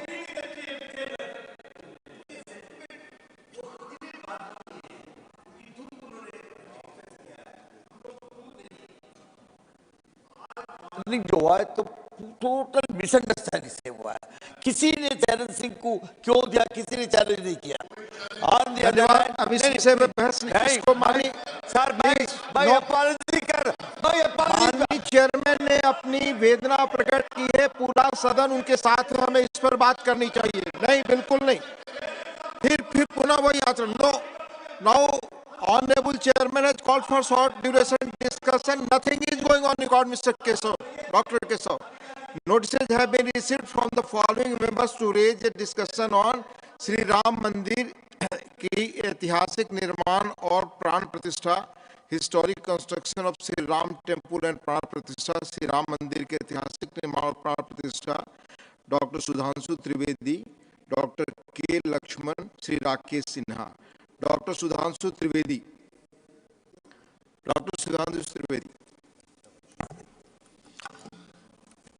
माननीय सभापति महोदय, आज जब हम लोग इस कालखंड में खड़े हुए हैं तो मुझे लगता है कि जब मैं किशोरावस्था में था और श्री राम जन्मभूमि का आंदोलन प्रारंभ हुआ था, उस महान यज्ञ में जिसमें करोड़ों लोगों ने कई पीढ़ियों तक अपनी आहुति दी, उसकी पूर्णाहुति देखते हुए देखना अपने आप में एक बहुत सुखद अनुभव होता है।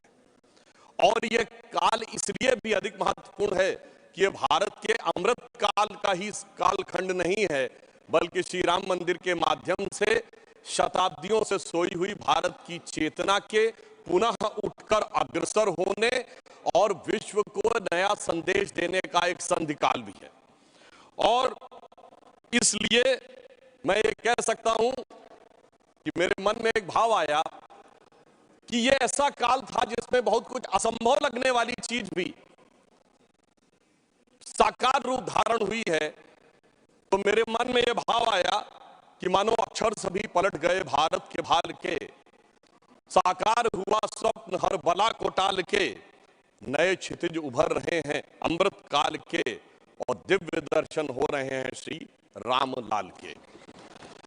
मान्यवर, भगवान राम उस भारत की स्व की अनुभूति है जो भारत के स्वतंत्रता के बाद निश्चित रूप से प्रकट होनी चाहिए थी, जो अनादिकाल से भारत में उत्तर से दक्षिण तक, उत्तर में यदि गुरु गोविंद सिंह जी ने गुरुमुखी में रामावतार लिखा तो दक्षिण में तमिल में कंबन ऋषि ने वही रामावतारम नाम से ही लिखा, तो बंगला में कृतिवास ने यदि लिखा, तो हिंदी में तुलसीदास ने लिखा, तो उत्तर दक्षिण पूर्व पश्चिम से सब तरफ भारत के प्राण को अनुप्राणित करने वाला यह तत्व था। इसीलिए महात्मा गांधी ने भी जिस समय स्वतंत्रता आंदोलन की शुरुआत की तो अपना राजनीतिक दर्शन रखा था राम राज्य, और प्रतिदिन का भजन रखा था रघुपति राघव राजा राम, अंतिम शब्द रखा था हे राम। परंतु हे राम मैं ये कहना चाहूंगा, उन राम को भी प्राण प्रतिष्ठित करने में इतना संघर्ष करना पड़ा जो भारत के समाज से लेके आध्यात्म और मन तक विद्यमान थे, जिसे हम लोग उस आंदोलन के समय कहते थे कि तन प्रभु राम का, मन प्रभु राम का, तो हर क्षण बोलिए जय श्री राम की, आस प्रभु राम की, श्वास प्रभु राम की, तो प्रति क्षण बोलिए जय श्री राम की। मगर आगे समस्या ये थी, तो हम कहते थे शासन चलाए चाहे सीने पर गोलियां, परवाह नहीं कीजिए शरीर और प्राण की, आए आपदाएं विपदाएं भले कितनी, बनाएंगे हम मंदिर सौगंध श्री राम की। और आपदाओं विपदाओं को पार करते हुए वह सौगंध आज पूर्ण हुई।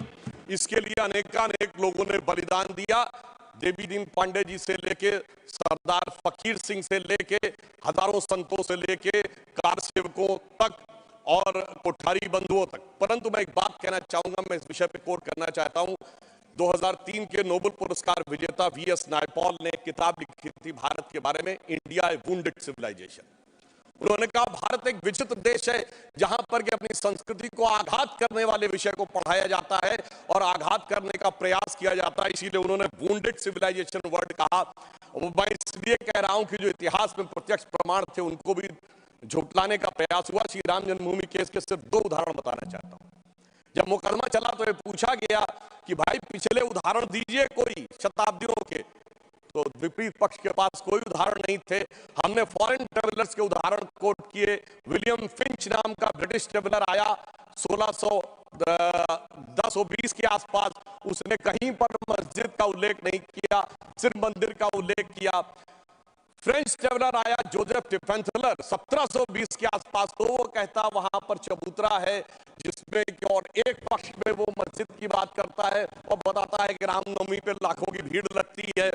परंतु उसके बावजूद एक मजेदार बात बताना चाहता हूं, जब से ब्रिटिश डॉक्यूमेंट आया तो जो पहली एफआईआर ऑफिशियली दर्ज हुई है नवंबर 1858 में, फैजाबाद के थानेदार को रिपोर्ट दी गई है कि 25 निहंग सिखों ने आकर कब्जा कर लिया है, यज्ञ हवन किया है और मस्जिद जन्म स्थान के सब तरफ राम राम लिख दिया। और जानते हो उस पे सभापति महोदय सिग्नेचर क्या है? मुतवली मस्जिद जन्म स्थान। आप बताइए, जन्म स्थान पहली एफआईआर में खुद मुतवली लिख रहा है और उसके बाद इस विषय को इतना बढ़ाया गया। और स्वतंत्रता के बाद मैं एक बात कहना चाहता हूं, 22-23 दिसंबर 1949 की रात को जब श्री राम लला प्रकट हुए, उसके बाद ये ध्यान देने योग्य बात है, ये समुदायों के बीच के संघर्ष का विषय नहीं था, ये भारत के स्वाभिमान का विषय था। 12 साल टाइटल सूट की मियाद होती है, 12 साल तक मुस्लिम पक्ष सुन्नी सेंट्रल वक्फ बोर्ड उस पर पैरोकारी नहीं था। 1961 में, दिसंबर 1961 में जब 12 साल पूरे होने में 4 दिन रह गए थे, तब सेंट्रल सुन्नी वक्फ बोर्ड उसमें पैरोकार बना। क्यों? कुछ सेक्युलरिस्टों ने समझाया, कुछ लेफ्टिस्टों ने समझाया। और इसका उल्लेख है कि मोहम्मद साहब ने अपनी किताब में किया है कि मुस्लिम समाज में बहुत बड़ा तबका मानता था कि हमें इस विषय में पढ़ने की जरूरत नहीं है, परंतु राजनीति के चलते हुए भारत के स्वाभिमान का विषय ये इसका प्रतीक बना। परंतु उसके बाद कोर्ट का निर्णय आया, संपूर्ण मर्यादाओं को पूर्ण करते हुए आज ये दिन आया। तो मैं कई बार हम लोग कहा जाता कोर्ट का निर्णय आया तो इसमें आपने क्या किया, तो मैं बताना चाहता हूं, हम जब जब सत्ता में आए 1991 में कल्याण सिंह जी की सरकार ने आकर 67 एकड़ भूमि का अधिग्रहण किया। उसके बाद याद करिए खुदाई पर रोक लगा दी गई थी।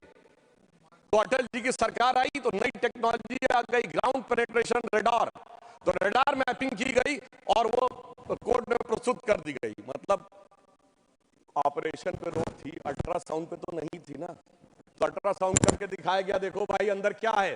फिर कोर्ट ने परमिशन दी और उसी खुदाई की हुई 2003 में, और उसके अंदर जो साक्ष्य निकले उसी से 30 सितंबर 2010 का Lucknow bench of Allahabad high court का जजमेंट आया, जिसने गर्भगृह श्री रामलला विराजमान को दिया। अब जब मोदी जी की सरकार आई तो क्या अंतर था? विषय सुप्रीम कोर्ट में आ चुका था। सबसे बड़ी समस्या यह थी कि सुप्रीम कोर्ट में सारी की सारी प्रोसीडिंग सिर्फ इंग्लिश में होती है और वहां सारे डॉक्यूमेंट्स जो हजारों हजार पेज के थे उनको इंग्लिश में ट्रांसलेट करना था विद ऑथेंटिक डॉक्यूमेंट्स, जिसमें अरबी फारसी के भी थे, संस्कृत के भी थे, सबके थे। तो हमारी सरकार में आने के बाद अगर 60 साल उसमें लगे थे, हो सकता 50 साल इसमें भी लग जाते, क्योंकि बहुत से लोग वकील का चोला ओढ़कर खड़े होकर ये भी कहते थे फलां साल के पीछे ले जाइए इस जजमेंट को। मगर मोदी जी की सरकार ने आने के बाद 24/7 लगाकर सारे के सारे जो डॉक्यूमेंट्स थे उनका केवल 2-3 वर्षों में ट्रांसलेशन किया और उसके बाद जाके कोर्ट में अर्जी लगाई कि डे टू डे हियरिंग होनी चाहिए, क्योंकि हमारी सरकार तो उसमें विचार करती थी कि हनुमान तेहि परसा करी पुनि कीन्ह प्रणाम, राम काज कीन्हे बिनु मोहि कहा विश्राम। और फिर आपने देखा कि वो जब जजमेंट आया, और ये भी एक सुखद संयोग देखिए कि मान्यवर, हमसे टीवी डिबेट में अक्सर बहुत पूछा जाता था कि आ गए भाजपा वाले, कहते हैं रामलला हम आएंगे, मंदिर वहीं बनाएंगे, तारीख नहीं बताएंगे। महोदय, राम का मंदिर कोई इमारत नहीं थी, ये भारत की भव्यता का आगाज था, और वो तारीख कोई तारीख नहीं थी, वो काल की गति थी। और वो तारीख क्या थी मैं बताना चाहता हूं। जब रामलला इस मंदिर में आए हैं तो वो तारीख आई है 4 करोड़ गरीबों को घर लेकर आई है, 11 करोड़ लोगों के लिए शौचालय लेके आई है, 54 करोड़ लोगों के लिए जनधन अकाउंट लेके आई है, हर गांव में बिजली, हर गांव में सड़क लेकर आई है। और इतना ही नहीं, हर शहर में हर राज्य में एयरपोर्ट लेकर आई है, समुद्र पे सबसे बड़ा सेतु अटल सेतु लेकर आई है, और चिनाब नदी पे दुनिया का सबसे ऊंचा पुल चिनाब का पुल लेकर आई है, हाईएस्ट एफडीआई लेके आई है, हाईएस्ट फॉरेन एक्सचेंज रिजर्व लेके आई है, फास्टेस्ट ग्रोइंग इकोनॉमी लेके आई है।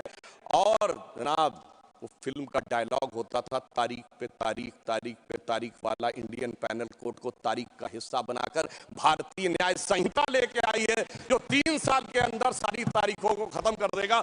मगर महोदय, ये तारीख का राज थोड़ा और गहरा है, क्योंकि जब राम मंदिर की प्राण प्रतिष्ठा होनी थी तो तारीख वो होनी थी कि प्रधानमंत्री को जाना था, यानी तारीख उसका इंतजार कर रही थी कि ऐसा प्रधानमंत्री आएगा जो उस दिन आकर प्राण प्रतिष्ठा करेगा। और वो प्रधानमंत्री भी कैसा होगा, जो कि पूरे राष्ट्र का सपोर्ट लेकर, हाँ बोल रहे हैं, प्लीज, अरे भाई बोल रहे हैं, madam please, not allowed, please बैठे आप, आपको इजाजत नहीं है, nothing is going on record, please. अरे सुनिए, आप बोले। महोदय, प्रधानमंत्री भी कौन होगा, जो पूरे देश का जनादेश लेकर आया होगा और दूसरी बार भी लेकर आया होगा, जो अपने घोषणा पत्र में ये लिख के लाया होगा कि हम राम मंदिर का प्राण प्रतिष्ठा करेंगे, हम निर्माण का मार्ग प्रशस्त करेंगे, यानी 140 करोड़ लोगों के जनादेश के साथ वो तारीख आने वाली थी जिस तारीख का इंतजार था। और महोदय, सिर्फ तारीख इतनी नहीं थी, मानवर, अगर शास्त्रीय ढंग से प्राण प्रतिष्ठा होनी थी तो 11 दिन का उपवास रख के तपस्या भी करनी थी। तो ऐसा भी प्रधानमंत्री आने वाला था जो संकल्प लेकर 11 दिन की तपस्या करे। और मैं महोदय एक और बात कहना चाहता हूं, 11 दिन नारियल का पानी पी के हम में से कितने लोग तपस्या कर सकते हैं महोदय? वो जो हर नवरात्र ऐसे रहता हो, उसी के तपस्या का वो अभ्यास होगा। और मैं बताना चाहता हूं, स्वामी गोविंद गिरी जी जो कोषाध्यक्ष हैं न्यास के, उन्होंने जब उपवास तोड़वाया तो उन्होंने कहा, मैं तार्किक व्यक्ति हूं, मेरे मन में संदेह था। तो जब इनकी माता जी जीवित थी तो मैंने उनसे पूछा था, तो उन्होंने कहा 40 वर्षों से अभ्यास है ये उपवास रखने का, इसलिए 11 दिन शासकीय कार्य रखते हुए भी वो उपवास कर पाए। ऐसे व्यक्ति की प्रतीक्षा थी तारीख को। और फिर दक्षिण में जाकर, चाहे नासिक हो और फिर चाहे गुरुयूर का मंदिर हो अथवा रामेश्वरम में खड़े होकर जब प्रधानमंत्री जी 22 कुओं के जल से स्नान कर रहे थे, जो भारत के संपूर्ण क्षेत्र का प्रतिनिधित्व करते हैं, तो ये संदेश था दूर दक्षिण सिरे पर खड़े होकर कि देखिए ये राम है जो घट-घट में व्याप्त है पूरे उत्तर से दक्षिण तक। और उस तपस्या से प्रकट होने के बाद उस प्रधानमंत्री की दरकार थी तारीख को, क्योंकि राम का काज कौन कर सकता है? गोस्वामी जी लिख गए हनुमान चालीसा में, सब पर राम तपस्वी राजा, जिनके काज सकल तुम साजा। अगर राम तपस्वी राजा थे तो तपस्वी प्रधानमंत्री भी होना चाहिए था वो करने के लिए। और इस तारीख का इंतजार था, तारीख का ये राज समझने के लिए हम आपको समझाएंगे भी तो शायद आप नहीं समझ पाएंगे। और इसीलिए मैं कहना चाहता हूं कि इतना ही नहीं, महत्वपूर्ण बात यह थी कि सब कुछ शांति और सौहार्द से निपट गया। जब राम मंदिर का मुद्दा उठा था तो कितने प्रकार की चीजें होती थी। इसके लिए हमें निश्चित रूप से सरकार, प्रधानमंत्री को धन्यवाद देना चाहिए। पूरे देश में जिस प्रकार का सौहार्दपूर्ण वातावरण रहा, और महोदय 90-92 में भारत ही नहीं, अगल बगल भी बहुत कुछ हुआ था। अब की अगल बगल में भी शांति बनी रही, ये तपस्वी राजा का प्रताप था।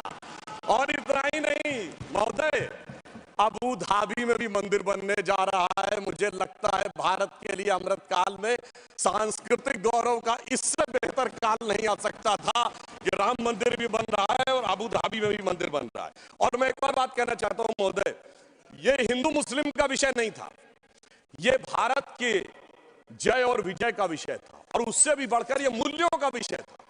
कौन से मूल्य थे? एक मूल्य वो जिसमें भगवान राम उस मूल्य के प्रतीक बनते हैं जिसमें 4 भाई हैं।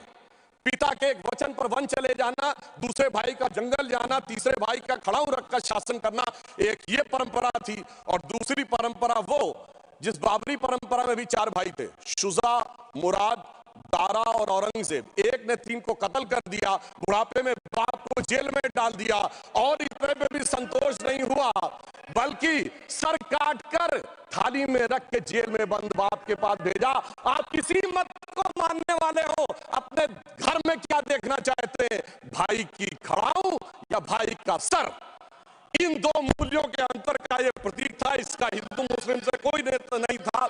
और मैं अपने विरोधियों को बताना चाहता हूं, मान्यवर, उर्दू में भी एक रामायण लिखी गई, चकवस्त रामायण, और उसमें इसी मूल्य को अप्रिशिएट किया गया है कि जब भगवान राम राजा दशरथ से अनुमति लेकर जाते हैं तो उर्दू के प्रसिद्ध शायर चकवस्त ने, और वो लखनऊ के रहने वाले थे, उन्होंने लिखा है, रुखसत हुए वो बाप से लेकर खुदा का नाम, रुखसत हुए वो बाप से लेकर खुदा का नाम, और राहे वफा की मंजिलें अव्वल हुई तमाम।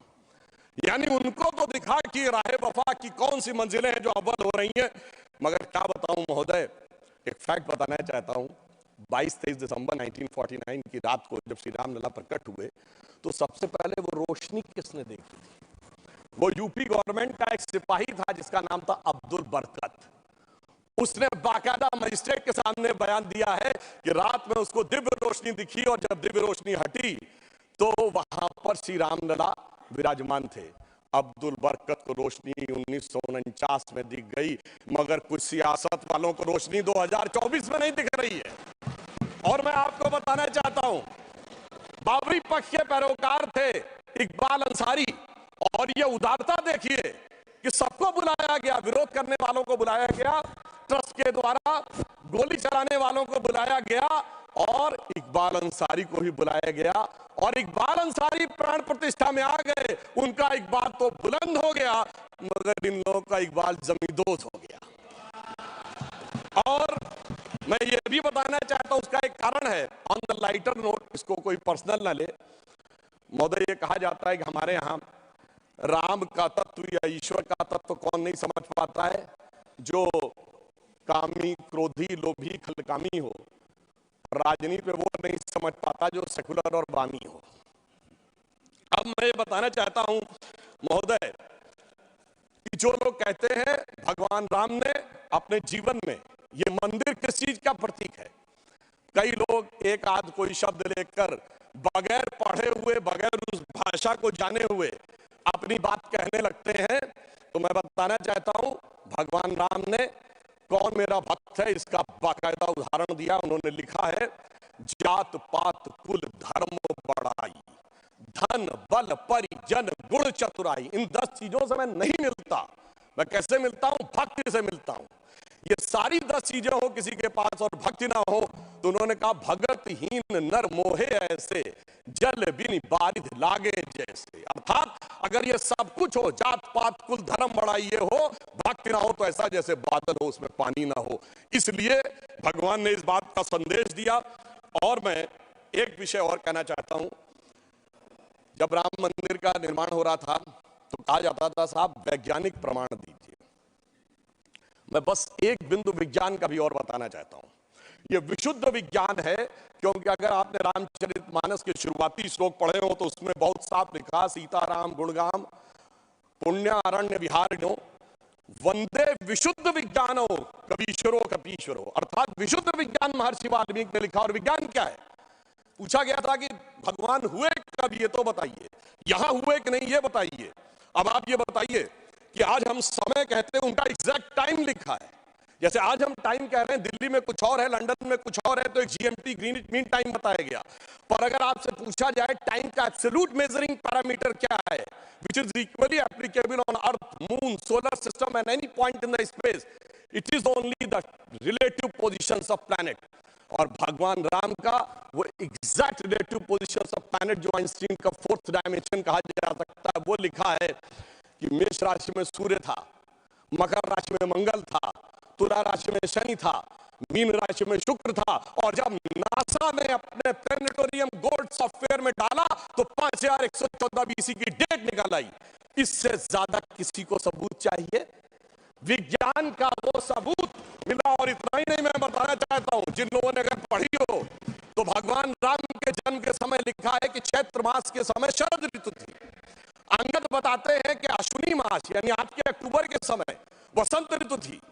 और इतना ही नहीं, कहा गया जब किष्किंधा से भगवान निकलते हैं तो धूमकेतु टकराया था मूल नक्षत्र से, और जब एस्ट्रोनॉमर्स ने इसकी गणना की तो वो ठीक डबल हो जाता है, 14,000 साल पीछे आता है। इसका मतलब प्रमाण देखने हैं तो प्रमाण जमीन के नीचे से भी निकले, शाही फरमानों से भी निकले और आसमान से भी निकले। समस्त मर्यादाओं को पूर्ण करते हुए हमारे ये इस विषय के ऊपर आए। और मैं एक बात और कह दूं, कभी कहा जाता था महर्षि वाल्मीकि ने तो रामायण भगवान राम के पैदा होने से पहले लिख दी थी, और कहा जाता है भविष्य में जाकर लिख दी। कहा जाता है गप है, बकवास है, कैसे हो सकता है।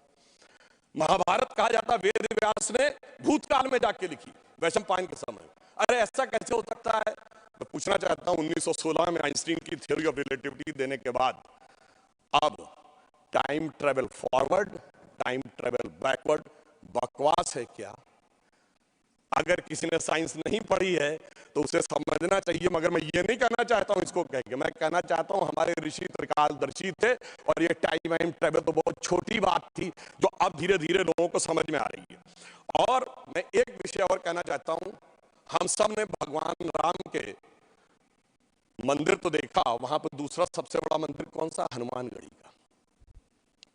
आपने हनुमान जी के सैकड़ों हजारों मंदिर देखे होंगे इस देश में, लव कुश का मंदिर देखा है कभी? नहीं। हमारे यहाँ पुत्र का महत्व नहीं है, शिष्य का महत्व है, भक्त का महत्व है। हमारे यहाँ बायोलॉजिकल सक्सेशन का महत्व नहीं है, स्पिरिचुअल सक्सेशन का महत्व है। इसीलिए द्रोणाचार्य के बेटे का स्थान ऊंचा नहीं है, शिष्य का स्थान ऊंचा है। इसीलिए हम हर जगह गुरु शिष्य परंपरा की बात करते हैं, पिता पुत्र परंपरा नहीं होती। भगवान राम का चरित्र इस बात का उदाहरण देता है कि हर जगह आपको हनुमान जी के मंदिर मिलेंगे, वो भी राम से ज्यादा मिलेंगे। और मैं अंत में ये कहना चाहता हूं महोदय, एक बार एक डिबेट में वो कहने लगे कि भाई you are talking about the Ram temple, how does Ram temple fits in the 21st century emerging India who aspires to become a technologically advanced and become the economic superpower with the youngest population, where does Ram Mandir fits in that? मैंने कहा सुनिए महोदय, हम 21वीं सदी में भारत को सिर्फ economic, intellectual, military super power नहीं बनाना चाहते, हम वर्ल्ड लीडर बनाना चाहते हैं। और जब वर्ल्ड लीडर बनाना चाहते हैं तो it should symbolize a certain set of values which will inspire the world।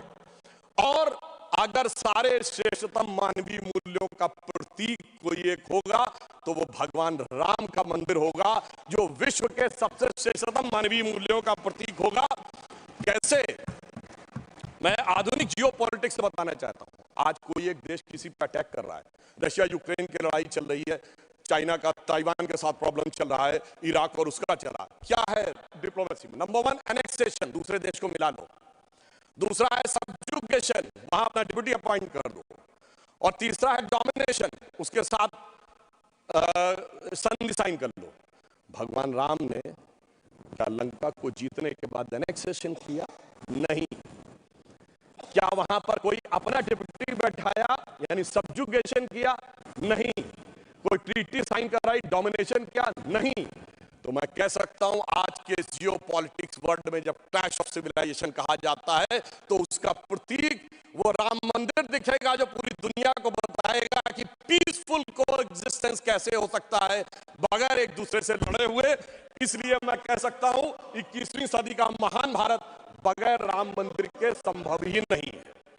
और अंत में मैं सिर्फ ये कहना चाहता हूं, एक नया इतिहास बना है और ये हमारी सरकार और माननीय प्रधानमंत्री जी की उस दृढ़ इच्छा शक्ति का प्रतीक है जिसके लिए कहा जाता था अरे 370 कभी हटेगी नहीं, राम मंदिर कभी बन ही नहीं सकता। मगर ये वो लोग कहते हैं जो फूलों के हार पहनते हैं। हमारे प्रधानमंत्री जी अंगारों के हार पहनते हैं, और जो अंगारों के हार पहनते हैं वो इतिहास को बदलने में निश्चित रूप से सफल होते हैं। इसलिए मैं अंत में ये कहना चाहता हूं, अपनी सरकार को बधाई देते हुए, श्री राम जन्मभूमि न्यास ट्रस्ट, हमने बहुत साफ कहा था हम मंदिर नहीं बनवा रहे, मंदिर न्यास बनवा रहा, हम सिर्फ मार्ग प्रशस्त कर रहे हैं। दूसरों ने कहा था कि हम वो बनवा रहे हैं, तो हम सिर्फ उनके लिए कहना चाहते हैं प्रधानमंत्री जी की तरफ से कि अंगार हार उनका जिनकी सुन हाँक समय रुक जाता है, अंगार हार उनका जिनकी सुन हाँक समय रुक जाता है, आदेश इधर कर देते हैं इतिहास उधर मुड़ जाता है। धन्यवाद। धन्यवाद। माननीय श्री प्रमोद तिवारी जी। माननीय सभापति जी, मैं आपका आभारी हूँ कि एक बहुत ही महत्वपूर्ण विषय पर बोलने के लिए मेरे नेता, मेरी पार्टी ने मुझे टाइम दिया। मैं उनके प्रति आभार व्यक्त करता हूँ। मानवर, इस मुद्दे पर मैं यह स्पष्ट करना चाहता हूँ कि मैं उत्तर प्रदेश का रहने वाला हूँ, उत्तर प्रदेश में भी अवध का रहने वाला हूँ और अवध में भी फैजाबाद, तत्कालीन अब अयोध्या का रहने वाला हूँ और मैंने इसे बहुत करीब से देखा है। मैं हर वक्त विधानसभा का सदस्य रहा। उस समय मैंने इसके उतार चढ़ाव बहुत करीब से देखे। मैं सबसे पहले बिना किसी लाग लपेट के कहना चाहता हूं कि मैं सर्वोच्च न्यायालय के उस निर्णय का सम्मान करता हूं जिस सर्वोच्च न्यायालय के निर्णय से राम मंदिर का मार्ग प्रशस्त हुआ और राम मंदिर बना है। मैं उस न्यायालय के निर्णय का स्वागत करता हूं। फिर आप वक्त देंगे तो बता दूंगा, इस न्यायालय से ही राम मंदिर का निर्माण हुआ, वरना बहुत से ऐसे लोग थे जो चाहते थे ये मुद्दा जिंदा रहे, खून खराबा होता रहे और उसमें वो अपनी सत्ता की गलियारों में सत्ता बनाते रहे। सच्चाई ये मैंने बहुत करीब से देखा। मानवर, उदाहरण भी दूंगा। मैं विधानसभा का सदस्य था। हमारे मुख्यमंत्री, आदर के साथ जिनका नाम लेता हूं, कल्याण सिंह जी थे। जब उनकी विधानसभा बन गई, मुख्यमंत्री हो गए, तो मैंने उनसे पूछा कि आप तो कहते थे, कोई नारा था उस समय लगता था बड़ी श्रद्धा के साथ, रामलला हम आएंगे, मंदिर वहीं बनाएंगे। तो कल्याण सिंह जी आप तो पहुंच गए, अब कब बनेगा? पहले जब केंद्र की सरकार बन जाएगी। केंद्र भी बन गई तो मैंने उनसे पूछा तो भूले कि बाद में बताएंगे, और ये सब विधानसभा की कार्रवाई में अंकित है, तो इसलिए इधर उधर नहीं किया जा सकता। तो सच्चाई तो ये है, दृढ़ता से कहता हूं, अगर राम मंदिर बना है तो सर्वोच्च न्यायालय के निर्णय से बना है, जिसका मैं सम्मान करता हूं। और मैं ही नहीं करता, 140 करोड़ भारतवासी चाहे जित जाति धर्म के हों, सब सम्मान करते हैं कि राम मंदिर का भव्य निर्माण सुप्रीम कोर्ट के निर्णय से हुआ, उसका मैं सम्मान करता हूं। पर मैं भगवान राम का पुजारी हूं, शुरू में कह दूं, हिंदू हूं, बताना पड़ता है, हिंदू जहां लिखा जाता है कॉलम लिखता हूं। सनातन भी हूं, सम्मान से कहता हूं और गर्व से कहता हूं। प्लीज प्लीज बोले, प्रमोद जी बोले। अनवर ये कह रहे हैं ब्राह्मण भी हूं तो हूं और गर्व करता हूं अनवर। पर मैं उन लोगों में हूं जो भगवान राम के प्रति, जैसा हमारे नेता विरोधी कर रहे हैं, आस्था रखता हूं, उनकी पूजा करता हूं, उनकी आराधना करता हूं, उनके बताए सिद्धांत पर चलता हूं जो मर्यादा पुरुषोत्तम ने रखे।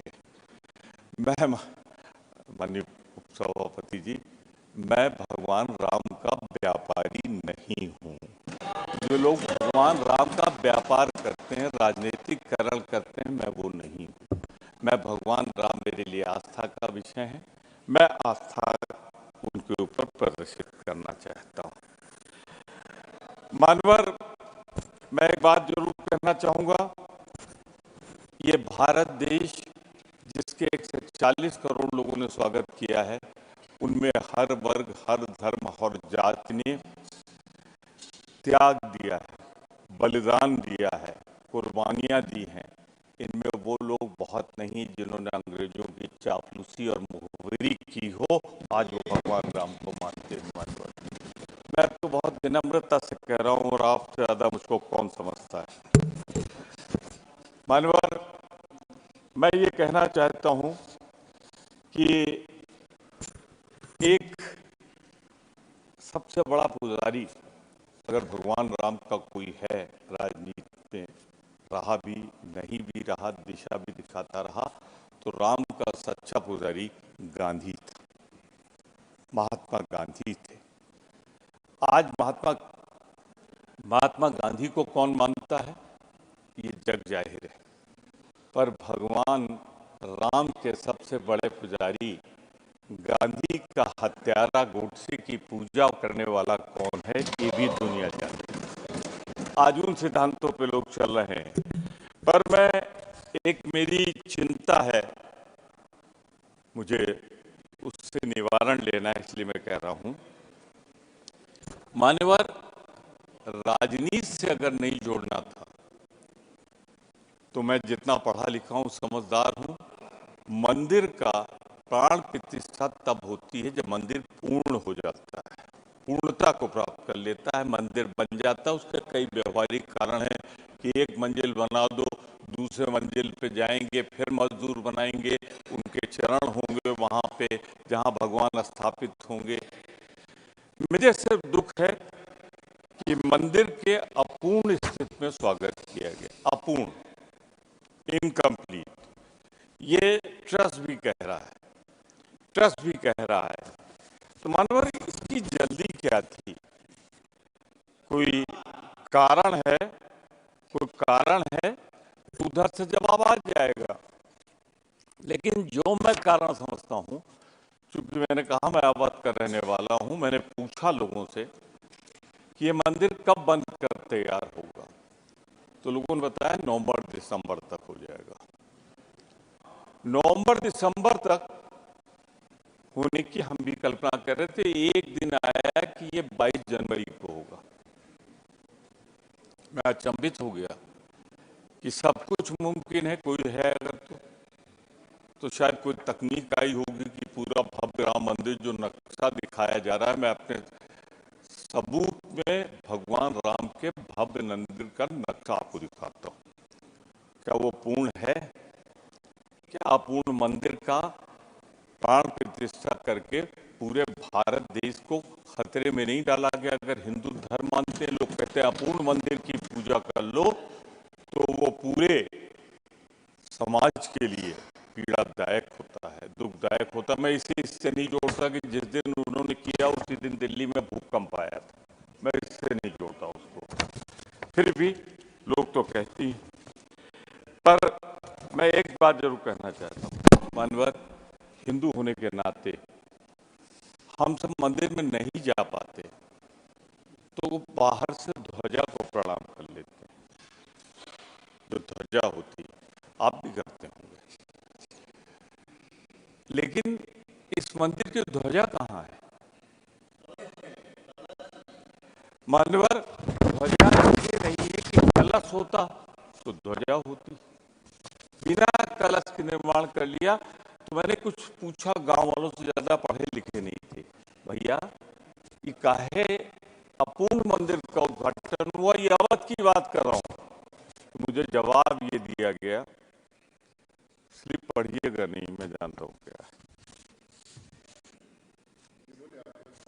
मानवर, मैंने जब पूछा तो उन लोगों ने बताया क्या भैया तुमको इतना भी नहीं मालूम कि अगर नवंबर में बनता तो चुनाव तो फरवरी मार्च अप्रैल में होने जा रहा है, इसलिए भगवान राम की मर्यादा रहे न रहे, चुनाव की नाव पार हो जाए, इसलिए 22 जनवरी को इसका उद्घाटन किया गया, प्राण प्रतिष्ठा की गई।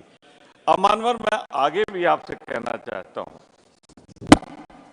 मैंने कहा आपसे अयोध्या का रहने वाला हूँ, प्रदेश सरकार में पर्यटन मंत्री रहा हूँ। पर्यटन मंत्री के रूप में मैंने राम कथा पार्क का, राम की पैड़ी का निर्माण सरकार की नीति के साथ किया था। जैसे हमने तमाम हिंदू, मुस्लिम, सिख, ईसाई धर्मों के लिए किया था, वैसे वहाँ भी पर्यटन मंत्री के रूप में किया था। मानवर, मैंने सैकड़ों बार जाके मंदिर के दर्शन किए, जहाँ मूर्ति रखी थी दर्शन किए थे। वारे भगवान राम के पुजारियों, सपने इतने दिखाए और मंदिर बनवाया ले जाकर सैकड़ों मीटर दूर, राम जन्मभूमि पे नहीं बनवाया आपने। ये मैं आपके माध्यम से सदन की कार्रवाई में लाना चाहता हूँ। और है, एक टीम बना दीजिए, चली जाए सदस्यों की और मौका देख कर आ जाए। राम मंदिर जहां बना है वो जन्मस्थान नहीं, जन्मस्थान से दूर बना। ऑल पार्टी रहे के लिए मानवर ये भी हो गया। अब तो मैं आपसे ये कहना चाहता हूं कि बड़ी चर्चा हो रही कि जैसे पहली बार हवाई जहाज वहां गया, निसंदेह अंतर्राष्ट्रीय राष्ट्रीय उसका विकास हुआ। मैं नागरिक उड्डयन मंत्री के रूप में पहला हवाई जहाज मैंने अपना उतारा था अयोध्या में, जिसका विस्तारीकरण पर हमारा ये था कि सभी जगह होना चाहिए। इसीलिए देवा शरीफ में, लखनऊ का किया, कई जगह किया मानवर। मैं एक बात और आपसे कहना चाहता हूं बहुत ही विनम्रता के साथ, इसमें बार बार जो भगवान राम की मर्यादा भंग की जा रही ना, कहीं कार्रवाई क्यों हो रही? आज के बाद कोई कार्रवाई नहीं हुई, उसके बाद चुनाव होगा। सब कुछ तो आप समझदार हैं, समझ रहे हैं, पर बोल नहीं रहे हैं। इसलिए क्या आपको बोलना नहीं चाहिए? मैं बोल सकता हूँ इसलिए बोल रहा हूँ। आखिरी एजेंडा क्या है आज का, चुनाव के पहले का? राम। तो राजनीतिकरण जो लोग कर रहे हैं, भगवान मर्यादा राम को एक ही विनती करता हूं, जिन्होंने पूजा की, हमारा टाइम है, मेरी पार्टी है, मेरा टाइम है। तो आपके पार्टी के ठीक है, मैं एक्सटेंड करूं। मानवर सिर्फ इतना कहना चाहता हूं, हे भगवान मर्यादा पुरुषोत्तम, उन गोडसे के पुजारियों को माफ कर देना जिन्होंने गांधी की हत्या की है। नहीं, अभी बोलूंगा मैं, अभी बोलूंगा। उनकी तरफ आपका समय पूर्ण हो गया। आपकी नहीं, पार्टी मेरा के समय दूसरे तो अब वक्ता का शुरू समय होगा जाएगा। 24 के बाद। मानवर एक बात मैं और कहना चाहता हूं आपसे विनम्रता पूर्वक, राम मंदिर पे ऐसा भ्रम पैदा किया कि न जाए लोग। राम मंदिर 22 जनवरी को भी बहुत से लोग गए, मैं तो कई बार गया हूं, जाता भी रहूंगा, किसी को रोका भी नहीं गया, लेकिन एक भ्रम फैला दिया गया। पर एक चीज कहना चाह रहा था, फिर वही हिंदू होने के नाते, ब्राह्मण होने के नाते, वो भी अवध के कह रहा हूं, उसकी पूजा करनी थी, प्राण प्रतिष्ठा करनी थी, तो पुरोहित लोग करते, पुजारी करते, वो लोग क्यों पहुंच गए जिनका कोई दूर दराज तक वास्ता नहीं था? और एक बात और कहूं, कोई अपने ऊपर न ले, किसी का नाम भी नहीं ले रहा हूं। विधि विधान से जितना ब्राह्मण होने के नाते मैं जानता हूं, जब शिलान्यास हुआ था इसलिए दीक्षित जी ने किया था कि उनकी पत्नी उनके साथ थी और किसी की पत्नी नहीं थी वहां। यहां भगवान राम ने जिनका मंदिर बना है, उन्होंने भी मंदिर की जब पूजा जिनकी हम कर रहे हैं, यज्ञ किया था, तो मां सीता की प्रतिमा बगल में बनवा के रखी थी। मानवर हम सीता को ढूंढते रह गए, मुझे कहीं सीता नहीं दिखाई। तो सिर्फ इतना ही कहना चाहता हूं कि आपकी नीत और नीयत दोनों खराब। जो सुप्रीम कोर्ट ने फैसला दिया उसका सम्मान करता हूं, लेकिन उसके बाद मर्यादा बार बार जो आपने भंग की है, मानवर दुखी मन से उसकी निंदा भी करता हूं मैं, कि आपने चुनाव के लिए भगवान राम को मत पेटी पर रख दिया। इसकी मैं भर्त्सना करता हूं, निंदा करता हूं।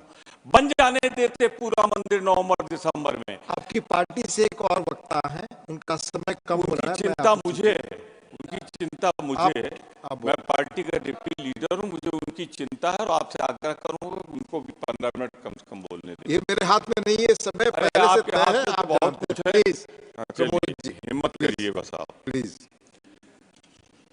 मैं आखिरी बात कह के, मैं समझ रहा हूं, मैं आखिरी बात कहना चाहता हूं, इधर जो बैठे ये भगवान राम के पुजारी, और उधर जो बैठे हैं वो भगवान राम के व्यापारी हैं, भगवान राम को व्यापारी।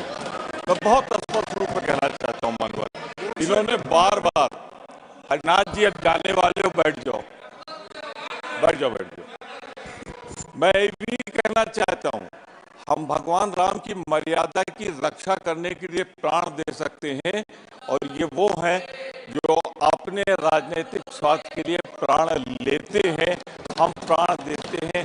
हमारी पार्टी वो है जो राष्ट्र के लिए इंदिरा गांधी को राजीव गांधी का बलिदान देती है। ये वो है जो महात्मा गांधी को उनका बलिदान लेते हैं। ये उस गोष्ठी की पुजारी है। इन शब्दों के साथ मैं एक बात कह के समाप्त कर दूंगा। बैठ जाओ यार। मैं एक बात कह के अपनी बात समाप्त कर दूंगा मान्यवर। भगवान राम को निज़ाम मुस्तफ़ा भी कहा जाता है। भगवान राम को तो सब मानते, इनको इतनी सद्बुद्धि दे दीजिए कि भगवान राम को ये वाद विवाद का विषय न बनाए, विवादित न बनाए। उस धर्मस्थली को धर्म रहने दे, उस धर्मस्थली को राजनीतिक स्थली न बनाए। और इसीलिए हम 22 को नहीं कहते। मैं इन शब्दों के साथ बहुत विनम्रता से, आपने जो अधिक बोला आपकी पार्टी से जा रहा है, आपने जैसा कहा उसमें मेरे हाथ में कुछ है नहीं। डॉक्टर अमर पटनायक जी, अब मौका आएगा आपको।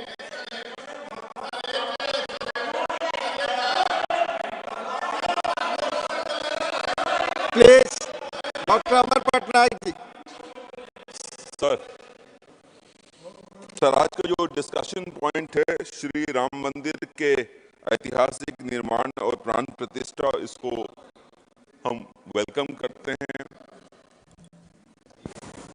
Sir, everyone would have seen when on the day of the Pran Pratishtha, Honorable CM of Orissa, Naveen Patnaik, with folded hands, praying before Lord Rama and enjoying the spiritual content of the entire ceremony.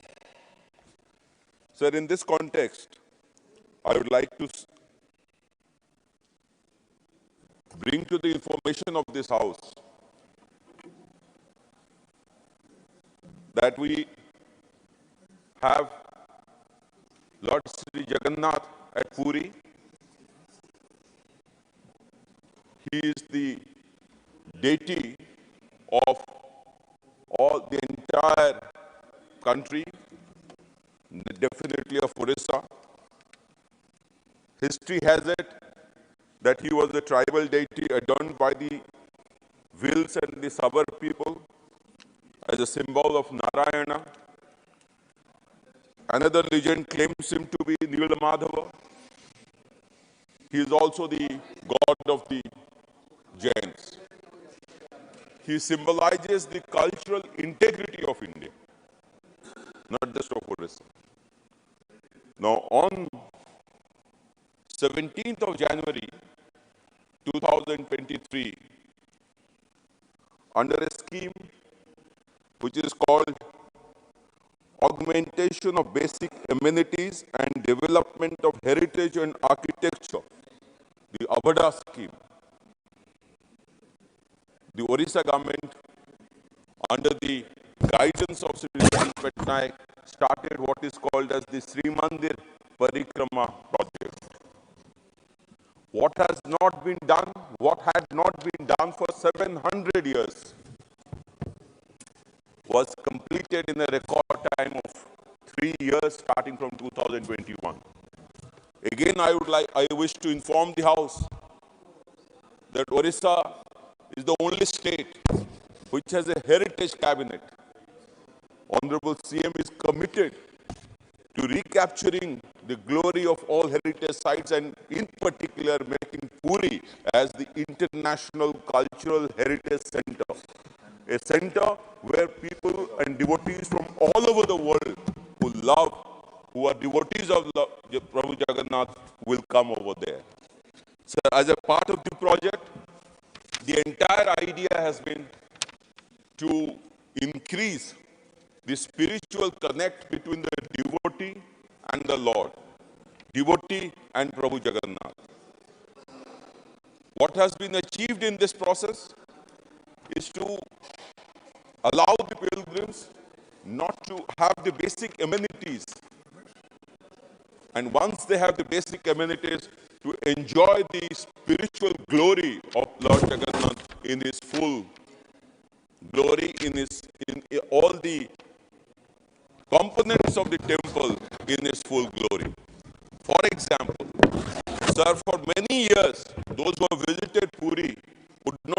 seen the Meghnad Pacheri, the Meghnad wall, the wall that surrounds the temple. Now, if they go, I take this opportunity to welcome you, sir, to give this nyota to you and to all members who are present here, who are watching this, to come and see Puri in its current splendor, in its current grandeur. You will see the Meghnad temple, you can see the flag, you can see the deities, you can sit in a place and meditate. Now, this was not possible earlier. All this has been possible because of the spiritual monk in politics, that is our Chief Minister, Sri Naveen Patnaik. Therefore, it is not just Puri which has been changed, which has been transformed.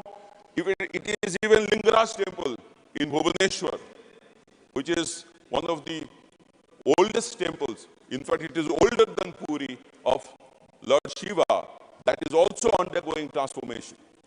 This entire process is happening under a scheme, under the direction of the Heritage Cabinet of Odisha, which I said is nowhere there probably in the country. Why I say this is that the spiritual content in any political sphere has to be seen as a service to the people. As Prabhu Jagannath says, that if to his bhakta, he is always available to his devotees, that I am there for the devotees. I would want his welfare.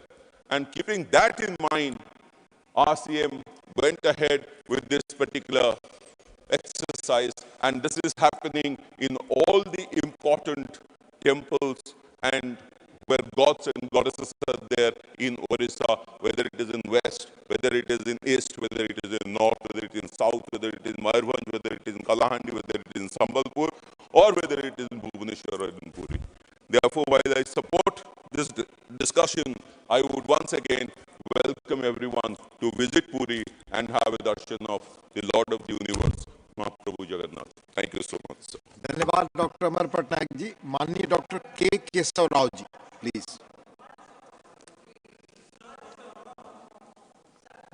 Please take your seat.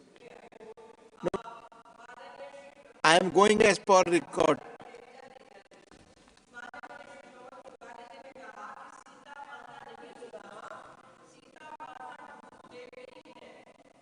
के ऊपर ये राम मंदिर बना है, इसलिए सीता माता वहां बिल्कुल थी, दिखी नहीं वो अलग बात है, उनको हम सबको दिखी। धन्यवाद। माननीय doctor K Keshava Rao. Please, less time misunderstood. Let me make it very clear, क्योंकि लक्ष्मण साहब मेरे भाई हैं, उन्होंने ये लाया है, उनको बता रहा हूँ। Unnecessarily we have brought Ram into political controversy now. Everybody loves him. Everybody has Ram in his heart. Everybody had Ram in heart before 22nd January also. Everything was going on. आपके भद्राचल में भी जो था वहाँ जाके देख, लेकिन आज हम लोग ये डिस्कशन करके, what is this discussion 176? मेरे भाई से पूछता हूँ कि अर्जेंट पब्लिक इंपॉर्टेंस क्या थी? अर्जेंट पब्लिक इंपॉर्टेंस कंट्रोवर्सी लाने के लिए राम के ऊपर दो त्रिवेदियां लड़ी है, ठीक है, उनकी एक डिस्कशन होंगी। Let me tell you, if Ram you are talking in the context of Hinduism, it is not Hindu Muslim, it is Hindu versus Hindu. Let me tell you, as the other day I said, I am not allowed into your houses. None of your Brahmins can allow me to touch your food. You don't allow me to touch your water. But yet, I am myself a great devotee. I go. हमारे हर गांव में एक छोटा मंदिर होता है। हमारे गांव में हमारा एक मंदिर होता है, वो विलेज मंदिर होता है, विलेज गॉड होता है। ऐसा नहीं है, लक्ष्मण साहब को मालूम है। तो हम लोग वो भी बात है हमारी इतनी। आज अगरचा आप अयोध्या की बात करते हैं, अगरचा अयोध्या को आप ये कहते हैं कि बहुत बड़ी आर्किटेक्चर है, आके देखिए ठीक है, आर्किटेक्चर बहुत अच्छी होगी। मेरा विलेज में जो टेम्पल है उतना बड़ा नहीं है, टूटा हुआ टेम्पल है, पत्थर है, उसको हनुमान मानते हैं सब लोग। कोई ऐसा गांव नहीं है वहां के हनुमान का पत्थर नहीं होगा। लेकिन ये चीजें हम लोग इसीलिए प्लीज अंडरस्टैंड, हिंदुइज्म अगर रिलीजन को आप हिंदुइज्म भी करते हैं, it is a universal character है हमारा। एवरीबॉडी एकम सत विप्र बहुत्ववाद आती, मर्जी को ऐसा आदमी बोलने दीजिए, एक गॉड तो एक है मानते हैं, लेकिन उसको डिफरेंट कीजिए। हिंदू मुस्लिम की बात से क्या है और क्यों ये लड़ाई हो रही है? हम लोग, मैं बताता हूँ मेरी प्रैक्टिकल एक्सपीरियंस से, पर्सनल प्रैक्टिकल एक्सपीरियंस से, I am not allowed to touch this books. आज की बात नहीं कर रहा हूँ मैं, जब बचपन की बात थी, हमारे घर के बाजू बहुत बड़े पंडित थे, वो उसको स्क्रिप्टर कहते थे वो लोग। तो ये इस चीज दौर से हम लोग जी रहे। अगर आप टोटली राइट्स की बात कर रहे हैं, आपकी संस्कार की बात कर रहे हैं, तो Shankaracharya should have been there, that is what Agama said.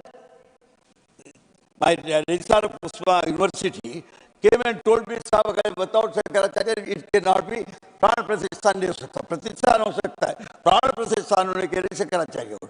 मैं बोला वो तो मैं नहीं जानता, लेकिन नहीं है। लेकिन what Prime Minister has done it, I am totally agree. I am approving, I have a great regard.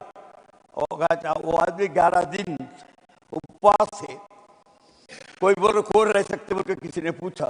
हम लोग जाते हैं केरला को, अजप्पा को, एक महीने 40 डेज हम खाना ही नहीं खाते, नहीं सोते हैं, चप्पल नहीं पहनते, काले कपड़े पहनते हैं, एक नहीं रोकती है। तो ये चीज होती है। इसलिए सबसे फिर केरला को आता हूं, हमारे पास बलि का पूजा होता है, whom you call as asura emperor, आपके लिए वो असुरा है। केरला के लिए मेरा नहीं होता, केरला के लिए बहुत बड़ा एम्परर है। वो चाहते हैं every year they celebrate Onam, asking emperor asura Bali to come back. और किसने मारा उनको? आप जो राम की बात ले रहे, वही विष्णु का अवतार हमारे वामना ने उनको जमीन में गाड़ दिया। तो ये इतने बहुत से चीजें हैं।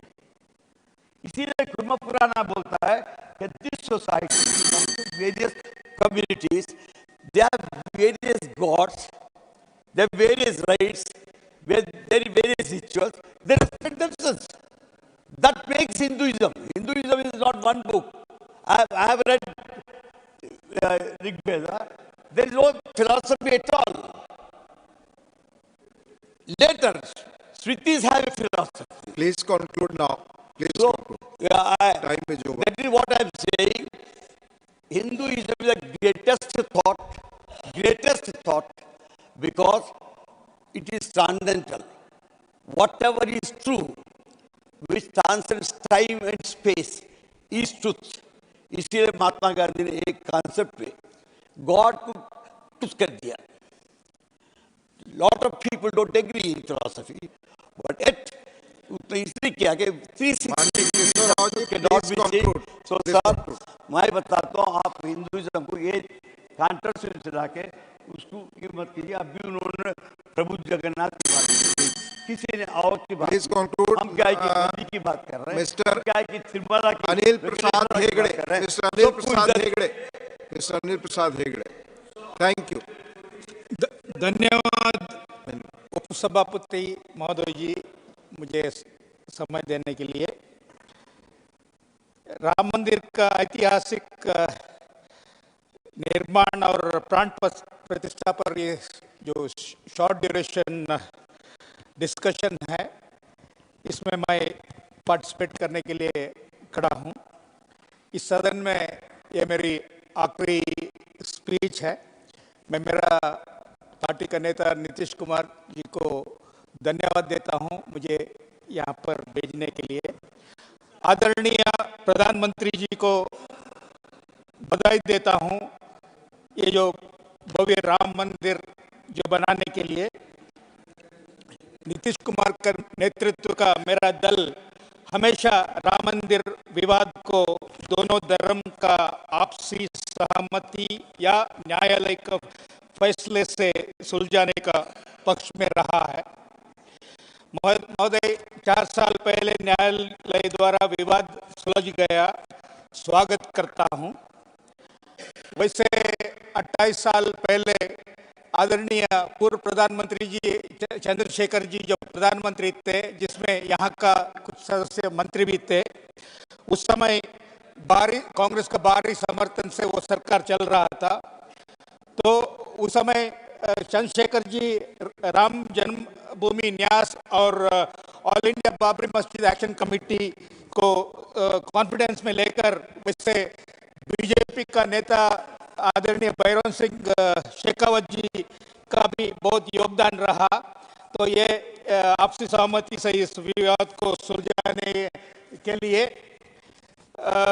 लेकिन राम मंदिर विवाद सुलझ जाएगा तो हिंदू और मुस्लिम को बांटकर रखने का अपॉर्चुनिटी हाथ से निकल जाएगा, वोट बैंक पॉलिटिक्स का। इसलिए पुलिस कांस्टेबल राजीव गांधी जी का घर के बाहर खड़े थे। इस कारण से इस सरकार को, चंद्रशेखर जी का सरकार को गिरा दिया गया। वैसे प्रमोद तिवारी जी सही बोले, उनको ये मुद्दा जिंदा रखना था, इसलिए सरकार को गिरा दिया गया। 28 साल पहले राम मंदिर बन सकता था, लेकिन इसी कारण से उनका चंद्रशेखर जी का सरकार गिरा देने के कारण इतना देरी हुई। और वैसे मेरा पार्टी का 4 प्रधानमंत्री को ये कांग्रेस पार्टी ने प्रधानमंत्री से हटा दिए। चरण सिंह जी को हटा दिए, चंद्रशेखर जी को हटा दिए, देवेगौड़ा और गुजराल जी को भी हटा दिए, इसलिए कि ये चारों लोग परिवार के बाहर थे। इतना कहकर इतना राम जन्मभूमि इस भव्य राम मंदिर बनाने के लिए मैं प्रधानमंत्री जी को धन्यवाद देता हूं। नमस्कार। धन्यवाद। माननीय श्री रामदास अठावले जी, श्री रामदास अठावले जी नॉट प्रेजेंट। माननीय डॉक्टर के लक्ष्मण, माननीय डॉक्टर के लक्ष्मण। धन्यवाद उपसभापति जी। सर्वप्रथम माननीय उपसभापति जी को राम राम सा, प्रधानमंत्री जी को राम राम सा, आप सभी सम्मानित सदस्यों के भी राम राम। आज दिन हम सबके लिए गौरव का दिन है। सर्वप्रथम मैं अपनी पार्टी के शीर्ष नेतृत्व को और माननीय प्रधानमंत्री नरेंद्र मोदी जी को भी धन्यवाद अर्पित करता हूं कि इस पवित्र प्रस्ताव पर मुझे बोलने का अवसर दिया।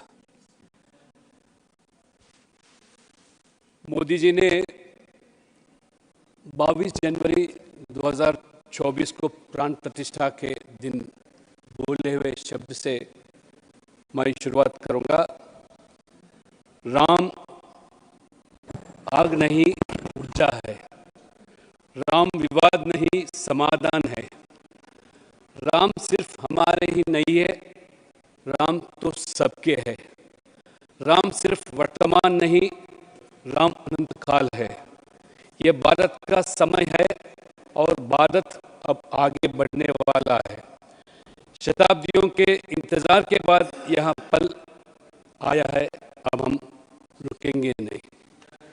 इन्हीं शब्दों के बीच मैं कुछ शब्द इसमें शामिल करना चाहता हूं कि राम सर्वव्यापी है और सर्वस्पर्शी भी है। खन खन में राम है, मन मन में राम है, रोम रोम में भी राम है। उत्तर से दक्षिण और पूर्व से पश्चिम तक राम ही राम है। 500 साल संघर्ष के बाद, सदियों के बाद भगवान रामलला का प्राण प्रतिष्ठा जो होना, हम इतना महत्व मानते, इतिहास मानते हैं कि आज राम मंदिर आकार लिया है। इसके लिए तो काफ़ी हजारों संख्या में बलिदान दिया गया इस संघर्ष में, और उच्च न्यायालय के फैसले के बाद मोदी जी का संकल्प था एक भव्य राम मंदिर राम जन्मस्थली स्थली पर बनाए। ये प्राण प्रतिष्ठा के समय में पंडितों ने जो प्रधानमंत्री 3 दिवस का जो सुझाव दिया गया था अनुष्ठान के लिए, मगर प्रधानमंत्री नरेंद्र मोदी जी ने 3 दिन के बदल 11 दिन निष्ठा से उपवास रखते हुए, सिर्फ नारियल पानी पीते हुए, जमीन पर सोते हुए 140 करोड़ प्रतिनिधि के रूप में प्रधानमंत्री के नाते पूजा में वो भाग लिए। इसलिए हम मानते हैं Modi is not just a human being, he is an god sent man, because उसी से संभव है, कोई असंभव को संभव करके दिखाता है। चाहे वो 370 धारा हो या 37% महिला का आरक्षण हो या हमारे भव्य राम मंदिर निर्माण का जो संकल्प था। इसलिए now apart from this Ram मंदिर, even now Ayodhya has become one of the best spiritual cities in the world. इससे पता चलता है कि आज अयोध्या के अंदर या पर्यटक शाखा के माध्यम से आंकड़े जो दिया गया, ये प्राण प्रतिष्ठा के पूर्व हर साल 2 लाख भक्तों वहाँ राम मंदिर पहुँचते थे। अभी उनके आंकड़े साल में 10 करोड़ पहुँचने वाला का ये उनका आज आशा है। भगवान राम जिस तरह से दक्षिण से लेकर उत्तर तक जो प्रवास किया, जैसे हमारे बुजुर्ग नेता केशव जी बताए, मैं जहाँ से आता हूँ भद्राचलम, वो दक्षिण का भी अयोध्या माना जाता है। इसलिए भगवान श्री राम चरण कमल गए वहाँ जाकर मोदी जी ने धरती का वंदन किया और भगवान श्री राम का भी पूजन किया। राम ने 3 महान समुद्र के संगम पर रामेश्वर लिंग जो स्थापित किया, वही भी मोदी जी ने किया था। सबसे पहले ये तीर्थ यात्रा के अंदर महाराष्ट्र में काला मंदिर का भगवान का दर्शन किया और अर्चना भी किया। उसके बाद आंध्र प्रदेश में वीरभद्र मंदिर, जो वीरभद्र स्वामी का जो लेपाक्षी जो माना जाता है, वहाँ पे भी मोदी जी ने पूजा पाठ किया।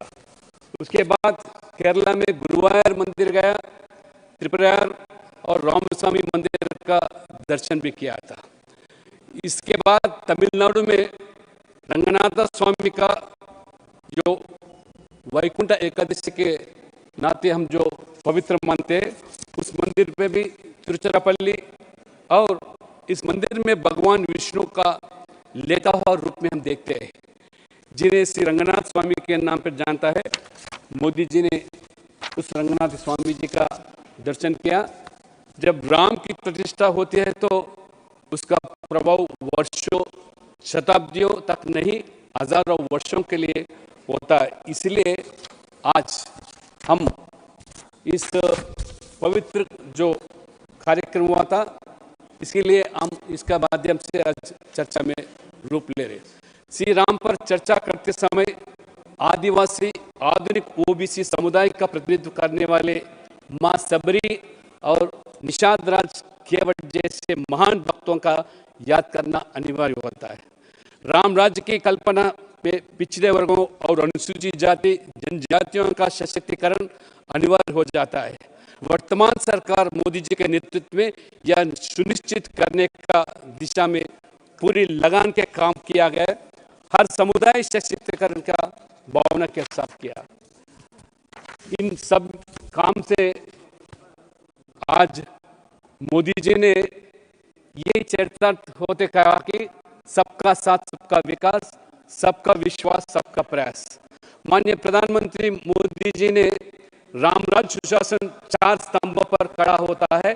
यह 4 स्तंभ या सम्मान से बिना डर के हर कोई सर ऊंचा कर चल सके, जहां हर नागरिक के साथ समान व्यवहार हो, जहां कमजोर की सुरक्षा हो और जहां धर्म यानी कर्तव्य तरह हो। जनता ही राज है, सरकार ही जनता की सेवा में। इस तरह राम राज्य और सुशासन स्थापित करने के लिए कटिबद्ध होकर काम कर रही है मोदी जी सरकार। आज प्रधानमंत्री मोदी जी ने देश की राजनीति की भी आज संस्कृति भी बदल दी है। Now it's a time for politics of performance and the good governance and a transparent accountable governance. इसलिए irrespective of caste, creed, religion, region, language, we are all equal. इसी माध्यम से आज प्रधानमंत्री ने सुशासन के लिए जाति पाति, राजनीतिक दल, धर्म व अन्य सब चीजों के ऊपर उठाकर ज्ञान की बात करती है। ज्ञान माने GYAN। G मीन्स गरीब, Y मीन्स युवा, A मीन्स अन्नदाता और N मीन्स नारी है। तो राम राज जरूर हम लोग ला पाएंगे, भगवान राम को आशीर्वाद और सशक्त और यशस्वी प्रधानमंत्री जी के नेतृत्व में तो संभव हो पाएगा। इसलिए हमारे पूर्वजों ने, हमारे दादा परदादा राम के बिना नहीं जी पाते थे, इसीलिए राम के ओर इतना भक्ति प्रदर्शित करते थे कि हमारे हर गांव में राम का मंदिर है, हर गांव में हनुमान का मंदिर है। इसीलिए उस पीढ़ी ने उन बच्चों के, हर बच्चों के लिए राम से नाम जोड़ाया गया था। हमारे एक महान दलित नेता बाबू जगजीवन राम में राम है, काशीराम में राम है, रामविलास पासवान में राम है। इसी तरह पूर्व राष्ट्रपति रामनाथ में नाम है, राम मोहन और लोहिया जो समाजवादी नेता उसी में भी राम है, सीताराम केसरी में भी राम है, सीताराम येचुरी जो वामपंथी उसमें भी नाम है। इसलिए बगैर राम का कोई इस देश में कोई नाम नहीं है। इसलिए अंत में इतना ही मैं कहता हूँ, अपने शब्दों को विराम देना चाहता हूँ। राम भारत की आस्था है, भारत के आधार है, भारत का विचार है, विधान है, चेतना है, चिंतन है, प्रतिष्ठा है, धन्यवाद, प्रताप है, राम ने की नीति भी है, नित्यान्न भी निरंतर भी है, राम व्यापक है, विश्व है। इसलिए देश भर एक ही नारा गूंज रहा है, जो राम को लाए है वो हम पूरा उसको दोबारा लाएंगे। थैंक यू, धन्यवाद। Shri Randeep Singh Surjewala, you have got 5 minutes. Sir, I think my time. मेरा माइक ऑन है सर, ये वाला माइक, दूसरा वाला। 10 minutes. शुक्रिया सभापति जी। भगवान श्री राम के मंदिर की यहाँ बात हुई, पर भगवान राम के मंदिर में शीश झुकाने से पहले, सिया राम की आराधना से पहले राम को आत्मसात करने की भी आवश्यकता है। कौन है तुलसीदास के राम? कौन है कबीर और रहीम के राम? कैसे हैं गांधी के राम? क्या है जन जन के राम? जान लें कि राम तो मोहब्बत का पैगाम है, राम तो न्याय है, राम तो करुणा है, राम तो कर्तव्य का बोध है, राम तो वचन की मर्यादा है, राम मूल्यों और आदर्शों की अनुपालना है, राम तो निर्बल के हैं, दीनहीन के हैं, राम तो शबरी के हैं, राम तो गरीब की झोपड़ी में टिमटिमाता हुआ एक दिया है, राम तो भेदभाव, छुआछूत और विषमता के खिलाफ उठने वाली हर आवाज है। इसीलिए राम सत्य हैं। तो मैं सोचता हूं सभापति जी कि फिर जब राम ही मोहब्बत का पैगाम है, तो फिर राम के नाम पर नफरत कैसे फैलाई जा सकती है? जब राम वचन की मर्यादा मर्यादा के लिए 14 साल का वनवास है, तो फिर हुक्मरान रोज वचन तोड़ सत्ता का भोग कैसे कर पाते हैं? जब राम न्याय के प्रतीक हैं, तो फिर समाज के मठाधीश राम के नाम पर शोषित और वंचितों के खिलाफ चौतरफा अन्याय कैसे कर सकते हैं? जब राम संयम और सहिष्णुता है, तो फिर सत्ताधारी शक्तियां विभाजन और हिंसा के रास्ते पर क्यों चल रही हैं? जब राम शबरी के झूठे बेर हैं, तो फिर समाज के शोषितों, वंचितों, आदिवासियों, दलितों और पिछड़ों को भेदभाव का कोप भाजन क्यों बनना पड़ता है? जब राम नैतिकता की नीति और आदर्शों की उत्तमता है, तो फिर शासन की नीतियां जनमत के बहुमत को त्याग कर कुछ पूंजीपतियों की गोदी में कैसे बैठ गई हैं? शायद इसीलिए तुलसीदास जी ने कहा है, मेरे साथी हैं नहीं, अब वो कोट कर रहे थे तो इसलिए, जासु राज प्रिय प्रजा दुखारी, सो निरपवसी नरक अधिकारी।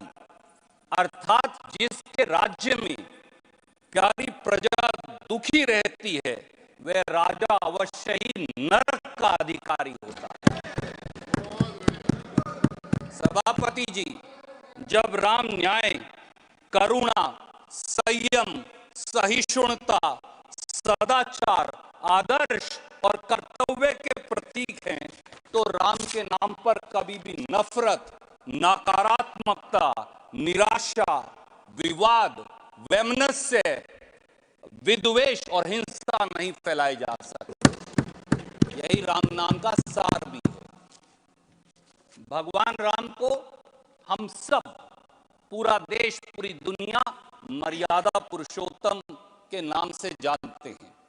मर्यादा पुरुषोत्तम क्यों सभापति जी? यानी शासक द्वारा मर्यादाओं का अनुसरण और शासक की साधारण से साधारण नागरिक के प्रति जवाबदेही इसका सार है। कोई भी कैसे भी कभी भी शासक और सरकार से सवाल पूछ सकता है, जवाबदेही मांग सके, न्याय की आवाज उठा सके, शासक के आचरण पर सवाल खड़ा कर सके। यही तो राम राज्य है। तुलसीदास जी के रामचरितमानस के उत्तरकांड में भगवान राम इसी लोकतंत्र की व्याख्या करते हैं, जब वो जनमत से संवाद करते हैं, और मैं वो 4 लाइन यहां पढ़कर बताना चाहूंगा। सुनहु सकल पुरजन मम बानी, कहूं न कछु ममता उर आनी, नहीं अनीति नहीं कुछ प्रभुताई, सुनहु करहु जो तुम ही सोहाई, सोई सेवक प्रियतम मम सोई, मम अनुशासन माने जोई, जो अनीति कुछ भाषो भाई, तो मोही बरजहु भय बिसराई। अर्थात राम कहते हैं, मैं राजा तो हूं, पर बेलाग कहता हूं, हे अयोध्या जन, आप अपने विवेक से सुनने और करने को स्वतंत्र हैं। अगर मैं भी अनीति करूं, राम ये कहते हैं, अगर मैं भी अनीति करूं तो आप मुझे रोक देना। क्या राम की इस मर्यादा की कसौटी पर आज के शासक और हुक्मरान खरा उतरते हैं? क्या आज सवाल पूछने पर आवाज दबा नहीं दी जाती? क्या सत्ता से सवाल पूछना अब जेल जाने का रास्ता नहीं बन गया? अभी एक्सटेंडेड टाइम पे हैं। क्या शासक के आचरण और नीतियों पर सवाल अब ईडी, सीबीआई, इनकम टैक्स का कोप भाजन बनने पर मजबूर नहीं कर देते? क्या शासक के अंदर एक साधारण व्यक्ति के सवाल पूछने की हिम्मत बची है? शायद इसीलिए तुलसीदास जी ने रामचरितमानस में राम राज्य की अवधारणा को लेकर कहा, दैहिक देविक भौतिक तापा, राम राज नहीं काहुई व्यापा, सब नर करही परस्पर प्रीति, चलही सब धर्म सर्व धर्म निरश्रुति नीति। अर्थात राम राज्य में किसी को तकलीफ नहीं होगी। न बेरोजगारी थी, न महंगाई थी, न संस्थाओं का दुरुपयोग किया जाता था। इतना ही नहीं, सभी धर्मों के लोग परस्पर सद्भाव से रहते थे। क्या वर्तमान सत्ता और उसके शासक इस सद्भाव और सदाचार पर खरे उतरते हैं? मैं ये उनके विवेक पर छोड़ता हूं। सभापति जी, महात्मा गांधी भगवान राम के सबसे बड़े उपासकों में से एक थे। उनके प्रिय भजन रघुपति राघव राजा राम, ईश्वर अल्लाह तेरे नाम, सबको सन्मति दे भगवान, यह आवाज आज भी हमारे कानों में गूंजती है। 1929 में उन्होंने पत्रिका यंग इंडिया में लिखा था, एंड आई कोट, राम राज्य का प्राचीन आदर्श निसंदेह सच्चे लोकतंत्र में से एक है, जिसमें सबसे कमजोर नागरिक बिना किसी कानूनी कार्रवाई के त्वरित न्याय के लिए प्रति आश्वस्त हो सकता है। क्या आज का शासन महात्मा गांधी की राम राज्य की इस परिकल्पना पर खरा उतरता है? मैं ये उनके विवेक पर छोड़ता हूं। सभापति जी, उत्तर भारत, खास तौर से हरियाणा में जब हम एक दूसरे को मिलते हैं तो राम राम कहते हैं। लक्ष्मण जी भी कह रहे थे। इस 2 बार राम के उच्चारण का मतलब क्या? एक राम वो है जो वचन की मर्यादा के लिए महलों को त्याग कर 14 साल वनवास में चले गए थे, और एक राम वो है अयोध्यापति जो न्याय और प्रेम के प्रतीक हैं। इसीलिए कबीर जी ने कहा था, मैं कंक्लूड कर रहा हूं, उन्होंने कहा था, मोह को कहां ढूंढे बंदे, मैं तो तेरे पास में, ना तीर्थ में, ना मूरत में, ना एकांत निवास में, ना मंदिर में, ना मस्जिद में, ना काबे कैलाश में, ना मैं जप में, ना तप में, ना मैं व्रत उपवास में, ना मैं क्रियाक्रम में रहता, ना ही योग संन्यास में, नहीं प्राण में, नहीं पिंड में, ना ब्रह्मांड आकाश में, ना मैं त्रिकुटी भंवर में, सब श्वासों के श्वास में, खोजी हुए तुरंत मिल जाऊं एक पल की तलाश में। मेरी पार्टी ने सदैव कहा कि जो निर्णय सुप्रीम कोर्ट से आए उसे सब देशवासी स्वीकारें। सुप्रीम कोर्ट के 9 नवंबर 2019 के निर्णय के अनुसार श्री राम मंदिर का निर्माण हुआ है, इसका सह सम्मान है। पर यह भी जान ले कि राम प्रेम है, न्याय है, सहिष्णुता है, सदाचार है, आदर्श हैं। अगर ये सब हैं, पर राम नाम और राम दलगत राजनीति का विषय नहीं हो सकते। राम नाम को राजनीतिक वोट के लिए इस्तेमाल करना पाप है। राम के नाम पर नफरत फैलाना महापाप है, और राम के नाम पर हिंसा नरक का रास्ता है। इसलिए अब भी अगर आप नहीं बदले तो भगवान राम आपको कभी माफ नहीं करेंगे। जय सिया राम। धन्यवाद। Doctor L Murugan, 8 minutes.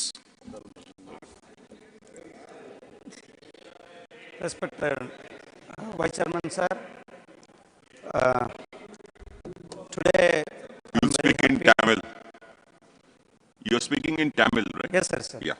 So today this is my first speech. That's why I would like to speak in my Tamil language. Please go ahead. Sir, this new parliament we are here. சோழர்களுடைய ஆட்சியில் ராஜ பரிபாலனத்திற்கு, சிறந்த ஆட்சி நிர்வாகத்திற்கு, good கவர்னன்ஸுக்கு, ஜனநாயகத்திற்கு வழிகாட்டியாக இருந்த செங்கோல், அந்த செங்கோலை நம்மளுடைய இந்த புது பாராளுமன்றத்தில் வைத்து அந்த தமிழர்களுடைய கலாச்சாரத்திற்கு பெருமை சேர்த்த திரு பிரதமர் திரு நரேந்திர மோடிஜி அவர்கள் இன்றைக்கு செங்கோலை இங்கு நிறுவியிருக்கிறார்கள். அந்த பாராளுமன்றத்தில் அயோத்தியில பகவான் ராமருக்கு ஆலயம் அமைத்து அதை பற்றின ஒரு விவாதத்தில் கலந்து கொள்வது எனக்கு வாய்ப்பு கொடுத்த எங்களுடைய தலைவர்களுக்கும் உங்களுக்கும் என்னுடைய நன்றிகளை தெரிவித்துக் கொண்டு, அயோத்தியில பகவான் ராமருக்கு ஆலயம் கட்ட வேண்டும், கோயில் கட்ட வேண்டும் என்பது அனைவருடைய ஒவ்வொரு இந்தியனுடைய கனவு, லட்சியம், எண்ணமாக இருந்தது. கிட்டத்தட்ட 500 ஆண்டுகள் போராட்டம். அந்த போராட்டத்திற்கு சட்ட வடிவில் தமிழகத்தை சேர்ந்த மிக மூத்த வழக்கறிஞர் திரு மோகன் பராசரன் அவர்கள் கிட்டத்தட்ட 92 வயசுல மாத கணக்காக, நாள் கணக்காக, வாரங்கள் கணக்காக நின்று கொண்டு தன்னுடைய வாதத்தை வைத்து தங்களுடைய ராமர் கோயில் அந்த இடத்துல இருந்தது என்ற அந்த நிரூபித்தன ஆதாரங்களை கொடுத்து ராமர் கோயில் கட்டுவதற்கான ஒரு உத்தரவை பிறப்பித்து ஒரு உதவி புரிந்தது திரு மோகன் பராசரன் அவர்களுக்கும் இந்த நேரத்தில் என்னுடைய நன்றிகளை தெரிவித்துக் கொள்வதுடன், இந்த சுப்ரீம் கோர்ட்டில் உத்தரவு வந்த பிறகு மாண்புமிகு பாரத பிரதமர் திரு நரேந்திர மோடிஜி அவர்கள் 2 ஆண்டுகளுக்குள்ள பூமி பூஜை போட்டு இன்றைக்கு மிகப்பெரிய பிரம்மாண்டமான ராமர் கோயில் கட்டப்பட்டிருக்கிறது. நாம் அதையெல்லாம் பார்த்து கொண்டு இருக்கின்றோம். நாம அந்த ராமர் கோயிலை பார்க்கிற பாக்கியம் நமக்கெல்லாம் கிடைத்திருக்கிறது. இந்த நேரத்தில் இங்க இருக்கிற, அதாவது 500 நம்மளுடைய பெரியோர்கள் பல பேர் தியாகம் பண்ணியிருக்கிறார்கள். அவர்கள் உயிர் தியாகம் பண்ணார்கள். அவர்களுடைய தியாகத்தை எல்லாம் நாம் இன்றைக்கு போற்றும் விதமாக நாம் இன்றைக்கு நேரடியாக ராமர் கோயில் கட்டும் பணியை, ராமர் கோயில் பிரான் பிரதிஷ்டை செய்த நம்மளுடைய கண்களால் பார்க்கிற அந்த பாக்கியத்தையும் அந்த சௌகரியத்தையும் நாம் பெற்றிருக்கின்றோம். தலைவர் அவர்களே, தமிழ்நாடு ஒரு மிக ஆன்மீக பூமி. தமிழ்நாடு மிகப்பெரிய ஆன்மீக பூமி. தமிழ் கலாச்சாரம், தமிழ் பண்பாடு, தமிழ் மொழி உலகத்திற்கே எடுத்துக்காட்டாக இருக்கின்ற மொழி. அதனால தான் நம்முடைய பிரதமர் திரு நரேந்திர மோடிஜி அவர்கள் ஏக் பாரத் சேஷ்ட பாரத், ஒரே பாரதம் உன்னத பாரதத்தின் கீழே தமிழ்நாட்டுக்கும் காசிக்கும் உள்ள தொடர்பு, தமிழ்நாட்டிற்கும் அயோத்திக்கும் உள்ள அந்த நீண்ட நாள் தொடர்பு, பல ஆயிரம் வருடங்களுக்கான அந்த தொடர்பை புதுப்பிக்கும் விதமாக, அந்த தொடர்பை வலிமைப்படுத்தும் விதமாக, அந்த தொடர்பை உறுதிப்படுத்தும் விதமாக காசிக்கும் தமிழ்நாட்டிற்கும் உள்ள உறவை, காசிக்கும் தென்காசிக்கும் உள்ள உறவை, காசிக்கும் சிவகாசிக்கும் உள்ள உறவை புதுப்பிக்கும் விதமாக காசியில் நம்முடைய பிரதமர் அவர்கள் காசி தமிழ் சங்கமத்தை நடத்தினார்கள். ஒரு முறை அல்ல, 2 முறை காசி தமிழ் சங்கமத்தை நடத்தினார்கள். இங்கு புருஷோத்தம் ரூபாலஜி அவர்கள் இங்கு உட்கார்ந்து இருக்கிறார்கள். அதே 400-500 ஆண்டுகளுக்கு முன்னால் அதே சௌராஷ்டிராவிலிருந்து தமிழ்நாட்டிற்கு புலம்பெயர்ந்த தமிழ்நாட்டில் வாழுகின்ற மக்களை மீண்டும் அதே இடத்துக்கு கொண்டு போக வேண்டும் என்று சௌராஷ்டிரா தமிழ் சங்கமம் நடத்தி அந்த மக்களை, அந்த மூலம் அவர்களை அந்த இடம் ராமாயணம் இன்றைக்கு அயோத்தியை பற்றி பேசிக்கொண்டு இருக்கின்றோம். அந்த நேரத்தில் தமிழ்நாடு, அதாவது குறிப்பாக ராமன் நாடு என்று சொல்லக்கூடிய ராமேஸ்வரம், அதே போல ராமநாதபுரம், தனுஷ்கோடி, திருப்புல்லானி எல்லாம் ராமாயணத்தில் மிகவும் இடம்பெற்றிருக்கிறது. அதனால தான் தமிழ் இலக்கியங்களில் குறிஞ்சி தேனையில் சொல்லியிருப்பாங்க, வாரணவாசி பதத்திலும் சொல்லியிருப்பார்கள், காசி நகரை போற்றி புகழ்கிறது 8 தொகை, கலித்தொகையிலையும் காசி நகரை பற்றி குறிப்புகள் இடம்பெற்றுள்ளன. வாதவூர் வாரணாசி என புகழ்கிறது தேவாரம். காசியும் அயோத்தியும் தமிழ்நாட்டுடன் தொடர்பு கொண்டிருக்கின்ற அதே ஒரு மிகப்பெரிய ஒரு பொக்கிஷமாக இருக்கிறது. தலைவர் அவர்களே, நம்மளுடைய அயோத்தியில் ராமர் கோயில் கட்ட வேண்டும். ராமர் கோயில் கட்டி பிறகு அங்கு தேதி குறிக்கப்பட்டது, கும்பாபிஷேகத்திற்காக, பிரான் பிரதிஷ்டைக்காக தேதி குறிக்கப்பட்டது. அந்த தேதி குறிப்பிட்ட உடனே ராமரனுடைய பக்தனாக, இந்த தேசத்தினுடைய பக்தனாக நம்மளுடைய பிரதமர் திரு நரேந்திர மோடிஜி அவர்கள் 11 நாட்கள், 1 நாள் 2 நாட்கள் அல்ல, 11 நாட்கள் கடுமையான விரதம் இருந்து, 11 நாட்கள் கடுமையாக விருந்து அந்த நிகழ்ச்சியை ஒவ்வொரு பகுதியிலுமே, நாசிக்கில் தொடங்கி ஆந்திரா போய், கேரளா போய், தமிழ்நாட்டில் ஸ்ரீரங்கத்துக்கு வந்தார். ஸ்ரீரங்கத்தினுடைய சிறப்பு என்ன? ஸ்ரீரங்கத்தில் பகவான் ராமருடைய குலதெய்வமானது திருச்சிராப்பள்ளியில் இருக்கிற ஸ்ரீரங்கத்தில் இருக்கிறது என்ற ஐதீகம். மக்கள் அதை போட்டுக்கொண்டார். அங்கு வந்து அந்த இடத்துல தரிசனம் செய்துவிட்டு அங்கு கம்பர் இயற்றிய கம்பராமாயணம் முதல் முறையாக அந்த பாடப்பட்ட தலம் ஸ்ரீரங்கம். அந்த ஸ்ரீரங்கத்தில் ஒரு நாள் முழுவதும் இருந்து கம்பராமாயணம் கேட்டுவிட்டு அங்கு தரிசனம் செய்துவிட்டு ராமன் நாட்டிற்கு சென்றார்கள். 3 நாட்கள் தமிழ்நாட்டில் இருந்து அவர் தன்னுடைய விரதத்தை 3 நாட்கள் தமிழ்நாட்டில் இருந்தார்கள். ராமன் நாட்டிற்கு சென்று ராமன் நாட்டில் அங்கே இருக்கிற ராமசாமி கோயிலில் சாமி கும்பிட்டு விட்டு அதே அருகில் இருக்கிற நம்மளுடைய புனித தீர்த்தத்தில் நீராடி விட்டு கோயிலுக்குள்ள இருக்கிற 21 புனித கலசங்கள் நீராடி விட்டு அந்த நீரில் வந்து அன்றைக்கு முழுவதும் தரிசனம் செய்துவிட்டு ராமகிருஷ்ண மடத்தில் ஒரு துறவியை போல வெறும் தரையில், இவ்வளவு குளிர்காலத்தில் வெறும் தரையில் அங்கு படுத்திருந்து தன்னுடைய உபவாசத்தை, தன்னுடைய அந்த விரதத்தை, கடுமையான விரதத்தை கடைபிடித்து விட்டு அங்கிருந்து நேராக நம்முடைய மாண்புமிகு பிரதமர் அவர்கள் அயோத்தியில் சென்று அயோத்தியில் ராமருக்கு பிராண பிரதிஷ்டை செய்து வைத்தார்கள். அதே போல தான் இந்த அயோத்தியில் ராமர் கோயிலுக்கும் தமிழ்நாட்டுக்கும் உள்ள தொடர்பு என்னன்னா, நாம் இன்றைக்கு அந்த கோயில் ஒரு பிரம்மாண்டமான கோயிலாக வந்திருக்கிறது. அந்த கோயிலில் 44 என்ட்ரன்ஸ் இருக்கிறது.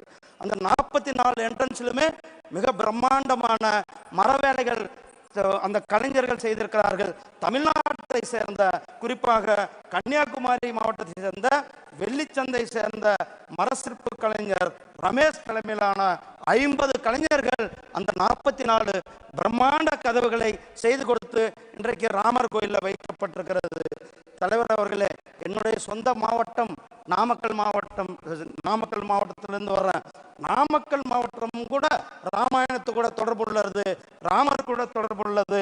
அதனால தான் அந்த ஊர்ல இருந்து அந்த கோயிலுக்கான 12 மணிகள், அதாவது பெல் என்று சொல்ல கோயிலில் இருக்கின்ற இந்த 12 மணிகளும் 36 கைப்பிடி மணிகளும் மொத்தம் 48 மணிகள் 40 நாமக்கல்லிருந்து செய்யப்பட்டு ராமர் கோயில் இடத்துல நாம் ஒப்படைக்கப்பட்டிருக்கிறது. இது தமிழ்நாட்டின் மேல, தமிழ் மண்ணின் மேல, தமிழ் மொழியின் மேல எந்த அளவுக்கு நம்முடைய பிரதமர் அவர்கள் மரியாதை வைத்திருக்கிறார் என்பதை இதுதான் காட்டுகிறது. அதனால்தான் நம்முடைய பிரதமர் அவர்கள் எங்கு போனாலும் கூட உலகம் முழுவதும் போனாலும் ஐநா சபையில் யாதும் ஊரே யாவரும் கேளீர் என்று கலியன் பூங்குன்றனார் வரிகளில் அங்கு உறக்க சொன்னார்கள். 30க்கும் மேற்பட்ட மொழிகளில் திருக்குறளை மொழிபெயர்த்து உலகம் முழுவதும் கொடுத்திருக்கிறார்கள். அதனால நான் இங்க ஒரு சின்ன திருக்குறளை சொல்ல விரும்புகிறேன். முறை செய்து காப்பாற்றும் மன்னவன் மக்கட்கு இறையென்று வைக்கப்படும்.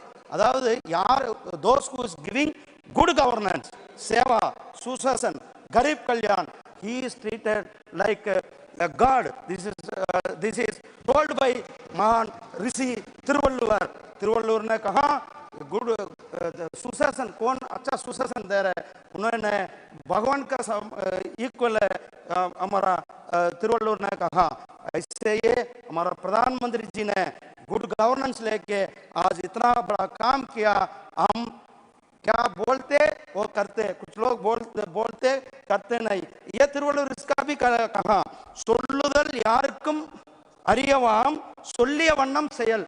You can tell anything, मैं ये करूं वो करूं, but what you told that you have to do, that what we told to the nation that in the Ayodhya Ram temple has to be built, that Ram temple built and dedicated to the nation. ऐसे ये हमारा प्रधानमंत्री जी ने काम किया।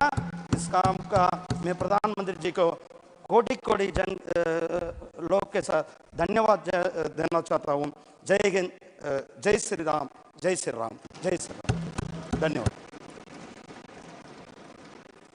Shri Sameer ओरां, 5 minutes. आदरणीय उपसभापति महोदय, मैं आज बहुत उत्साहित भी हूं और बहुत भावुक भी हूं, इसलिए कि मुझे संसद के उच्च सदन के सदस्य के रूप में अपने अंतिम संबोधन करने का यह अवसर आया, जिसमें भी राम के विचारों को सदन में रखने का यह अवसर आया है। उपसभापति महोदय, आज देश राममय है और राम राज्य की स्थापना होने जा रही है। पूरे देश में हर व्यक्ति के ऊपर जो है रोम रोम में रमा है। आज माननीय प्रधानमंत्री जी के नेतृत्व में श्री राम के आदर्शों पर चलते हुए जन कल्याण हेतु समर्पित भाव से यह कार्य चल रहा है। वर्षों से त्याग, तपस्या और अनेकों राम सेवकों के बलिदान के पश्चात राम मंदिर का निर्माण हो सका है। माननीय प्रधानमंत्री जी जब राम मंदिर की प्राण प्रतिष्ठा कर रहे थे तब वह भारत के प्रत्येक नागरिक का प्रतिनिधित्व कर रहे थे।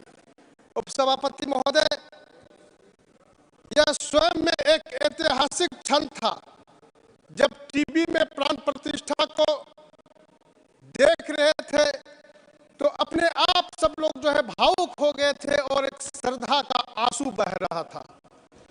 निश्चित रूप से महोदय, एक समय ऐसा था जब श्री राम को लोग काल्पनिक बता रहे थे और अयोध्या में उनके जन्म को काल्पनिक बताया जा रहा था। मैं झारखंड से आता हूं उपसभापति महोदय। हमारे झारखंड में सिमडेगा के अंदर राम रेखा धाम है। बताया जाता है कि राम जब वनवास में गए थे उस समय वहां जो राम रेखा में जो गुफा है वहां पर विश्राम किए थे। प्राण प्रतिष्ठा के दिन वहां भी हजारों हजार श्रद्धालु भगवान राम लला की स्थापना हो रही थी, उस समय वहां पूजा कर रहे थे। और वही आनंद धाम जहां पर कहा जाता है कि भगवान हनुमान जी वहां जन्म लिए, वहां पहाड़ के ऊपर गुफा है। और यह भी बताया जाता है कि वही नेत्रहाट के लगा हुआ पहाड़ में है। बाल काल में जब हनुमान जी देखे कि वह सूर्योदय देखा जाता है, जमीन से निकलता हुआ लाली सूर्य, तो उन्होंने फल समझ करके लिया था। ऐसा भी वहां बताते हैं। वहां भी पूरे चाहे समाज के सभी वर्ग के लोग, आदिवासी वर्ग के लोग वहां पर पूरे श्रद्धा के साथ वहां रामलला की स्थापना के दिन में श्रद्धा भाव के साथ वहां पूजा पाठ कर रहे थे महोदय। परंतु यह जो है मंदिर निर्माण के पश्चात प्राण प्रतिष्ठा के कार्यक्रम के समय जिस प्रकार से पूरा देश उत्सव के एक नए रंग में रंग गया था, जिस प्रकार लोगों ने अपने आराध्य स्वागत हेतु अपने घरों में दीप प्रज्वलित कर दिवाली मनाई जा रही थी, उस दिन राम को काल्पनिक मानने वाले लोग श्री राम की अदृश्य शक्ति का एहसास जरूर किया होगा। सभापति महोदय, राम मंदिर आंदोलन में हमारे विचार परिवार के अनेकों लोगों ने बलिदान दिया है। आज मैं भारत माता के उन सभी वीर सपूतों को शीश झुकाकर नमन एवं श्रद्धांजलि करता हूं। सभापति महोदय, राम मंदिर निर्माण के पश्चात आज देश का आदिवासी श्री राम के दर्शन को पूरा उत्साहित है। आज आदिवासी समाज प्रभु श्री राम के एक विशेष लगाव है। सुबह उठते ही राम राम एक दूसरे का अभिवादन करते हैं। और मैं बताना चाहता हूं कि ये माता सबरी एक वनवासी थी। भगवान राम स्वयं उनके कुटिया में गए और माता ने इतना उत्साहित होकर के उनको अच्छा बेर, मीठा बेर खिलाना है, इसलिए चक चक करके खिला रही थी। वैसे ही प्रेम और भाव का लगाव है। और हमारे वनवासी लोगों ने कई वर्षों तक भगवान राम के साथ वनवास के समय रहे हैं, इसीलिए आदिवासी समाज आज भगवान राम के आदर्शों के साथ चलता है और इतना प्रेम के साथ रहता है, इतना व्यवहारिक रहता है, अपनों को इतना मतलब अपना तो समझता है। जैसे हनुमान चालीसा में कहा गया है, सूक्ष्म रूप धरि सियहि दिखाओ आवा, विकट रूप धरी लंका जरावा। इसका अर्थ है कि अपने लोगों के साथ पूरा प्रेम से रहो, पूरा व्यवहारिक रूप से रहो। ऐसा जिस समय सीता माता से हनुमान जी मिलने के लिए अशोक वाटिका गए थे, तो सूक्ष्म होकर के प्रेम भाव से, आस्था और विश्वास के साथ वहां गए थे। और वही हनुमान जब दुश्मन के लंका में गए तो लंका को भी जला दिए। तो इस भाव से जनजाति समाज भी अपने भगवान राम के साथ अपना वास्ता और नाता और विश्वास लेकर के चलता है। भगवान श्री राम को इसी लगाव के कारण देश के आदिवासी समाज ने राम मंदिर आंदोलन में महत्वपूर्ण भूमिका निभाई।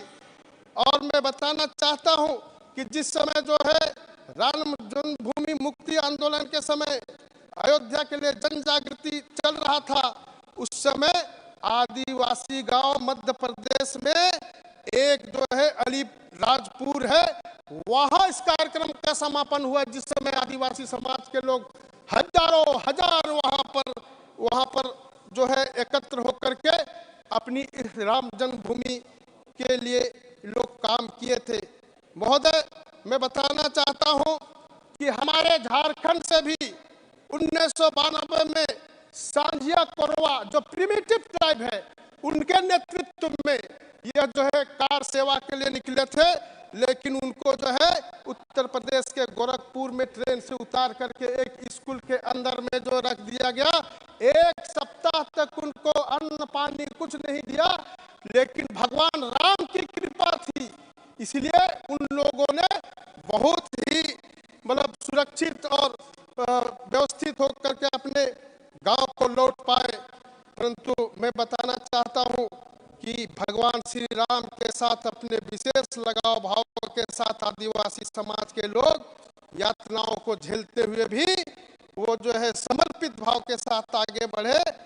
मैं बताना चाहता हूं कि जब राम मंदिर बन रहा था, उस समय हमारे जनजाति गांव के जो है आस्था का केंद्र है, वहां से 1100 से अधिक पूजा स्थलों से मिट्टी अयोध्या में लाई गई, जहां पर भगवान रामलला आज जो है स्थापित हुए हैं। महोदय, पहले की सरकार जो राम की भक्ति करने वालों को प्रताड़ित किया करते थे, विपक्ष के हमारे साथी राम मंदिर प्राण प्रतिष्ठा के समय से ही भारतीय जनता पार्टी को राम मंदिर पर राजनीति कर रहा है, इस प्रकार से जो है कहा जाता था। मैं इनको बताना चाहता हूं, भाजपा ने राम मंदिर के लिए बलिदान दिया है। भारतीय जनता पार्टी के प्रत्येक नेताओं कार्यकर्ताओं के मन में राम है, राम है, राम है, इसलिए वो राम को छोड़ नहीं सकते।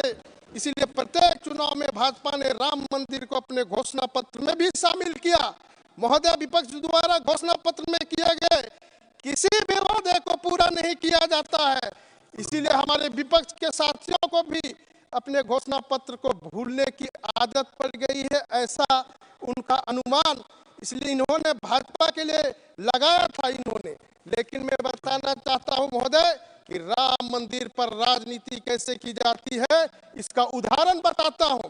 एक समुदाय विशेष को खुश करने के लिए जब राम भक्तों पर गोलियां चलाई जाती है, उसको राजनीति करना कहते हैं। श्री राम को टेंट में रहने के लिए मजबूर कर दिया जाता है, उसको राजनीति करना कहते हैं। और महोदय, मैं विपक्ष के अपने साथियों को बताना चाहता हूं कि भाजपा इन गंभीर विषयों पर राजनीति नहीं करती, परंतु यदि आपको भगवान श्री राम को उनका स्थान दिलाना राजनीति लगती है, तो मैं बताना चाहता हूं कि आगे भी अन्य स्थानों पर भी भारत की संस्कृति विरासत को पुनर्जीवित करते रहेंगे, ऐसा संकल्प है। महोदय, मैं आज देश के राजनीतिक परिदृश्य को कुछ पंक्तियों के माध्यम से सदन के समक्ष रखकर अपनी बात को समाप्त करना चाहता हूं। रामचंद्र कह गए सिया से, एक ऐसा दिन भी आएगा भाजपा लाएगी 400 सीट, विपक्ष गठबंधन भी बचा ना पाएगा। जय Shri Ram. Shri Baburam Nishad, 5 minutes. आदरणीय उपसभापति जी महोदय, आपने मुझे राम मंदिर प्रस्ताव पर बोलने का अवसर दिया है। मैं आपका बहुत बहुत आभार धन्यवाद करता हूं।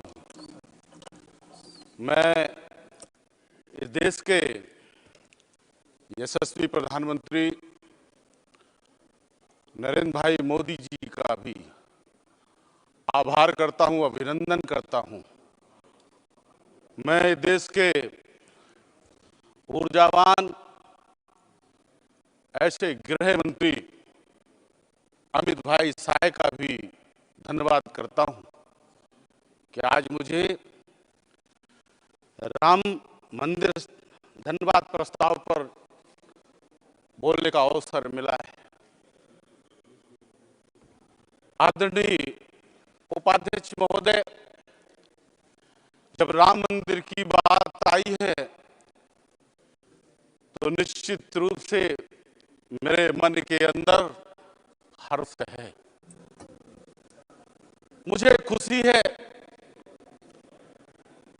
जो ध्येय और जो उद्देश्य लेकर गांव से निकला था, जब मैंने होश संभाला था तो मुझे रामायण ही की चौपाइयों से अवगत हुआ था, क्योंकि घर में भी रोज शाम में रामायण होती थी। निश्चित रूप से उस रामायण का भाव से अवगत होते होते जब होश आया कि राम मंदिर नहीं है तो प्रण किया था कि मंदिर बनाने का संकल्प है।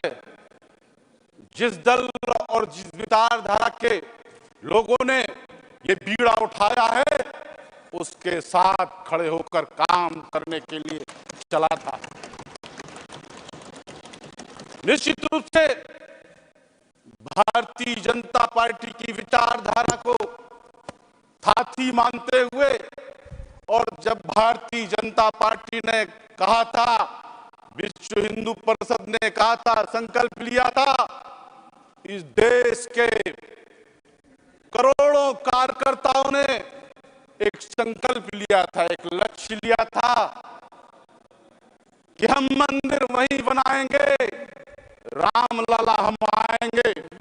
निश्चित रूप से आज हर से खुशी है, क्योंकि बाबूराम निषाद हूं, मछुआरा हूं। जब निषाद हूं तो स्वाभाविक मेरे मन में और उत्साह जगता है, क्योंकि वो निषाद और केवट मेरे वंशज हैं और वो निषाद और केवट ने जो राम की वो आदर्शवादी व्यवस्था का पालन किया, निश्चित रूप से देश का ऐसा कोई कोना नहीं है जहां उनके वंशज निषाद हो, कश्यप हो, केवट हो, कहार हो, मांझी हो, मझवार हो, रायकवार हो, ढीमर हो, पाए न जाते हो। भारी संख्या में पाए जाते हैं, लेकिन उस त्रेता काल में राम जी ने गले लगाया था, प्यार दिया था, स्नेह किया था, अपनी शक्ति दी थी।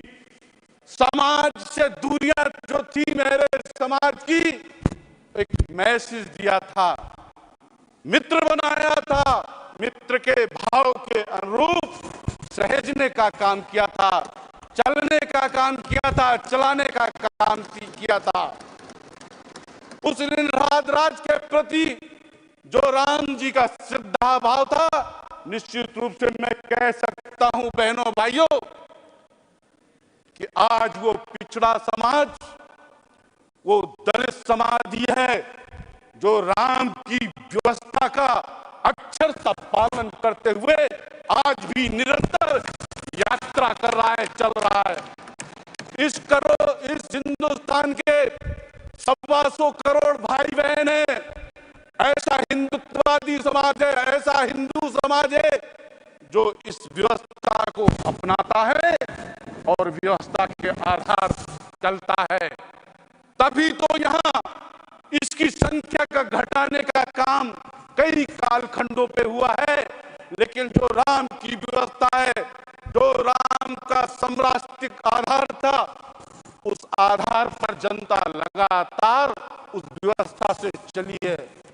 आज मैं इस सदन से माननीय प्रधानमंत्री जी का धन्यवाद करता हूं, मोदी जी धन्यवाद करता हूं कि राम की उस व्यवस्था का पालन तो अक्षर सा समाज करते हुए आगे बढ़ रहा था, लेकिन कहीं ना कहीं बड़े लंबे कालखंड से भूखा था, प्यासा था, दवाई से अछूता था, रोजगार नहीं था, रोटी नहीं थी, कपड़ा नहीं था, मकान नहीं था, विद्युत नहीं थी, शौचालय नहीं था, माँ बहन की बेटी की इज्जत भी सुरक्षित नहीं थी।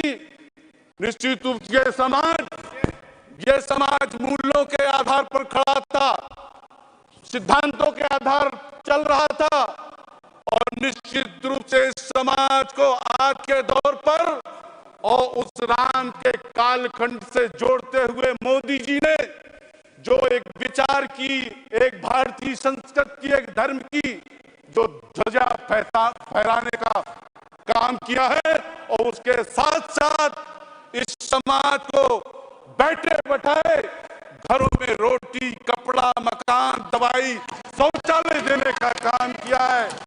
इसको कहते हैं पूर्णता को प्राप्त होना। मोदी जी, मैं बाबू राम निषाद मछुआरे समाज की ओर से, उस राम के त्रेता काल के निषाद की ओर से, केवट समाज की ओर से आपका आभार करता हूं, अभिनंदन करता हूं, स्वागत करता हूं, वंदन करता हूं, क्योंकि राजनीति में घर से निकला था, पिछड़े समाज से निकला था, किसान के घर से निकला था, तो यही उद्देश्य लेकर के निकला था कि इस जन की सेवा कौन कर पाएगा। लेकिन प्रधानमंत्री जी, सांसद बनता या न बनता, विधायक बनता या न बनता, मंत्री बनता या न बनता, कोई पद मिले या न मिले, लेकिन मुझे जो मेरे हक, गरीबों का हक और अधिकार आपने दिया है, मुझे सब कुछ प्राप्त हुआ है। मैं आत्मसंतुष्टि के लिए प्राप्त हुआ हूँ। वैचारिक रूप से मेरी गाय के लिए, मेरी गंगा के लिए, मेरे राम के उस मंदिर की स्थापना के लिए, राम का जो मंदिर आपने स्थापित किया है, निश्चित रूप से करोड़ों ऐसे राम भक्तों का समर्पण था। उसी समर्पण की आपने आभा के अनुरूप जो स्थापित किया है, चिरंतर काल तक इसी तरीके से आपका झंडा फहरेगा। बहुत हिम्मत के साथ, बहुत बुद्धि विवेकपूर्ण निर्णय के साथ जो आपने ये स्थापना की है मंदिर की, निश्चित रूप से इससे आध्यात्मिक, धार्मिक संवेदना और समाज की बढ़ेगी। मैं कह सकता हूँ कि पीढ़ियों के संघर्ष, बलिदान का समर्पण, ये प्रतीक का हमेशा रहेगा। राम और राम मंदिर की प्रशंसा, श्री राम के अस्तित्व को मिटाने के कई बार प्रयास किए गए हैं, लेकिन आज भी वो हमारी संस्कृति का आधार स्तंभ बने हुए हैं। मैं कहना चाहता हूँ, श्री राम इस राष्ट्र के प्राण तत्व हैं। राम भारत की भोर का प्रथम स्वर है। जो राष्ट्र का मंगल करे वही राम है। जहाँ नीति और धर्म है वहाँ राम है। राम ऐसे दीप हैं जो कभी बुझ नहीं सकते। राम संपूर्ण भारत की कालजयी सनातन संस्कृति का मेरुदंड है। ऐसे हैं मेरे राम, ऐसे हैं गरीबों के राम, ऐसे हैं मजलूसों के राम, ऐसे हैं पिछड़ों के राम। राम सबों के रोम रोम में बसते हैं, गरीबों के रोम रोम में बसते हैं। समाज के उन भाइयों को भी आज इस सदन के माध्यम से कहना चाहता हूं, मित्रों, निश्चित रूप से कभी पीड़ा होती है जब राम के अस्तित्व पर ही लोग प्रश्न खड़ा कर देते हैं। मैं आज सदन के माध्यम से कहना चाहता हूं कि भगवान आपको सद्बुद्धि दे। मंदिर की स्थापना हुई है, जाइए, ऐसे लोग जो प्रश्न करते हैं, प्रश्न चिन्ह लगाते हैं, जाके दर्शन करें और राम में राम राम रटते रटते आपकी नैया पार होगी। इसलिए राम के बारे में अगर कोई गलत तरीके से बयानबाजी आती है तो बहुत पीड़ा होती है। बहुत लोग मंदिर को लेकर राजनीति करते रहे, लेकिन उस राजनीति में उनको कभी किनारा नहीं मिला। राम और केवट, सबरी, जटायु, गिलहरी, वनवासी, प्रेम पद, अरे ऐसे सभी लोगों का संगत और साथ लिया राम ने। राम ने केवट मांगी नाव न केवट आना, कहो तुम्हार मर्म में जाना। आज मोदी जी ने समाज के अंतिम पायदान के व्यक्तियों का मर्म जानकर 10 साल के शासन में मैंने करीब उम्मीद पालता था कि मैं नेता के चक्कर लगाऊंगा, मैं अधिकारी के चक्कर लगाऊंगा, मैं जिला कलेक्टर के चक्कर लगाऊंगा, तब मेरी सुविधाएं मुझे प्राप्त होंगी।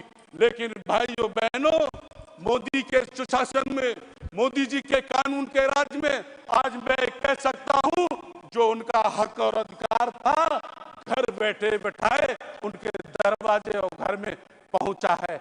ऐसे मोदी जी ने उस राम की व्यवस्था को उस गरीब के अंदर तक पहुंचाने का काम किया है। बहुत लंबा वक्त नहीं लूंगा, मुझे आज मेरी पार्टी ने और माननीय सभापति जी ने समय दिया बोलने के लिए, आपका अभिनंदन धन्यवाद करता हूं। अपनी बारी को विराम देता हूं। बहुत बहुत धन्यवाद। जय हिंद।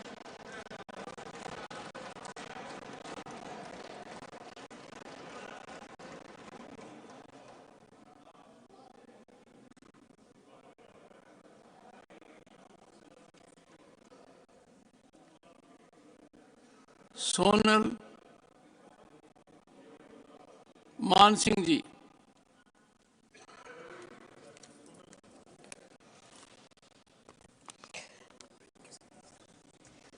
अनेक धन्यवाद माननीय सभापति जी। राम मंदिर के बारे में बहुत कुछ सुन रही हूँ, परम संतोष हो रहा है। शुरुआत तो मैं अपने गौरवशाली यशस्वी प्रधानमंत्री श्री नरेंद्र मोदी जी को नमस्कार और धन्यवाद करते हुए मेरी बात आरंभ करती हूँ।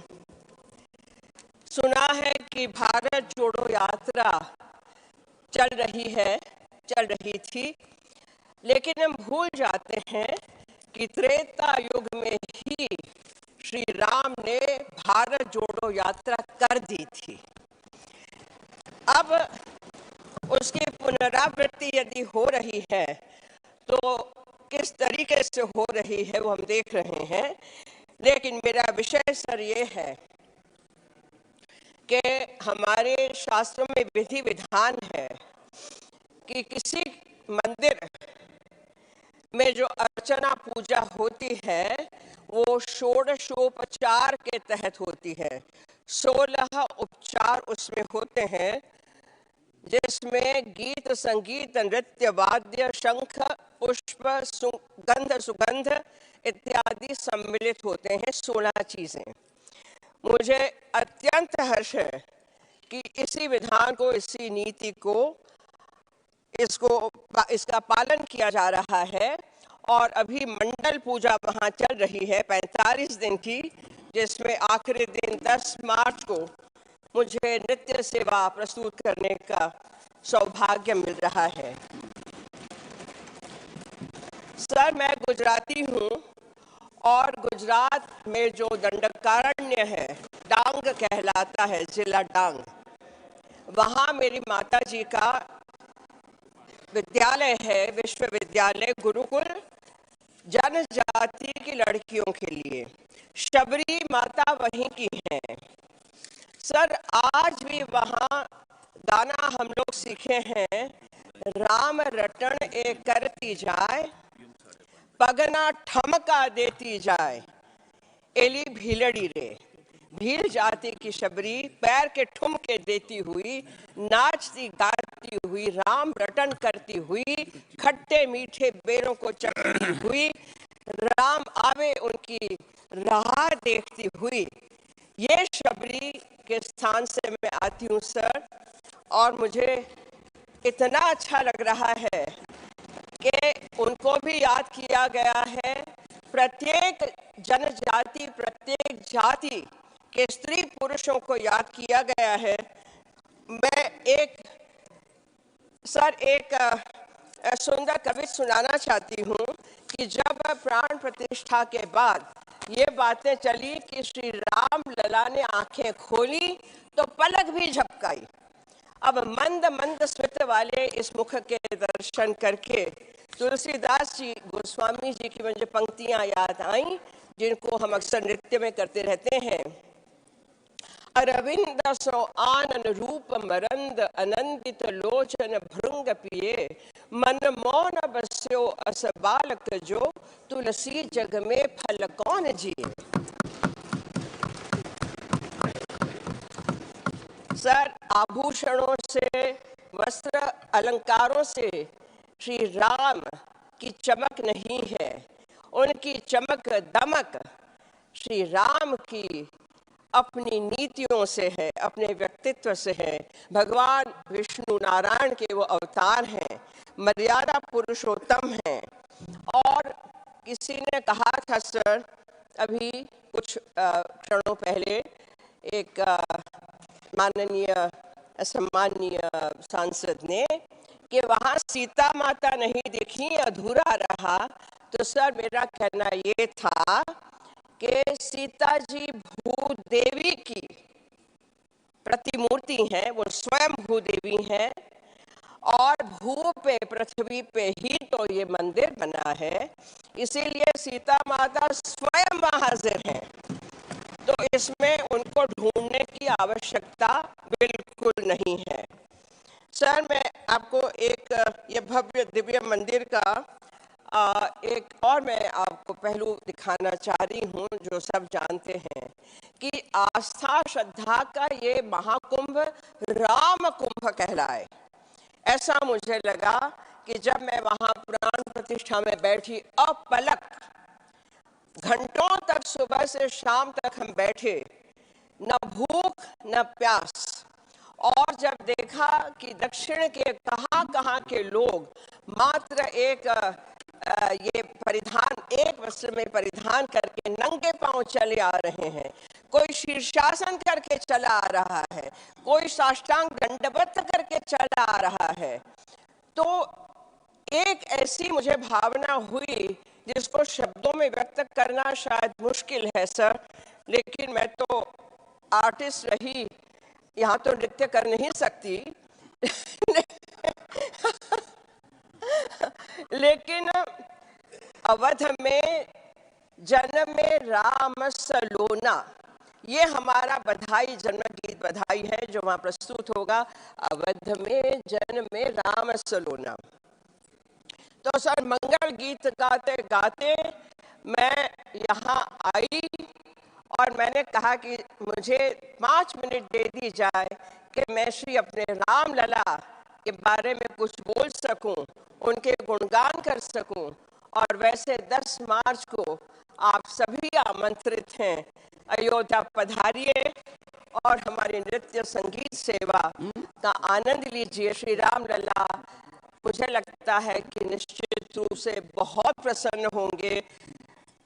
सरस भक्ति भगवान को पसंद है, नीरस भक्ति भगवान को कतई पसंद नहीं है। तो उसी रस की वृष्टि करते हुए सर मैं आपका धन्यवाद करती हूँ। फिर एक बार यशस्वी प्रधानमंत्री मोदी जी का आभार व्यक्त करती हूँ, उनको बहुत बहुत धन्यवाद देती हूँ। जय श्री राम।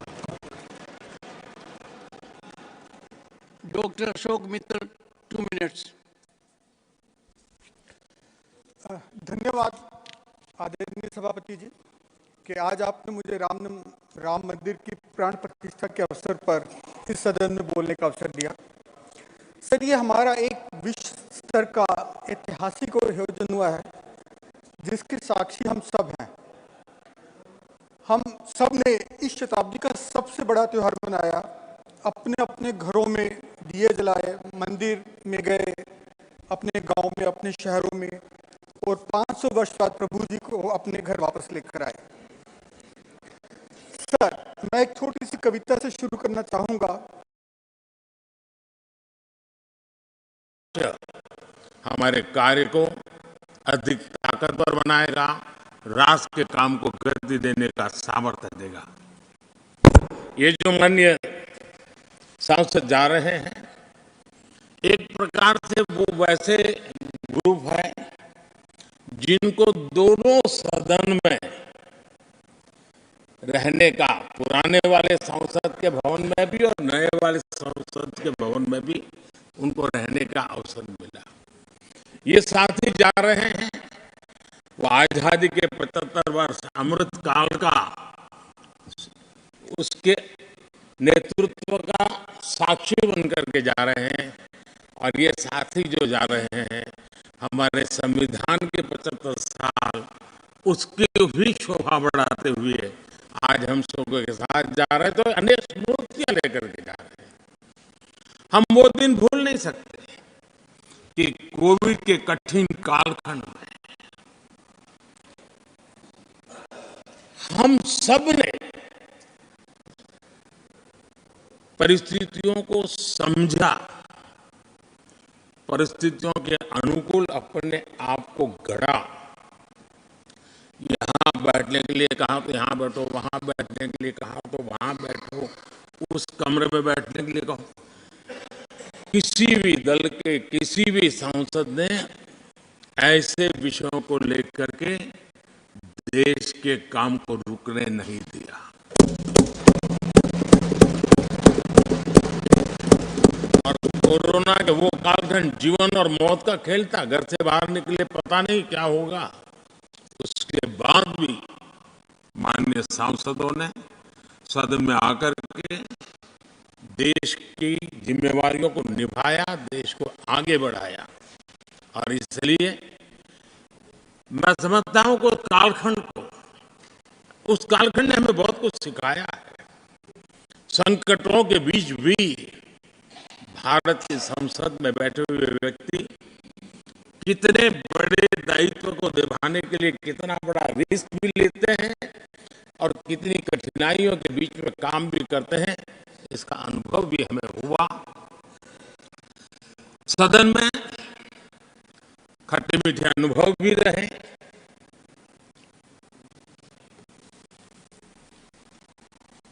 हमारा कुछ दुखद घटनाएं भी रही।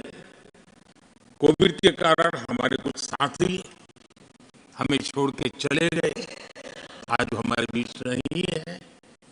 वो भी सदन के इसी कालखंड के कुछ प्रतिभाएं थी जो हमारे बीच से चली गई। वो एक दुखद घटना को हमने स्वीकार करते हुए भी हम आगे बढ़ते रहे। और भी ऐसी कुछ घटना हुई, कभी कभी फैशन परेड का भी हमने दृश्य देखा, काले कपड़ों में सदन को फैशन शो का भी लाभ मिला। तो ऐसी विविधताओं के अनुभव के बीच हमारा कार्यकाल बीता। और मैं तो अब खड़गे जी आ गए हैं तो मेरा एक धर्म तो निभाना ही पड़ता है मुझे।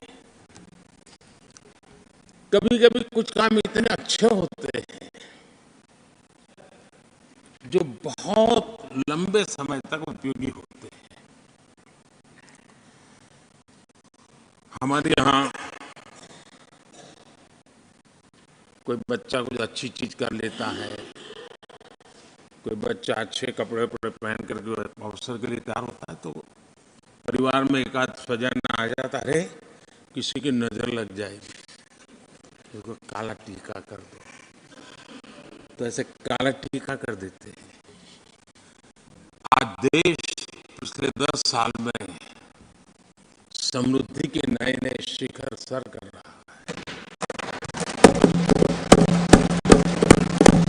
एक भव्य दिव्य वातावरण बना है उसको नजर न लग जाए, इसलिए काला टीका करने का एक प्रयास हुआ है।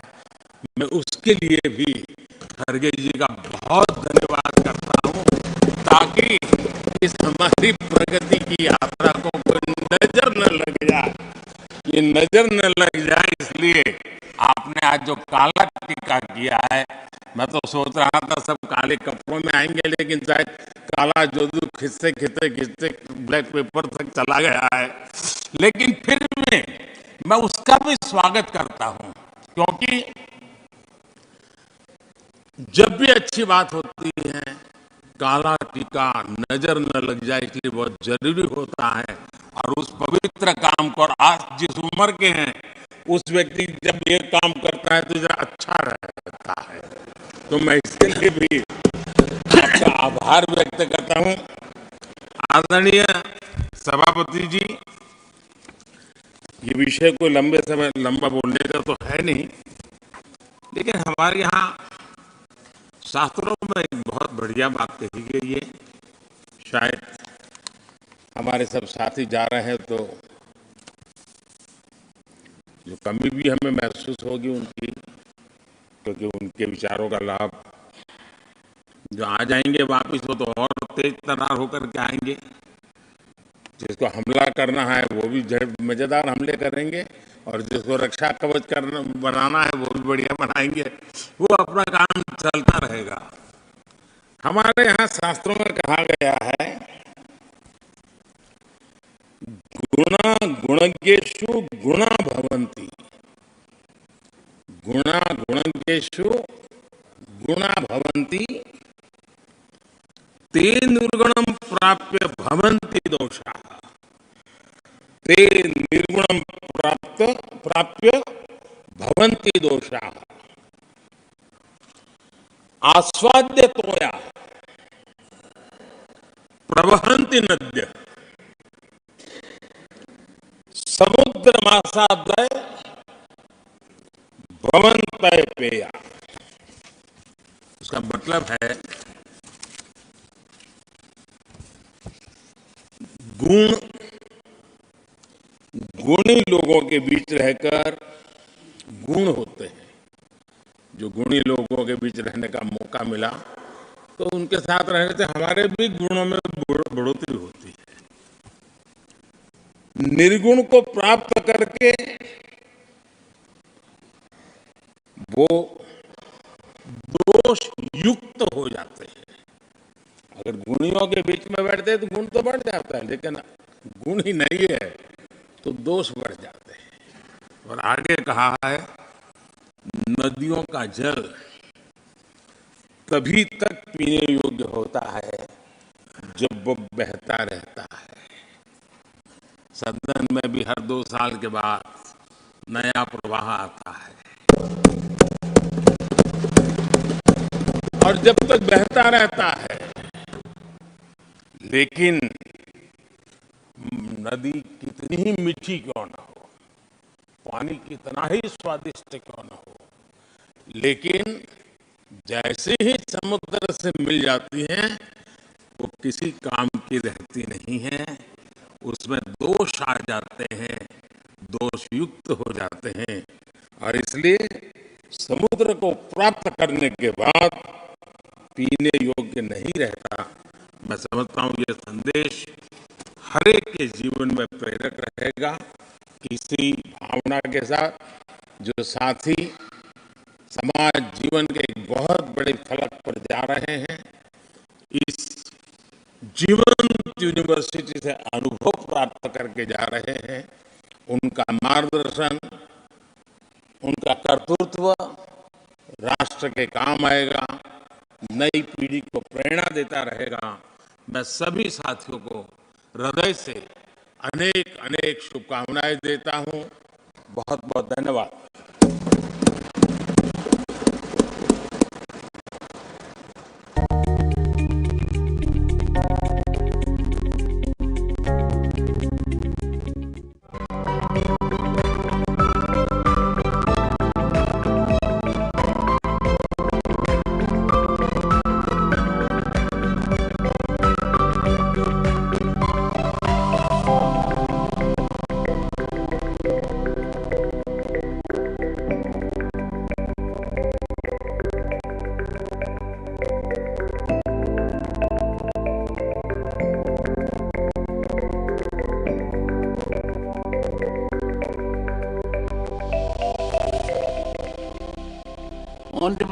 members, it is my great pleasure and honor to indicate to this House that देश के पूर्व प्रधानमंत्री चौधरी चरण सिंह जी को भारत रत्न से सम्मानित किया जा रहा है।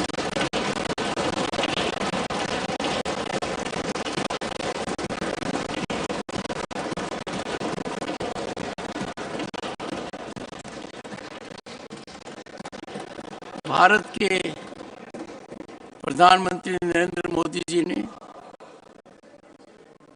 अपने ट्वीट में ये कहा है कि यह सम्मान देश के लिए उनके अतुलनीय योगदान को समर्पित है। उन्होंने किसानों के अधिकार और उनके कल्याण के लिए अपना पूरा जीवन समर्पित कर दिया था। उत्तर प्रदेश के मुख्यमंत्री रहे या देश के गृह मंत्री, विधायक के रूप में उन्होंने हमेशा राष्ट्र निर्माण को गति प्रदान की है। वे आपातकाल के विरोध में भी डटकर खड़े रहे। हमारे किसान भाई बहनों के लिए उनका समर्पण भाव और इमरजेंसी के दौरान लोकतंत्र के लिए उनकी प्रतिबद्धता पूरे देश को प्रेरित करने वाली है। मेरे लिए ये परम सौभाग्य है कि मुझे आपके समक्ष एक ऐसे व्यक्तित्व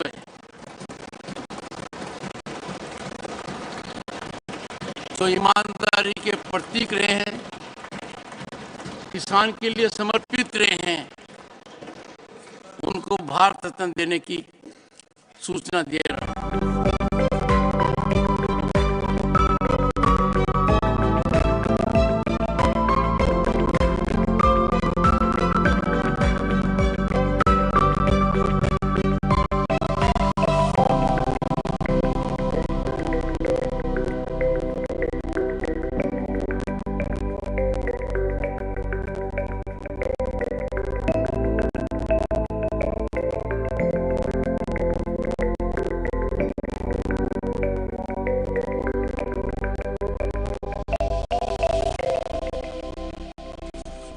Honorable members,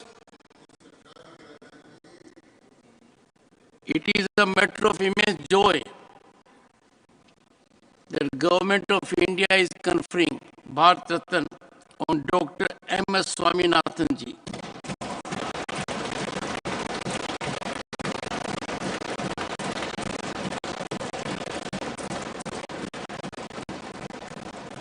The Honorable Prime Minister has tweeted,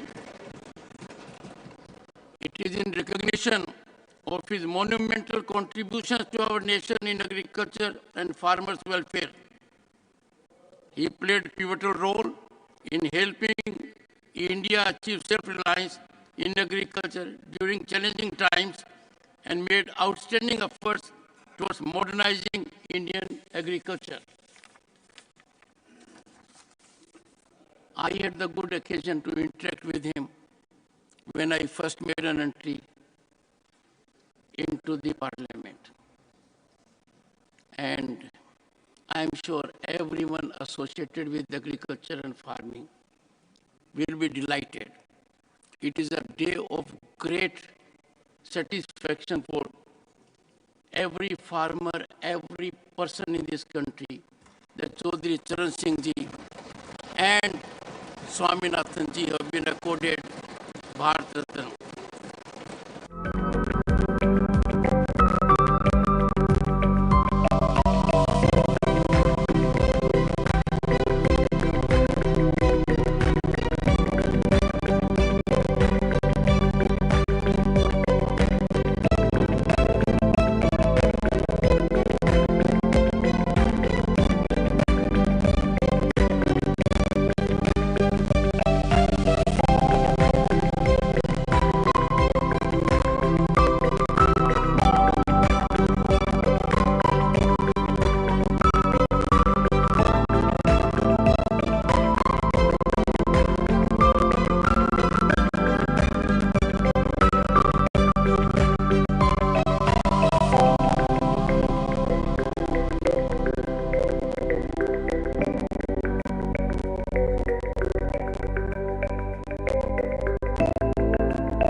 Honorable members, another distinguished son of the nation,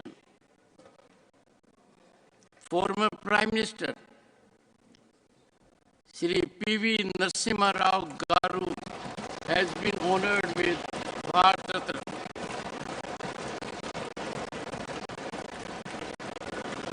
Shri Narasimha Rao has been known, and the Prime Minister has rightly noticed it, a distinguished scholar and statesman.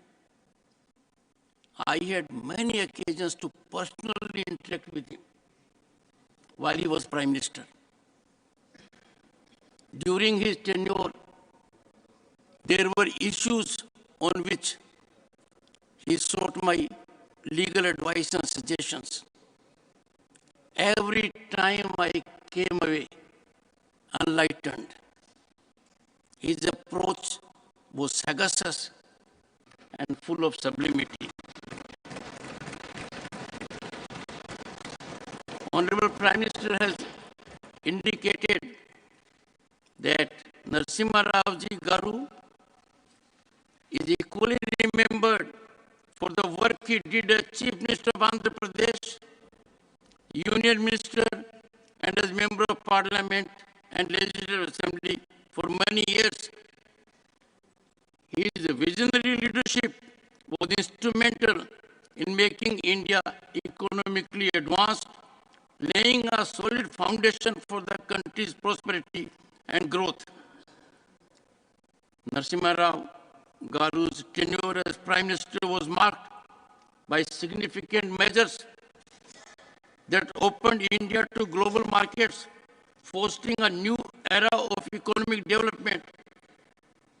His contributions to India's foreign policy, language and education sectors underscore his multifaceted legacy as a leader who not only steered India through critical transformations, but also enriched its cultural and intellectual heritage.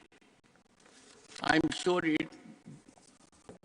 all these three awardees, it's a matter of satisfaction for every Indian.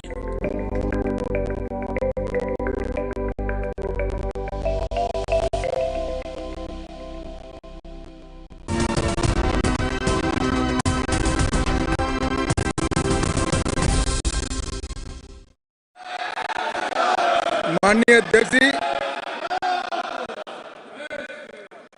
अध्यक्ष जी, मैं सबसे पहले तो आपका धन्यवाद देना चाहता हूं कि आजादी के बाद जो कुछ राष्ट्र के जीवन में महत्वपूर्ण प्रस्ताव आए हैं, उसमें से एक प्रस्ताव श्री राम जन्मभूमि पर मंदिर के निर्माण का, उसमें मुझे मेरे विचार रखने के लिए आपने मौका दिया, इसलिए हृदय से मैं आपका धन्यवाद करना चाहता हूं।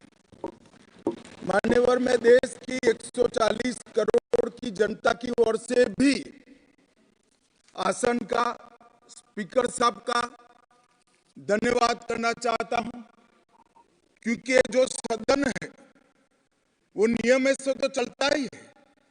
हर चर्चा नियमों से बंधी हुई होती है, संविधान से बंधी हुई होती है, परंतु एक मायनों में ये सदन जन चेतना का, जनता की आकांक्षाओं का और जनता की इच्छाओं की प्रवक्ता बनने का भी सदन का दायित्व है।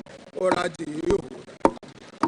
140 करोड़ के देश में और दुनिया भर में बैठे हुए राम भक्त जो 22 जनवरी के बाद एक अद्भुत आध्यात्मिक चेतना का अनुभव कर रहे हैं, इसको वाचा देने के लिए आपने समय दिया, इसलिए देश आपका हमेशा के लिए आभारी रहेगा।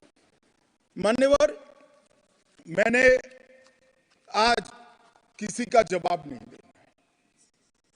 आज मैं मेरे मन की बात और देश की जनता की आवाज को इस सदन के सामने रखना चाहता हूं, जो सालों से कोर्ट के कागजों में दबी हुई थी। नरेंद्र मोदी जी के प्रधानमंत्री बनने के बाद उसको आवाज भी मिली, अभिव्यक्ति भी मिली। मान्यवर 22 जनवरी का दिन, भले कुछ लोग कुछ भी कहे, मैं स्पष्ट रूप से देख रहा हूं 22 जनवरी का दिन 10 सहस्त्र सालों के लिए ऐतिहासिक दिन बनने वाला है। ये सबको समझकर चलना चाहिए। मान्यवर जो इतिहास को पहचानते नहीं, ऐतिहासिक पलों को पहचानते नहीं, वो अपने अस्तित्व को, अपने वजूद को कहीं ना कहीं खो देते हैं। मैं आज फिर से एक बार कहने वाला हूं मान्यवर कि 22 जनवरी का दिन 10 सहस्त्र से भी अधिक सालों तक इस देश का ऐतिहासिक दिन है। मान्यवर 22 जनवरी का दिन 1528 से शुरू हुई एक संघर्ष और अन्याय के सामने लड़ाई का एक आंदोलन के अंत का दिन है। 1528 से चली हुई ये न्याय की लड़ाई यहां पर समाप्त। मान्यवर 22 जनवरी का दिन करोड़ों भक्तों के आशा, आकांक्षा और सिद्धि का दिन है। उनकी आज आशा आकांक्षा सिद्ध हुई है। मान्यवर 22 जनवरी का दिन भारत की, समग्र भारत की, मैं चाहूंगा कि समग्र भारत पर पूरा सदन गौर करे। 22 जनवरी का दिन समग्र भारत की आध्यात्मिक चेतना के पुनर्जागरण का दिन आज इतिहास में बन चुका है। मान्यवर 22 जनवरी का दिन महान भारत की यात्रा की शुरुआत का दिन है। 22 जनवरी के दिन मां भारती को विश्व गुरु के मार्ग पर ले जाने को प्रशस्त करने वाला दिन मान्यवर बनने वाला है। मान्यवर ये देश की कल्पना राम और रामचरित्र के बगैर कर ही नहीं सकती। जो इस देश को पहचानना चाहते हैं, जानना चाहते हैं, जीना चाहते हैं, राम और रामचरित मानस के बगैर वो जी ही नहीं सकते। राम का चरित्र और राम ये देश के जनमानस का प्राण है। ये सबको समझना चाहिए, सबको स्वीकारना चाहिए। और इसीलिए मान्यवर हमारे संविधान की पहली प्रत से लेकर महात्मा गांधी के आदर्श राज्य की कल्पना को राम राज का नाम दिया गया। संविधान में भी राम दरबार को स्थान दिया गया।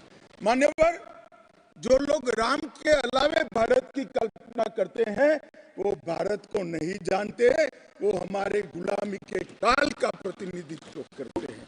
मान्यवर राम व्यक्ति नहीं है, राम प्रतीक है।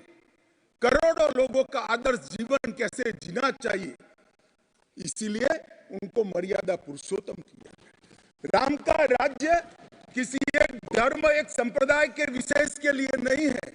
राम का राज्य, आदर्श राज्य कैसा होना चाहिए, इसका प्रतीक न केवल भारत, समग्र दुनिया के देशों के लिए बना हुआ है मान्यवर। और इसलिए मैं मानता हूं कि राम और राम के चरित्र को फिर से प्रस्तावित करने का काम 22 जनवरी को हुआ है, मोदी जी के हाथ से हुआ है। वो इस देश के लिए सौभाग्य का विषय है मान्यवर। हम सब उन सौभाग्यशाली लोगों में से हैं जो 1528 वहां पर राम मंदिर देखना चाहते हैं। पीढ़ियां चली गई, हजारों लोग, लाखों लोग शहीद हुए, संघर्ष किए, आंदोलन किए, मगर ये दिन देखना स्वप्न में नहीं आया। आज हम सब बहुत सौभाग्यशाली है कि इस देश को हम देख सकते हैं। मान्यवर भारत की संस्कृति, और रामायण को अलग कर कर देखा ही नहीं जा सकता। कई भाषाओं में, कई प्रदेशों में और कई प्रकार के धर्मों में भी रामायण का जिक्र, रामायण का अनुवाद, रामायण से बनी परंपराएं और रामायण को अपने राष्ट्रीय चेतना का एक आधार बनाने का काम हुआ है। कई सारे रामायणों का उल्लेख है। संस्कृत में वाल्मीकि रामायण, अध्यात्म रामायण, आनंद रामायण, अवधी में रामचरितमानस, उड़िया में 13 प्रकार के रामायण, तेलुगु में रंगनाथ रामायण, रघुनाथ रामायण, कन्नड़ में कुमुदेंदु रामायण, तोरवे रामायण, बतलेश्वर रामायण, असमिया में कथा रामायण, सप्तकांड रामायण और शंकरदेव ने भी वर्गीत के अंदर रामायण का वर्णन किया। बंगला में भी रामायण मिलेगा, कश्मीर में भी राम अवतार चरित मिलेगा, बौद्ध परंपराओं में भी हनुमान जातक में रामायण का जिक्र मिलेगा, मैथिली में भी रामायण है, पंजाबी में गोविंद रामायण है। इतना ही नहीं, ओवैसी साहब चले गए, मुल्ला मसीही ने भी रामायण मसीही लिखकर सबके लिए इस आदर्श को प्रस्तावित किया है। कई सारे देशों में भी रामायण को स्वीकारा है और एक आदर्श ग्रंथ के रूप में प्रस्तावित किया है। विदेशों में नेपाल, जावा, इंडोनेशिया, कंबोडिया, तिब्बत, ये सभी देश भाषाओं में रामायण का अनुवाद भी हुआ है और उससे प्रेरणा भी ली जाती है। हमारे यहाँ आदिवासी जीवन भी एक प्रकार से अलग संस्कृति से, अलग परंपराओं से रचा बचा। उरांव में, बोडो में, संथाल में, संकाल में, बिरहोर में और छोटा नागपुर में सभी जगह स्थानीय भाषाओं में रामायण का अनुवाद भी हुआ और रामायण के आधार पर अपने जीवन को, आदर्श को बनाने का काम भी हुआ। मान्यवर, राम और रामायण से अलग इस देश की कल्पना हुई नहीं सकती। मान्यवर, ये जो राष्ट्र की इच्छा की परिपूर्ति सम्माननीय मोदी जी के हाथ से 22 जनवरी को अभिजीत मुहूर्त में हुई है। ये लड़ाई 1528 से लड़ी जा रही है। दशकों तक ये लड़ाई चली। मान्यवर, दशकों तक लड़ाई चली। लगभग 1858 से कानूनी लड़ाई चल रही है। जब से अंग्रेजों का शासन था, 330 साल के बाद कानूनी लड़ाई का आज अंत आया है और रामलला अपने गर्भगृह के अंदर विराजमान है। मान्यवर, 330 साल के बाद और 1528 से एक लंबा जो आंदोलन चला, उसकी समाप्ति हुई है और देश की आध्यात्मिक चेतना की जागृति हुई है। मान्यवर, मैं इतना ही कहना चाहता हूँ, ये आंदोलन से अनभिज्ञ होकर कोई इस देश के इतिहास को पढ़ ही नहीं सकता। आज से नहीं, 1528 से हर पीढ़ी ने इस आंदोलन को किसी न किसी स्वरूप से वाचा दी और ये मामला लंबे समय तक अटका रहा, भटका रहा, लटकता रहा। आज मोदी जी के समय में ही इसको परवान चढ़ना था, इस स्वप्न को सिद्ध होना था और आज देश स्वप्न सिद्ध होता हुआ दिखा है। मान्यवर, राम जन्मभूमि का जो इतिहास है ये बहुत लंबा है। अनेक राजाओं, संतों, निहंगों, अलग अलग संगठनों और कानून विशेषज्ञों ने ये लड़ाई में योगदान दिया है। मैं आज ये 1528 से 22 जनवरी 2024 तक की संपूर्ण कानूनी और युद्धों की और आंदोलनों की लड़ाई को, इस सभी योद्धाओं को बहुत विनम्रता से स्मरण करना चाहता हूं और उनकी लड़ाई जब आज समाप्त हुई है, तब मुझे विश्वास मान्यवर वो जहां भी होंगे बड़ी आनंद की अनुभूति करते होंगे, अपनी श्रद्धा को चरितार्थ करने की अनुभूति करते होंगे। गिलहरी के समान कई लोगों ने अपना योगदान दिया और मान्यवर ये राम सेतु जो बनना था 1528 से 22 जनवरी 2024 तक का, ये सेतु का भूमि पूजन भी नरेंद्र मोदी जी ने किया और प्राण प्रतिष्ठा भी नरेंद्र जी किया। मान्यवर 1990 में जब ये आंदोलन ने गति पकड़ी, उसके पहले से ही भारतीय जनता पार्टी का ये देश की जनता को वादा था। हमने पालमपुर कार्यकारिणी के अंदर हमने एक प्रस्ताव पारित कर कहा था कि राम मंदिर का निर्माण, इसको कोई एक धर्म के साथ नहीं जोड़ना चाहिए, ये देश की चेतना की पुनर्जागृति का आंदोलन है। इसलिए हम राम जन्मभूमि को मुक्त कराकर, कानूनी रूप से मुक्त कराकर वहां पर राम मंदिर की स्थापना करेंगे। अब इस देश में प्रॉब्लम क्या है साहब, जब चुनाव में घोषणा पत्र में लेते हैं तो कहते हैं चुनाव में वोट प्राप्त करने के लिए लिया, चुनावी वादा है। ये भाजपा ऐसे ही वादे करती है, 370 हो, राम जन्मभूमि हो, यूनिफॉर्म सिविल कोड हो, ट्रिपल तलाक समाप्त करना हो। अब ये कहते हैं आप ऐसे ही वादे करते हैं और ये वोट प्राप्त करने का जरिया होता है, और जब हम इसको पूरा कर देते हैं तो बड़ी खिलाफत करते हैं। मैं आज भी कहता हूं, भारतीय जनता पार्टी और हमारे नेता नरेंद्र मोदी जी मान्यवर जो बोलते हैं, जो कहते हैं, वो करते हैं। हमारी पार्टी का चरित्र है और ये कोई छिपी हुई बात नहीं है। किस चीज का आक्रोश? हम 1986 से कह रहे हैं कि हमारा भव्य राम मंदिर बनना चाहिए, संवैधानिक तरीके से। कुछ लोगों ने यहाँ पर और बाहर मीडिया के सामने प्रतिक्रिया व्यक्त की, वो कानून की दुहाई देते हैं। मैं उनको पूछना चाहता हूं कि मान्यवर, क्या सुप्रीम कोर्ट की 5 जजों की खंडपीठ के जजमेंट से आप वास्ता रखते हो या नहीं रखते हो?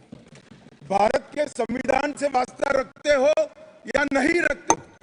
किसी ने अगर सुप्रीम कोर्ट की अवहेलना कर वहां पर मंदिर बनाया होता तो आप कुछ भी कह सकते थे, मगर जब देश की सर्वोच्च अदालत के 5 जजों की खंडपीठ ने, और जिसकी अध्यक्षता स्वयं चीफ जस्टिस ऑफ इंडिया और आने वाले 4 चीफ जस्टिस कर रहे थे, ऐसी महत्वपूर्ण बेंच ने जब ये निर्णय लिया, तब आप कैसे कन्नी काट सकते हो? मान्यवर, निर्णय पसंद हो तो स्वीकार कर लेना, सुप्रीम कोर्ट का सम्मान करना, और कोई निर्णय पसंद ना आए तो सुप्रीम कोर्ट के भी बड़ा बुरा करना, ये ठीक नहीं है। मान्यवर, सुप्रीम कोर्ट के निर्णय ने आज पूरी दुनिया में भारत के पंथ निरपेक्ष चरित्र को उजागर किया है। दुनिया में एक भी देश ऐसा नहीं है जहां बहुमत समाज ने अपनी आस्था का निर्वहन करने के लिए इतनी लंबी कानूनी लड़ाई लड़ी। हमने राह देखी है, सुप्रीम कोर्ट में लड़ाई लड़ी, और सुप्रीम कोर्ट का जजमेंट आने के बाद वहां पर आज भव्य राम मंदिर बना है।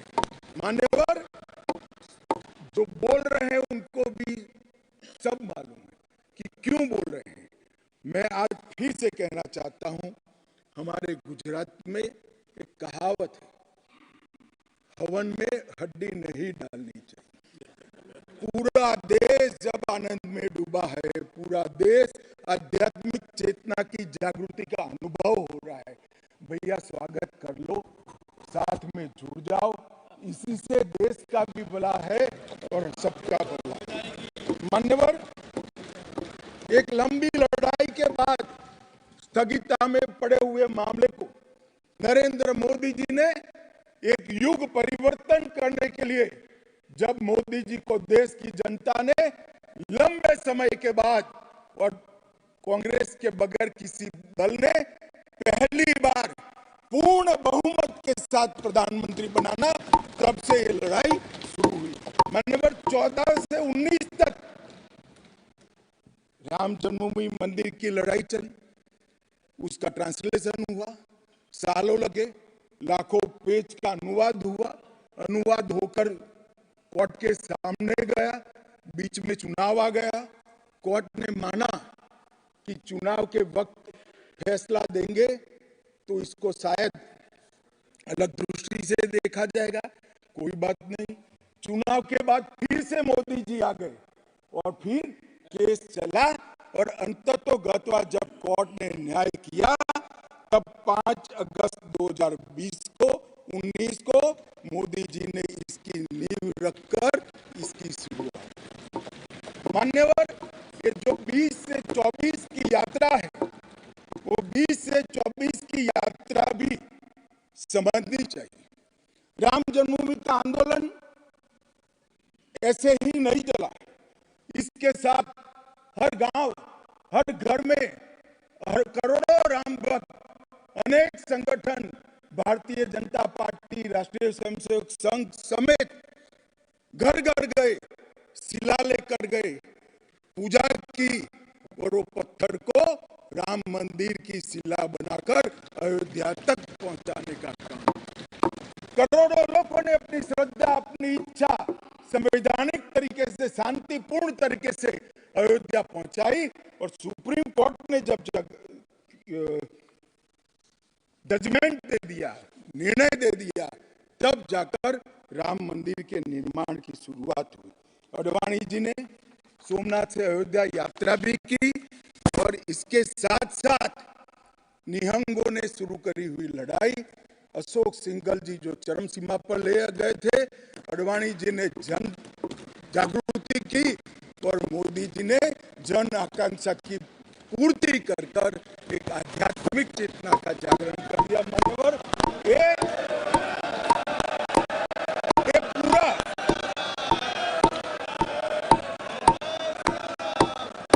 ये पूरा आंदोलन मान्यवर जब भी दुनिया का इतिहास लिखा जाएगा एक डेमोक्रेटिक वैल्यू के रूप में देखा जाएगा कि कोई एक देश अपने बहुमती समाज की धार्मिक विश्वास की पूर्ति के लिए इतने समय धैर्य रखकर सुप्रीम कोर्ट में गुहार लगाता रहे और सुप्रीम कोर्ट के जजमेंट आने के बाद सौहार्दपूर्ण वातावरण में इसकी पूर्ति हो।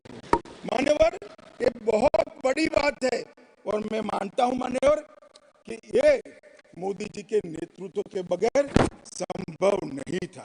मान्यवर, मैं इतना ही कहना चाहता हूं कि जब राम मंदिर का निर्माण हो रहा था तब और जब जजमेंट आया तब कई लोग आगाज लगा रहे थे, कई लोग अनुमान कर रहे थे इस देश में रक्तपात हो जाएगा, इस देश में दंगे हो जाएंगे, इस देश में धर्म के बीच में बड़े विवाद होंगे। मगर मैं आज इस सदन को कहना चाहता हूं, ये भारतीय जनता पार्टी की सरकार है, नरेंद्र मोदी इस देश के प्रधानमंत्री। कोर्ट के जजमेंट को भी जय पराजय की जगह सबकी मान्य न्यायालय के आदेश में परिवर्तित करने का काम मोदी जी के दूरदर्शी विचार में। और उसके बाद जब समय आया, निर्माण के बाद जब समय आया, मान्यवर उनको न्योता मिला कि वो आकर भूमि पूजन करे। 130 करोड़ की जनता के वो जनप्रतिनिधि हैं। न्यास ने उनको नेतृत्व करने का, जनता का प्रतिनिधि के नाते जब मौका दिया शिलान्यास करने का, तब मोदी जी के जो पूरा आचरण है इसको ध्यान से देखना चाहिए। मान्यवर, वो आचरण आने वाले अनेक सैकड़ों सालों तक दुनिया के सामने रहेगा और दुनिया के सामने इससे कई लोगों को प्रेरणा भी मिलेगी। मान्यवर, हम सब ने आचार्य गोविंद देव गिरि जी ने जो वक्तव्य दिया वो सुना है। मोदी जी को जब मौका मिला तब उन्होंने रामानंदी समाज के, संप्रदाय के और वैष्णव संतों से पूछा कि भाई प्राण प्रतिष्ठा करनी है, किसी संसारी ने करनी है, तो इसके यम नियम, इसके लिए किस प्रकार की उपासना करनी चाहिए, और जो संतों की ओर से सुझाएगा उससे भी अनेक दुनिया गुना कठोर 11 दिन का व्रत इस देश के प्रधानमंत्री। मान्यवर, 11 दिन तक सैया पर नहीं सोना, 11 दिन तक केवल नारियल पानी के साथ उपवास करना, 11 दिन तक पूरा समय राममय, राम भक्ति में रचे बसे रहना और पूरे जीवन की उस वक्त की हर सांस को राम के साथ जोड़कर राममय बनकर प्राण प्रतिष्ठा करना। मान्यवर, ये 11 दिन में मां सबरी, गिलेरी, वानर, भालू, जटायु, ये सब के साथ जुड़े हुए देश भर में जो राम के स्थान थे वहां जाकर राम के काज के लिए गिलेरी जैसा भी योगदान देने वालों को श्रद्धा पूर्वक प्रणाम करने का काम प्रधानमंत्री। राम मंदिर का जब भूमि पूजन का समय आया, कोई पॉलिटिकल नारे नहीं लगाए, ना मोदी जी ने इसका नेतृत्व पॉलिटिकली किया, ना हमारी पार्टी ने किया।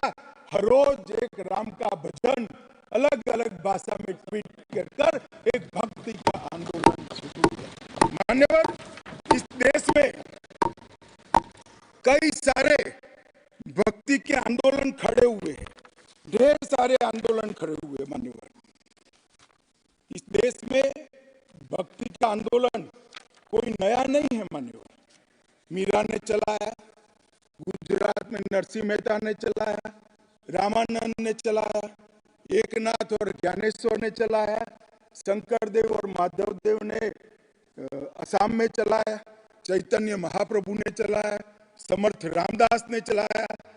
ये सब भक्ति आंदोलन ने समय समय पर देश को मजबूत करने का काम किया है, सनातन धर्म को टिकाने का काम किया है और सनातन धर्म के प्रति सबकी आस्था को बढ़ाने का। घनघोर अंधेरी रात में एक ध्रुव तारे की तरह एक भक्ति आंदोलन ने देश के जनमानस का नेतृत्व किया। भारत के ही छोर में 10 सिख गुरुओं ने अनेक प्रकार के बलिदान, एक दशम पिता ने तो अपना सर्वस्व दान कर दिया। इस प्रकार के त्याग की भी